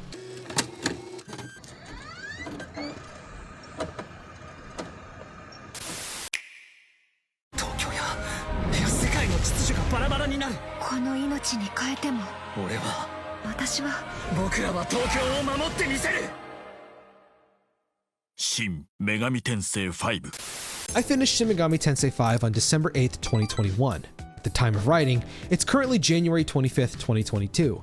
That means 48 days have passed since my brain received its final dose of SMT serotonin. To tell you the truth, I barely remember anything that happened. I was debating watching a summary video, but then quickly realized that's what a no-good two-faced liar does. You thought that was my ass, didn't you? So as I originally set out to do with this video, I'll be completely 100% honest with you. Shin Megami Tensei 5 is a masochistic masterpiece held back by its inability to use its strong concepts in an interesting way. Each session had me slobbering like a dog, eager to get my ass filtered by another boss. I became submissive, begging for just one more slap across my face. Nothing could stop me from pressing go live, picking up my controller, and running across the endless sea of RGB sand till each and every boss was properly sliced, steamed, and sucked into my stomach. Each fight forcing me to take a step back, spin the hamster wheel that operates this fat slob of meat, and respond with strategy I never thought necessary. Then, a character would open their mouth. For just a second, I'd think to myself, wow, this might be pretty cool. Another speaks. I think to myself, wow, this could be pretty cool. I created a new world, a world without demons or gods, yet the only thing running through my mind was, Demifiend's gonna be a pretty sick fight, dude. Imagine concocting the perfect breading to dress a piece of chicken, frying until golden brown, then dousing it with ketchup like a child. Shin Megami Tensei 5 constantly caresses your body with genial game design. The best fusion system to ever be pan-fried in Atlus's kitchen. The best battle system Atlus has ever baked in the theoretical oven. The music brilliantly displays the mental state of both the protagonist and the player at every major zone. Shin Megami Tensei 5 reeks of pure genius. Then you notice that Omega Toki Critical invalidates every other Magatsuhi skill. You notice that when you press the jump button while in full sprint, that Atlus has never played a 3D Mario game before. You notice that the most interesting bit of story is locked to an optional side quest with zero voice acting, and proceed to lay in a fetal position, wondering to yourself, I guess Shin Megami Tensei 5 Apocalypse will fix these issues. For every spice lovingly sprinkled over the breading of Shin Megami Tensei 5's crispy bucket of quality, an imperfection arises. The breading doesn't hold, it falls off. But you eat that shit anyway, because no one wastes the crispy bits. One bite into the theoretical tarnished piece of perfectly fucked fried chicken brings me to my middle school years. I was 14, staying over at my friend's house to play Mario Party 6, an activity we partook on a weekly basis. We'll call this friend Yuzuru Atsuta. These sausage sleepovers always had the same 5 people in attendance, us included. We'll call the others Tao Isanokami, Ichiro Dazai, and Demifiend. Every week was a fierce competition, a symphony of male sweat flying in each other's faces, each player perfectly in sync with their partner. Yuzuru would win almost every single game, a prideful but somewhat cocky kid who would defend his consecutive Mario Party win streak with his life. Tao would purposefully throw every lead so that none of us would feel bad. Dazai was annoying. And Demifiend would watch the chaos unfold around him like some kind of freak who gets off on Mario Party. We kept this weekly foray into Goblin gaming for months on end, brutalizing each other as if Snowflake Lake was the battleground for the throne of minigames. When the dust settled and our controllers could no longer take the unnecessary flinging of the sticks, only one question surfaced into each of our minds. Are we gay? At the school lunch table, we turn our heads to Demifiend and ask him, how come you won't play with us? Why do you only watch? Like some kind of freak who gets off on Mario Party. He opens his mouth halfway, then closes it. A slight smirk appears on the right side of his mouth. A slight dribble of saliva seeps from his lips. I'd shit on you, dude. The four of us surveyed each other's faces. Tao was the first to speak. I can sit this next one out, guys. He says, "You're such a pussy," I reply. The Demi-Fiend nods his head and responds, "Let me in on that next game." A twinge of fear courses through our spines as we finish the rest of our school day. The weekend comes, and Demi-Fiend lifts his controller for the first time in our multi-month Mario Party marathon. He locks in Waluigi. We roll our dice to decide turn order, and the first minigame begins. It's Sunday Driver on a Saturday. Almost immediately, each button was perfectly punched. A Metal Gear Solid alert signal erects from the three of our heads. "It's over, dude," Ozai mutters under his breath. I look at Yuzuru, visibly stunned by the events that had just occurred. This was a man that would lab Mario Party by himself. Time passes. A battle minigame begins. Each and every target annihilated. Looks on our faces as we barely managed to score a single point conveys more emotion than accidentally burning your hand while boiling instant noodles. We lost. A week passes. We lost again. A month passes. We lost once more. A year passes. The minute amount of urine which stained my pants should tell you the absolute state of my mind. By this point, Ozai and Tao had dropped out of playing. The sheer sound of Waluigi's voice viciously vaporized their will to go on. Yuzuru and I still believed. We knew that with enough practice, the Demi-Fiend could go down. I started to invite Yuzuru to my house. We'd practice 1v1 in Mario Party to sharpen our skills. This lasted about 3 months before we felt prepared to hinder this unkillable Demon King. The next school lunch, I grab a chicken sandwich with some hot sauce. As I gobble the admittedly abominable burger, I chase it with hot sauce, then turn my head to the Demi-Fiend. "You guys want to go again this weekend?" He says to me like some kind of freak who gets off on Mario Party. Yuzuru and I accept, ready for the storm that awaits us. Saturday is here, and so are we. Once again, the voices of Waluigi ring throughout the living room. Neither Yuzuru and I are shaken. A double gulp is heard from behind me. The minigame onslaught begins, and Demi-Fiend systematically shuts down the two of us. Every sinew within our fingers annihilated. Tao shrieks over the Mario Party results screen. I look around the room. Yuzuru had left. Dazai had his phone out over Demi-Fiend's now laid out body. My eyes focus on the screen. I lied to you. The fight wasn't a minigame massacre. Yuzuru and I were popping off. We didn't win every game, but it was much closer than I made it out to be. So close, in fact, that I had received the one bonus star needed to topple Demi-Fiend's dominion, the event star, for landing on the most happening spaces. Was it bullshit? Of course. It's Mario Party. Did I care? No. Storm settles over, and we all have dinner. It was awful. Yuzuru was giving us mac and cheese as if this counts as a meal. Tao speaks up with cheese sticking to their teeth. "Why didn't you play with us earlier, bro?" He says to Demi-Fiend. He opens his mouth halfway, then closes it. A slight smirk appears on the right side of his mouth. A slight dribble of saliva seeps from his lips. "I would have shit on you, dude." The three of us proceeded to grab the macaroni and carpet bomb his face for holding back all this time. Coming back to reality from reliving this nightmare, anger consumes me at this very moment. For such an incredible series of boss fights with dialogue that ran parallel to the game's plot, it took me 8 hours, 25 minutes, and 10 seconds to slay the Demi-Fiend. And there was not a single second I didn't enjoy receiving back shots from an army of mythical monsters. A war of attrition. One that truly tests how far you can take it, counting turns and double, triple, quadruple checking to make sure that you're following his demon summon order. At one point, I started to digitally note which demon had spawned to prepare for the next rotation. This super boss rules. So yes, Atlus, I would say I got my money's worth. However, there is no conceivable way to defend Return of the True Demon being paid day one DLC. Why string us along all this time when you had the goods right there from the beginning? The only answer I can conceive is the non-committal application of Shin Megami Tensei 3 Nocturne's cayenne pepper-esque spice to the breading. Atlus wants you to believe that this is a sequel to Shin Megami Tensei 3 Nocturne, but fails to execute on that premise despite clearly referencing it so much. Then what you're left with is a sad plate of southern fried chicken that tastes good, but if you order Jollibee instead, it'd be a banger. A king left exiled from an endgame gods battle royale, castrating Shin Megami Tensei 5 from having a world-shattering sequence for both the player and the protagonist. You could have made him an additional optional super boss like Shiva that leads to the true ending. I'd rather the game go out in full Dragon Ball Z nonsense than developing a cataract while waiting for something interesting to happen. While Demi-Fiend was relegated to side dish, the main course of Shin Megami Tensei 5 continued to impress. Mimon gave me the dash of SMT serotonin needed to keep going. Music would bobble my head omnidirectionally. Abscesses became my favorite way of restricting areas in open world games. Very few series have impacted my life emotionally like Final Fantasy and Persona has, and very few series have piqued my competitive gamer instincts like Shin Megami Tensei has. For me, it's a perfect blend of the two things I look for when I boot up my system and pick a game to sink the next month of my life into. I've made many new friends and reconnected with older ones because of this franchise. The fifth entry in the mainline series definitely does have its shortcomings. Despite that, I cannot deny the addictive atomic wing-like rush to everything else about it that I can confidently say it's in my top 10 games of all time. Chances are, you're watching this because you're excited to play the game yourself. Chances are you've already beaten the game and just want to watch someone validate your opinion, positive or negative. I'm here to tell you, the viewer, that I, Pinoy, strongly recommend Shin Megami Tensei 5.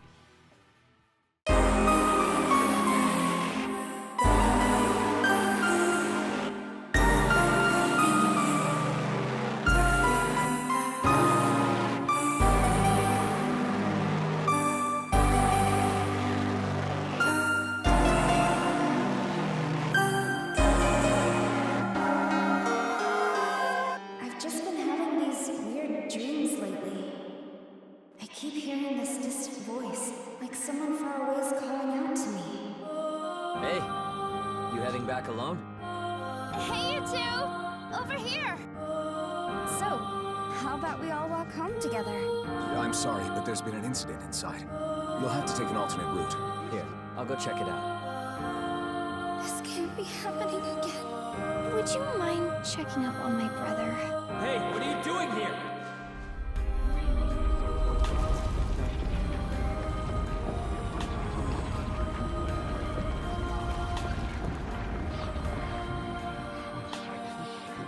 What exactly happened here? What could have possibly happened to Tokyo while we were in that tunnel? If I told you the Tokyo you'd been living in this whole time was a lie, would you believe me?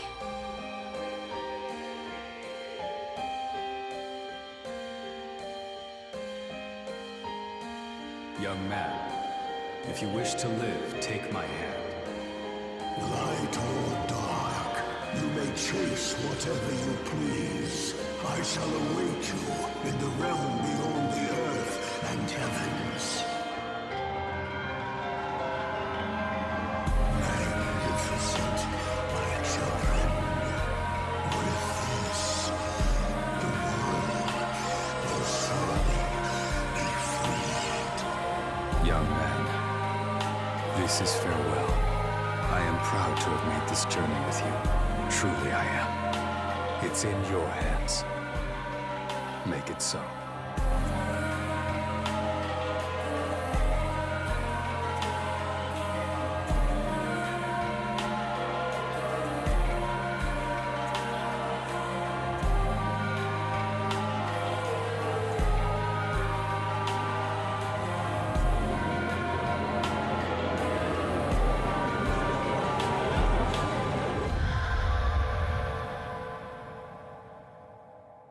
Welcome back.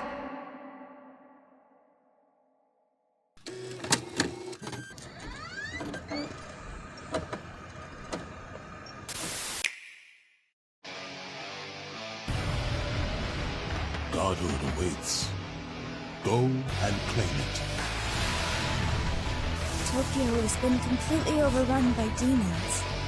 If we want to save Tokyo, we have only one option left. Algami, it's time!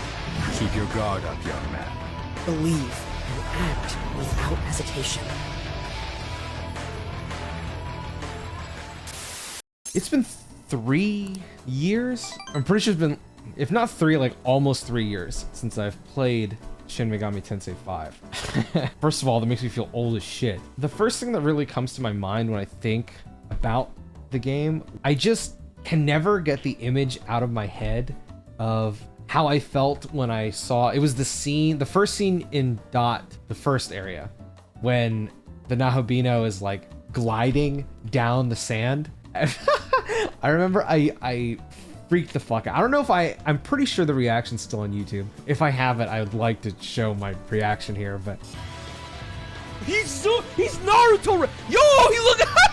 That shit got me so fucking hyped. I thought it looked godlike. SMT5 was a game that I had been excited for a long time. Oh, I should say, I'm actually filming this video on June 13th, 2024. So tomorrow is the release of SMT5 Vengeance. It's kind of wild. A lot of this video, whether you chose to watch it or not, is from a long time ago, a compilation of my thoughts from years ago. Going through all of it, I mean, I do have bullet points right in front of me because I'm a very, I don't know, my brain just kind of shuts off a lot. When the game finally came out, I remember being so excited. I did a very, very long, like, I think it was 2 or 3 days in a row, I streamed for like 12 hours each. And I remember, I think I made bets with my friends. I can't remember exactly. If Tyler, if you're watching this, let me know if we had a bet for this game. I can't remember if we did. But I do know that it was extremely fun going through that. It's weird because Shin Megami Tensei, for me, I don't know that I would have gotten into the series if I did not stream. I know that sounds really bizarre. A lot of this game kind of has to do with how I feel about being a streamer rather than the game itself, which is strange. But the easiest way I could explain it is, as a streamer, when I stream games, originally, I never wanted to stream RPGs. I never wanted to do them. I either only wanted to do competitive games, or it was mainly just competitive games, actually. And then I remember streaming Souls games. And, well, first it was Nier Automata, and I got flamed streaming that game. So I went to Souls games, and I remember being told during my Sekiro playthrough to play Persona 5 on stream because I use a lot of its music. I'm a video editor, so I use a lot of the music from Persona in my videos I edit and stuff like that. And at the time, Persona 5 had recently come out. It was like a year old. So I was like, you guys really want me to fucking stream that game? It's like 100 hours long. Like, there's no way you guys are gonna fucking watch this shit. And so I streamed Persona 5, the original game, and I streamed it on Merciless because I thought to myself, now, prior to this point, I didn't really play games on the hardest difficulty. I always stuck to normal because games for me, especially off stream, is something I like to chill out doing. It's not something I'm, really... I'm not trying to get in there, you know what I'm saying? I know you know what I'm saying. But with streaming, I was like, well, actually, I did stream the Kingdom Hearts games, and I streamed all of those on normal, which I kind of regret doing nowadays. But yeah, Persona 5, my chat was like, you gotta stream it on the hardest difficulty, bro. So I streamed it on Merciless, and it went really well for me.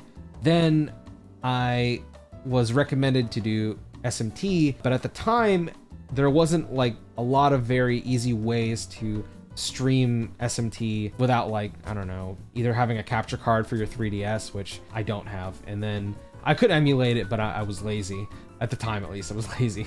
So I was basically playing the waiting game, and eventually I ended up playing SMT4, Apocalypse, and Strange Journey off stream on my 3DS in anticipation for what had been announced, which was SMT5 and Nocturne. I play Nocturne on stream, which by this point, it was like years of people telling me, dude, this game is it's fucking hard as shit. You're not ready for this. And I was like genuinely shaken in my boots. I actually forgot to mention with Persona 5, it was extremely fun to kind of go through that game over again on the hardest difficulty. It gave me like a new perspective, kind of seeing like how the game ticks and how to approach certain fights now that I have to think more, And with SMT, this was kind of like my awakening inside of me. Like, I never knew inside of me I would ever feel this desire to basically, it's literally masochism, just lose over and over and beaten and battered like a little bitch. That's what going through a lot of Atlus titles was for me on the hardest difficulty. It was so fun. It's weird to say all this because I've played Souls games before this, and I know for a lot of people it's like, oh, Souls is so hard. And I mean, yeah, I guess it's difficult, but to me, it's just kind of the nature of how the game was made. So it never bothered me when I played games like Dark Souls 3, Dark Souls 2. I never played the first one. This was just in my own time before I made or before I streamed. I never really, I don't know, it never came to my head like, oh, this is a fucking hard ass game, dude. When I play, I was like, oh, this is how the game is. But yeah, it was really SMT that hit me on difficulty. I loved it. It was like an adrenaline rush in almost every fight, dude. You're on your fucking toes, trying not to die. And when you have, I mean, I don't have like a large audience or anything like that, but I'm very happy with the community I have.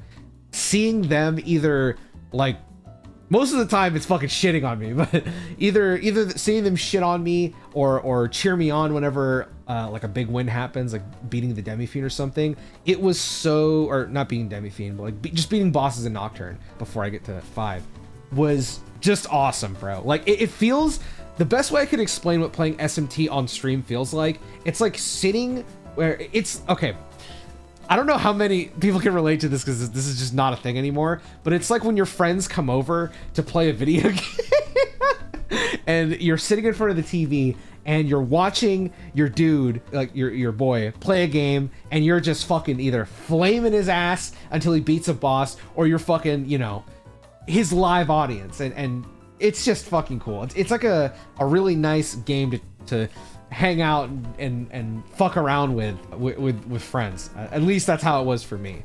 So I really got into this, and SMT5 just kind of pushed that to the next level for me. So many of my fondest memories of that game really do come from having my chat fuck around with me. It sounds so weird.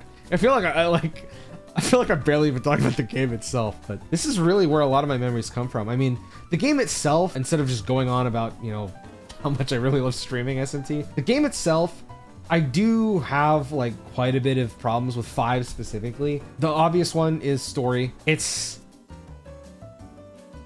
just hard for me to care about anything that's going on. Like, there are glimmers of something cool happening. Like, there's a lot of fantastic concepts, but almost all of them are just, it's like, here's a concept, and then they never do anything with it. That's like how all of the game is. There's one side quest with one of the characters. I can't remember her name, but she's the girl that looks like a female Joker. She had a really fantastic side quest with Konsu, and I absolutely adored it. It's not perfect, but I really liked what they were going for with it. Not just that, but also even the stuff with the red-haired girl and Tao. It's like there's this concept of bullying, which I mean, I might get into a little bit with Vengeance because I've only seen one trailer for that game, but it looks like they're expanding on that subject matter from the original. It's just like I like seeing what happens to characters when they're pushed like that. Not because I'm a fucking weirdo. It's just interesting to see, like, you know, how many different directions you can take with that. But overall, a lot of SMT5's story does fall flat. It's really hard carried by its gameplay. Out of every Atlus game I've ever played, I say this a lot on my stream, but out of all the Atlus games I've played, SMT5 might have I think it does have my favorite gameplay loop out of all of them. I do really like, you know, obviously Persona. Persona is my second favorite franchise. I love the social stuff and all that. Excuse me. To be honest, I'd even love it in fucking SMT. I know people kill me for saying that, but I just like, if you've ever watched one of my streams when I'm playing an RPG, right now I'm streaming Final Fantasy VII Rebirth, I spend exceedingly long amounts of time just talking to characters or listening to characters talk. It's just something I like to do. So naturally, I would love to do that in general. Whoa, what the fuck was I gonna say? The gameplay loop of SMT5. A lot of that gameplay loop is, it's like sniffing cocaine, bro, to be honest with you. It's just this really addictive loop where, and I know for a lot of people it can be frustrating with the battles, but like the battle system's just so good. You're constantly getting into these fights and it's constantly busting back, slapping you fucking left and right. Once you finally prevail, you get this huge adrenaline rush. You take all of that experience you have, run back, make a new fucking team, go to someone else, get your ass beat, realize everything you did was fucking stupid as shit, and then you look back at like, okay, well maybe I can tweak this here, maybe I can tweak that there, and then you end up with something that works, and then you prevail again, and it's like this constant loop again. It's literally crack. I can't get enough of it. The characters themselves are like whatever. The only one that ever stood out to me was the one I was talking about, the female Joker girl. The main character, it's like your standard with every Atlus game. They don't say anything.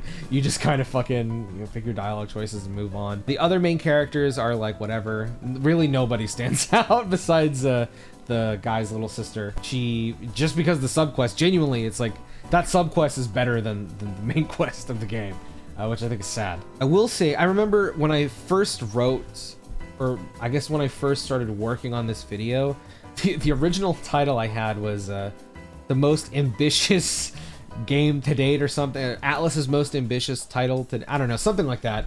I fucking hate clickbaiting. Anyway, a lot of that stemmed from the game's open world. Shin Megami Tensei 5 is not an open world game, but it's way different to previous SMT games, at least from the ones that I've played. I've not played SMT 1 or SMT 2. I haven't played all of the spin-offs. SMT 5 gives the player a lot of freedom by dropping you into like Xenoblade, Dragon Quest sized maps, and kind of just sets you off to do whatever it is that you want to do. You get to see the demons running around the map, which is fucking awesome. You get to see some NPCs, not a lot. I'd like to see more kind of populating some of the areas. I know that for a lot of people, a lot of the open world was like super bland to them. I did not feel that way, but I'm also really easy to please. Grabbing Mimon and seeing the number go up, brother, I was obsessed with that shit. It's so fun. I will say the subquests are like really whatever. I mean, it's nice when you get into a battle because I like battling in that game, but there's a lot of repeated subquest stuff like go kill this bicorn 10 times and then go kill this Fafnir 10 times, this shit like that. It's not exactly the most engaging thing in the world. I don't remember all of the rewards because it's been so long if they were like even really that worth it, but I still do them anyway. It's like built into my fucking system to, if I like the game enough, I will go for 100% every time, even if there's parts I don't like about it. The key thing that I really loved about SMT5's open world that I would love to see in other RPGs, Final Fantasy VII Rebirth is doing this a little bit, but it's not as hardcore as SMT5's. So the towers in the game, they're like these disgusting fucking flower thingies, and whenever you go to them, it unlocks the vision for the area, like, you know, like any open world game. But in here, whenever you go and attack them, it's like a mini boss fight. This was really wild to me because I thought about how many times I unlock a tower in Zelda or unlock a tower in like a Ubisoft game or something, and then I think about in here, and it's like, okay, what's more memorable? You know what I mean? I remember the first time I do it in a Ubisoft game or Zelda or something like that, because it's like, oh, it's this moment where you're finally, you know, doing the leap of faith, or it's this moment where the fucking whatever it is fucking drops into the Sheikah Slate and you're like, whoa, this is crazy, look at this. But I don't really remember the rest of them outside of the first time. But with SMT5, I don't remember all of them, but I remember quite a few of them just because they can create these moments. I remember one of them early on being a mermaid that absolutely fucking kicked my ass.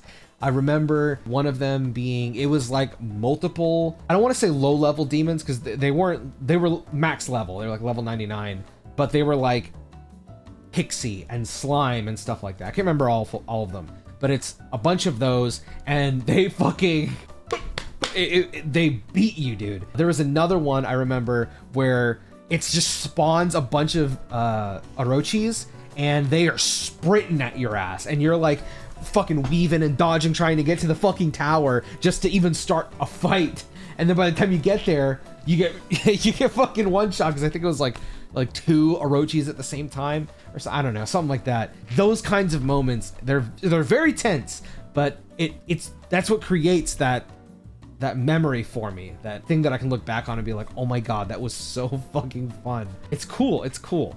I would love to see that happen more in other games that do the tower type thing. One of the other big, well, maybe not changes, more like an update that SMT5 had handled was Fusion. And Fusion is so much better in SMT5 than anything. I think SMT5 had the best Fusion system. The amount of customization that you have through Essence Fusion, it's like super RPG type stuff, dude. Like, you can really min-max your character. I never got to try a magic build. I ran a physical almighty build, was what I did. I would have loved to go back and try a magic build just to see how well that would have turned out, because when I think about it, I don't know if the Nahobino got any like super broken like Murakumo type level skills for magic, but that's besides the point. Stuff like what I just did, honestly, is what I loved about it. You can really go to like down to the minutia, and you kind of have to for some of the harder fights, like really Demi-Fiend mainly. You got to be careful about what you're choosing. You have to be really picky about what affinities you set for yourself. It's so fun. Going out and doing this for your demons as well is incredible. I honestly would love to see something like Essence Fusion in the other titles that Atlus does. I think the only thing I would have wanted was something like traits from Persona 5 Royal. I think that'd be really cool. But to be fair, I think SMT5 has its own kind of unique thing for each demon, which is just straight up skills, right? You know, like Jack Bufala or I don't know, stuff like that. You know what I mean? I know that when the game was released, there's stuff like the meme, what the fuck, the Persona without the heart. There was shit like that. But I also know that a lot of people had genuinely fair issues with the game. I can't remember what he said specifically, but I remember watching, I think it was Marsh's video. It was either Marsh or Simply Dad, I can't remember which one. But one of them was talking about how in like the Tokyo Diet building in Nocturne, they do this like weird like shifting, I can't remember even what happened, it's been so long since I played Nocturne, but they do something with it. It's a dungeon in Nocturne, but in SMT5 it's just kind of like a room, you know, nothing really happens in it. I mean, just a few months after the game came out, I mean, it was a year after the game came out, I remember seeing a video pop up on my recommended on YouTube that was like, can we all admit that SMT5 was actually horrible or something? I don't know, something like that. I was generally pretty shocked about how much people seem to dislike SMT5. I do, like, I hear a lot of the issues compared to like the previous games, but at least for me, from what I have played, I really do think that outside of like maybe SMT4, I'm like lying, bro. Like, I just prefer the gameplay loop of 5 so much. I like having that freedom to do whatever I want. I think the only thing I really hated was just, or not hated, but like the only thing I can really think of that needed changes was like its dungeons compared to the previous games, because the dungeons are better in previous games, but I'm one of the like bro, you put me at the end of like a Apocalypse, I hate that dungeon. Put me at the end of Nocturne, I guess the dungeon isn't bad, but like the random encounters ruined it for me. I couldn't stand it. Fucking Sector Eridanus and Strange Journey, brother, oh my god, I'd rather put my head through a wall. That shit is annoying. I hate that. I think there needs to be some kind of balance between the two. I don't want to see something really complicated like Womb of Grief, but I don't want it to be as simplistic as what SMT5 does, because they're like barely even a dungeon. I always try to recommend people to at least give it a try. I remember being able to reconnect with one of my friends over this game, so maybe that's why I'm like kind of biased towards it. But with SMT5 Vengeance releasing tomorrow, I'm really hoping that Atlus has taken a chance to kind of see everything that they did with SMT5 and see if they can not only enhance it, like I know that's a whole thing where it's like, oh, should Atlus, you know, like redo their games over and over to like quote unquote fix them? I don't really care, to be honest. For me, it's like a whatever type thing.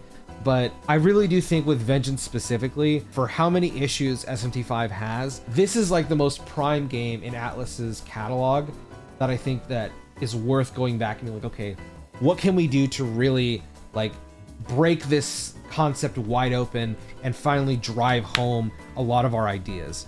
This is really the one out of everything. Sure, you know, like for example, I remember I played Persona 5, they announced Royal, I'm like, how can you possibly improve Persona 5? And then I played Royal and I was like, okay, this is significantly better. But my point is that with that case, I never felt like Persona 5 needed more, you know? With SMT5 Vengeance, I do feel like it needs more. It needs a lot more, which is wild to say when the game is already 80 plus hours long. I'm not saying the game needs to be longer. A lot of the content that's already there needs to be looked at, like seriously looked at and analyzed to see how it can be improved. The gameplay is perfected. It's mainly the characters, the narrative, the story, because at least for me, that's where a lot of, I don't want to say memorability, what's the word I'm thinking of? The games that mean the most to me have an actual like serious profound effect on how I think about something. That's also a lie because Jet Set Radio is one of the best games ever played, but I don't see why SMT can't do that, especially with how many different concepts it uses with religion and all that kind of stuff. I'm happy with how SMT5 turned out. I mean, we got the best looking protagonist. I'm just gonna say that right now. I mean, well, all right, SMT2's protagonist gives Nahovino a run for his money, bro. I don't know what the fuck he wearing, but bro, he looks sick. I think if anything, my main takeaway from SMT5 was that I'm a fucking lunatic. Please don't sleep on SMT5. If you're even remotely interested, genuinely go check out Vengeance. Maybe, I don't know, watch like an hour or something of it. If you have even the slightest interest, you should give it a shot. I know that it's hard for some people to, like, let's say if you're like a Persona fan, it's hard to switch gears and go entirely into gameplay, but I promise you, it's worth your time. Now, I do not rate games by number, so instead, I will simply say, with each slurp of the hottest bulldog stir-fried ramen topped with 2 hefty cuts of sublime spam, 2 glistening golden eggs, and a generous heap of green onions, I'm reminded of the many months I spent during both in-game and on my toilet. Shin Megami Tensei 5 is a loaded bowl of surefire spice that everyone tells you is too spicy, yet you know deep down, just isn't hot enough. Shin Megami Tensei 5 is the first video game to be reviewed in this fashion on this channel. Therefore, it currently sits at number 1 on Pinoy's video games reviewed by a guy who stinks at reviewing video games tier list. As we continue this series, I will update this list at the end of every Obsessive Ogling. My name is Pinoy, and I have no idea how to review a video game. I wrote this video over 2.5 years ago during a much better time in my life. Throughout the 2.5 years since, I went through a lot that forced me to reprioritize aspects of my life and focus on keeping not only myself, but my family in good hands. I'd like to thank content creators Marsh, Maximilian Dude, Crystal, Dungeon Chill, Maria Ilmutis, Shugels, Thor High Heels, and Tim Rogers, as they were my main inspirations for how I'd like to tackle not only this video, but future videos as well. Special shout out to my friend and fellow content creator Wem for allowing me to practice segments of this style of video on his channel. If you're interested to see the prototypes for how this video came to be, that's the place to go. Not everything I make will be of this length or contain skits spread throughout, since this does take a lot of time, and I do have a full-time job that most of my attention goes to. But my hope is that in the future, I can do this full-time. I'd like to use this time to guide you to my Patreon. This video was made entirely possible thanks to my lovely patrons who were there with me during every step of the video making process. Access full video scripts, notes, possible playthroughs, and even vote on the next experience video, except the next 2. Link is in the description. Leave a like if you enjoyed, leave a dislike if you didn't, and let me know if you'll be picking up Shin Megami Tensei 5 Vengeance. As for the next large project I have in mind,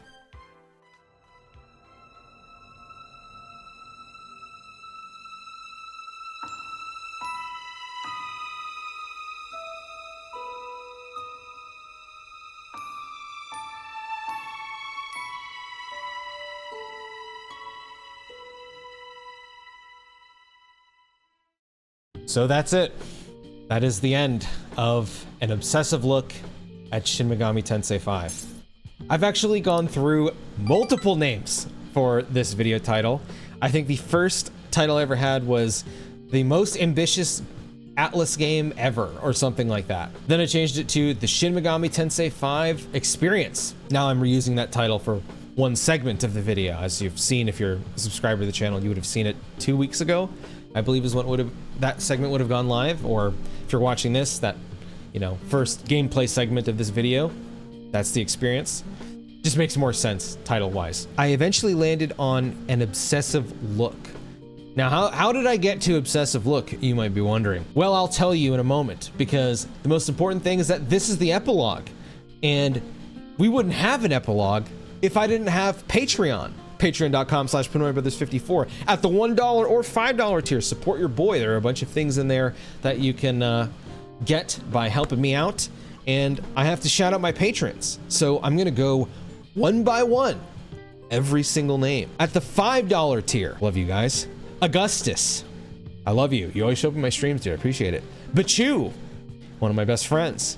Alex, or Big Man Blastoise, my man, dude. Thank you so much for those magic cards. Ex-Coach, dude, you've been around for a long time. Same with you, Koja. Koja, thank you for being a $5 patron. Nick, actually one of my best friends, and literally helped me go through a lot of dark parts of my life. I appreciate that, man. Andy, Primetime Andy, bro, one of these days, I'm gonna sit down and we are gonna play a fighting game. I promise you. Will it be now? Will it be next year? Will it be 5 years from now? I don't know.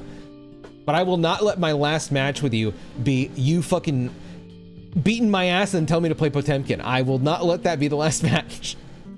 Raul, oh my god, I've known you for fucking forever, dude.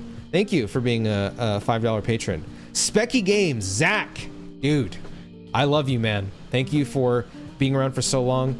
And I know we don't always talk, but I greatly appreciate it when we do. Tangling, bro, I have not seen you in so long. I hope you're doing well, dude. Thank you for sticking around and supporting me, though. I greatly appreciate it. You're the GOAT, man. And Zelda FML, dude, thank you so much. I don't know why Zelda would make you FML, but let me know why, because I think Zelda's pretty good. Maybe it's because we take forever to get new Zelda games. If that's the case, understandable. And then the $1 patron tier, Gone 2089, Hayabusa, and William.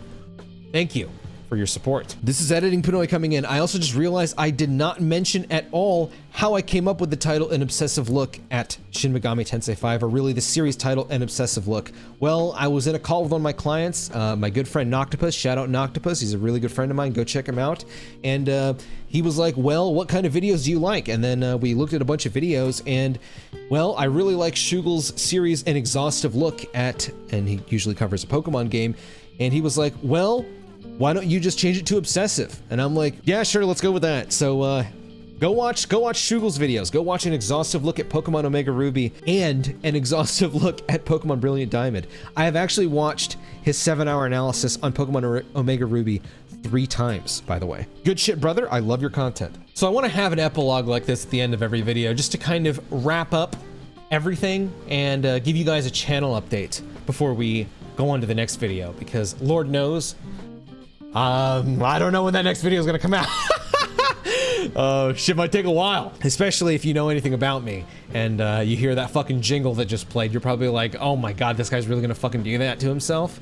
Well, fun fact, that was originally gonna be the first video I was gonna do in this fashion, but I told myself that's probably a horrible idea and I should probably get my reps in. But finishing this video has honestly been amazing. I'm not gonna lie. It's been very, very freeing. It feels like a giant weight has been lifted off of my shoulders. I feel ready to move forward and make new content, write more, you know, long form scripts. I mean, this video was written and filmed and gone through multiple iterations, excuse me, during some really tough parts of my life, man. I mean, even now, it's not exactly the brightest time for my life, but things have improved a lot and things are getting better, and I feel comfortable. I mean, hey, I actually managed to finish this video, you know? There was a time period where I canceled this video. This was in 2023, I'm pretty sure. I think I made like 30%, 40% of progress, something like that on the video, and I was like, this video sucks, man.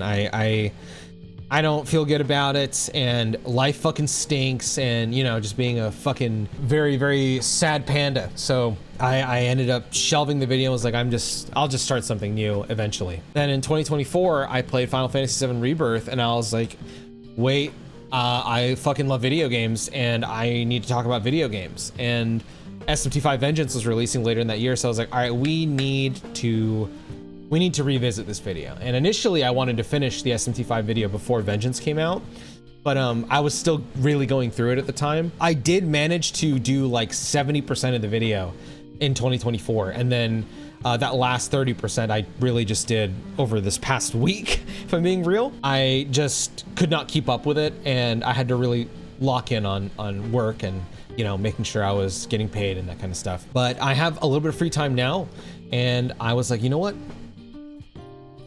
Let's finish this and let's see where I feel, right? Obviously, I am not in a position where I can make content like this regularly. I hope to one day be able to do that. I can't stress enough how many times this sounds so ridiculous, because, you know, there was a period of my life where it was very much like, oh, I need this video to bang, and when it bangs, then I'm gonna feel good. Then a video would go out, and if it didn't hit my, you know, lofty hopes, then I would just get depressed and think the video's garbage. But I'm not really like that anymore. Now it's like, okay, this is a video I can feel proud of, and if this video goes out there and it gets fucking 100 views, man, I don't give a fuck. This video was so fun to work on, dude. This has been the most fun video I've had the pleasure to work on in a long time, and I think that is entirely because this was a passion project. But it also feels like a launching pad for more content that I can make like this, hopefully in a quicker fashion. I doubt it, but I hope that can be the case. Again, please join the Patreon, please, I'm begging you. But I haven't given a channel update in a very long time. Well, I guess first of all, I want to start using the community tab more. It's, you know, on my channel where I think I need to enable a thing so you guys can post on it as well. But I want to use the community tab more to kind of, as like my social media. I don't really use Twitter anymore. If you do follow me on there, you probably noticed that. The only thing I use Twitter for is like business, really, like to get clients and you know, approach potential clients, stuff like that. That's all I really use it for. I honestly hate the website. I do have a Blue Sky, and I post on there every once in a while, but I'm really kind of over social media. I think when it comes to making regular posts, I just want to keep it to YouTube mostly. So yeah, I want to use the community tab more to kind of reach out to you guys, see what you guys are thinking and feeling about certain things, especially within the video game sphere, whether it's about my channel or not about my channel. And I have 3 channels. I actually have 4, but I'm not really using the 4th one right now. Maybe I will. Let's just talk about all 4 of them, right? So you have the main channel, the one you're watching right now, Pinoy. And on here going forward, the only kinds of videos I'm going to post here are the kind of video you just watched right now. I want to keep this channel to purely be essentially completely passion-driven work. I don't care how long it takes to get the videos out on this channel, but if I release a video on my main channel, I want it to be something I can be proud of. So again, that's really all you're gonna see here. Hopefully I can get a video on here more than once every 5 fucking years, but if that's how it ends up being, at least for now, until I can, you know, have more free time and less time doing work, that's just how it's gonna be, unfortunately. I hope that does change, you know, sooner than later. Then I have my second channel, which is Pinoy Plus. I've never really talked about this channel publicly, but on this channel is pretty much just going to be whatever I want. So a lot of the content that you saw me post before on this channel will probably end up going on this channel now. Stream highlights of playthroughs. There should be an SMT5 stream highlight video up on there right now if you want to check that out. So it's essentially my experience with the game, but there is no narration like you saw in this video. It's purely my moments from the stream itself. So stream highlights will go there. Yapping, like what I'm doing right now with no script. I'll talk about video games, or it might not always be video games. I might talk about movies sometimes. I might talk about music sometimes. Really just kind of whatever I feel like talking about. I'll turn my camera on like I'm doing right now and just talk. I might have bullet points in front of me, but I'll probably be talking about a topic. I don't know what videos are up there right now because I'm recording this like 3 weeks or 4 weeks before this even goes live. But I know that right now I posted a video about why I want FF13 to come back. I know today there's a video about why I think Final Fantasy VIII remake should happen is coming out today. Not literally like for you guys, but today is August 23rd. So yeah, there's probably a few different yapping type videos that are on there right now. Reactions, so all my reactions to, you know, game announcements, press conferences, stuff like that, that'll go up on that second channel. Literally anything, all other content. I want to do game collection videos. I want to do card collection videos, figure collection videos. Basically anything that isn't a main channel video essay is going on that second channel. That's the goal with that. So there will be more regular uploads there. My plan right now is to upload a yapping video once every Saturday. I will also post shorts on there. So if you like shorts, that'll go there. The shorts will be, so basically like my plan right now is, you know, I'll stream a video game. Let's say in this case, right, I streamed SMT5. That playthrough will be reused into one of these big long video essay videos. I will also take it and then release it as a highlight video on the second channel. And then we're gonna take all the really, like a bunch of like the highlight moments, and we're gonna then turn them into shorts. And those will release probably daily on that channel, on my secondary channel, until they run out. That's what I'm thinking about doing with the second channel. Then the third channel is my VODs channel. So I do stream. I stream on this channel. I stream on my Twitch channel, and I'm trying to stream to other platforms as well, but I'm figuring out how to do that. If you ever miss out on my VODs, just go check out Pinoy VODs. That's where all my playthroughs are. That's really all I have to say about that. I don't edit them. They're just purely, some of the older ones are edited because I used to have an editor on that channel, but pretty much all the stuff I upload there now is raw, unedited, just pure playthrough. Then the fourth channel, which I guess I'll use, it's called Pinoy Clips. And this is essentially gonna be like shorts, except they're not shorts. They're gonna be like widescreen, you know, 16:9 content, not, it'd be like 9:16, I guess, would be shorts content. It's not gonna be like that. It's gonna be shorts, but they're clips instead, like, you know, landscape and all that. So go check all those channels out if you want to see more Pinoy content. Thank you all for watching this video. Thank you to all my patrons. Sincerely, thank you to all my patrons. I have my patrons pulled up right now, dude. Some of you guys have been subbed since 2021, bro. That's fucking insane. Thank you so much for supporting me for that fucking long. That is insane to me. Sometimes I kind of hate myself because of how long I take to get stuff out there, but I feel just so grateful that there are people out there that do stick around after all this time, even if I struggle to get stuff out at, you know, within a meaningful time period. I mean, hell, you can't even buy Shin Megami Tensei 5 anymore, like the base version. It's delisted. I didn't even talk about that in this video. So yeah, if you enjoyed this video, leave a like, drop a comment, subscribe, check out my Patreon, $1, $5 tier. I will see you in the next video. Bye. Dude, he's literally Debbie feeding. Holy shit, he's hot.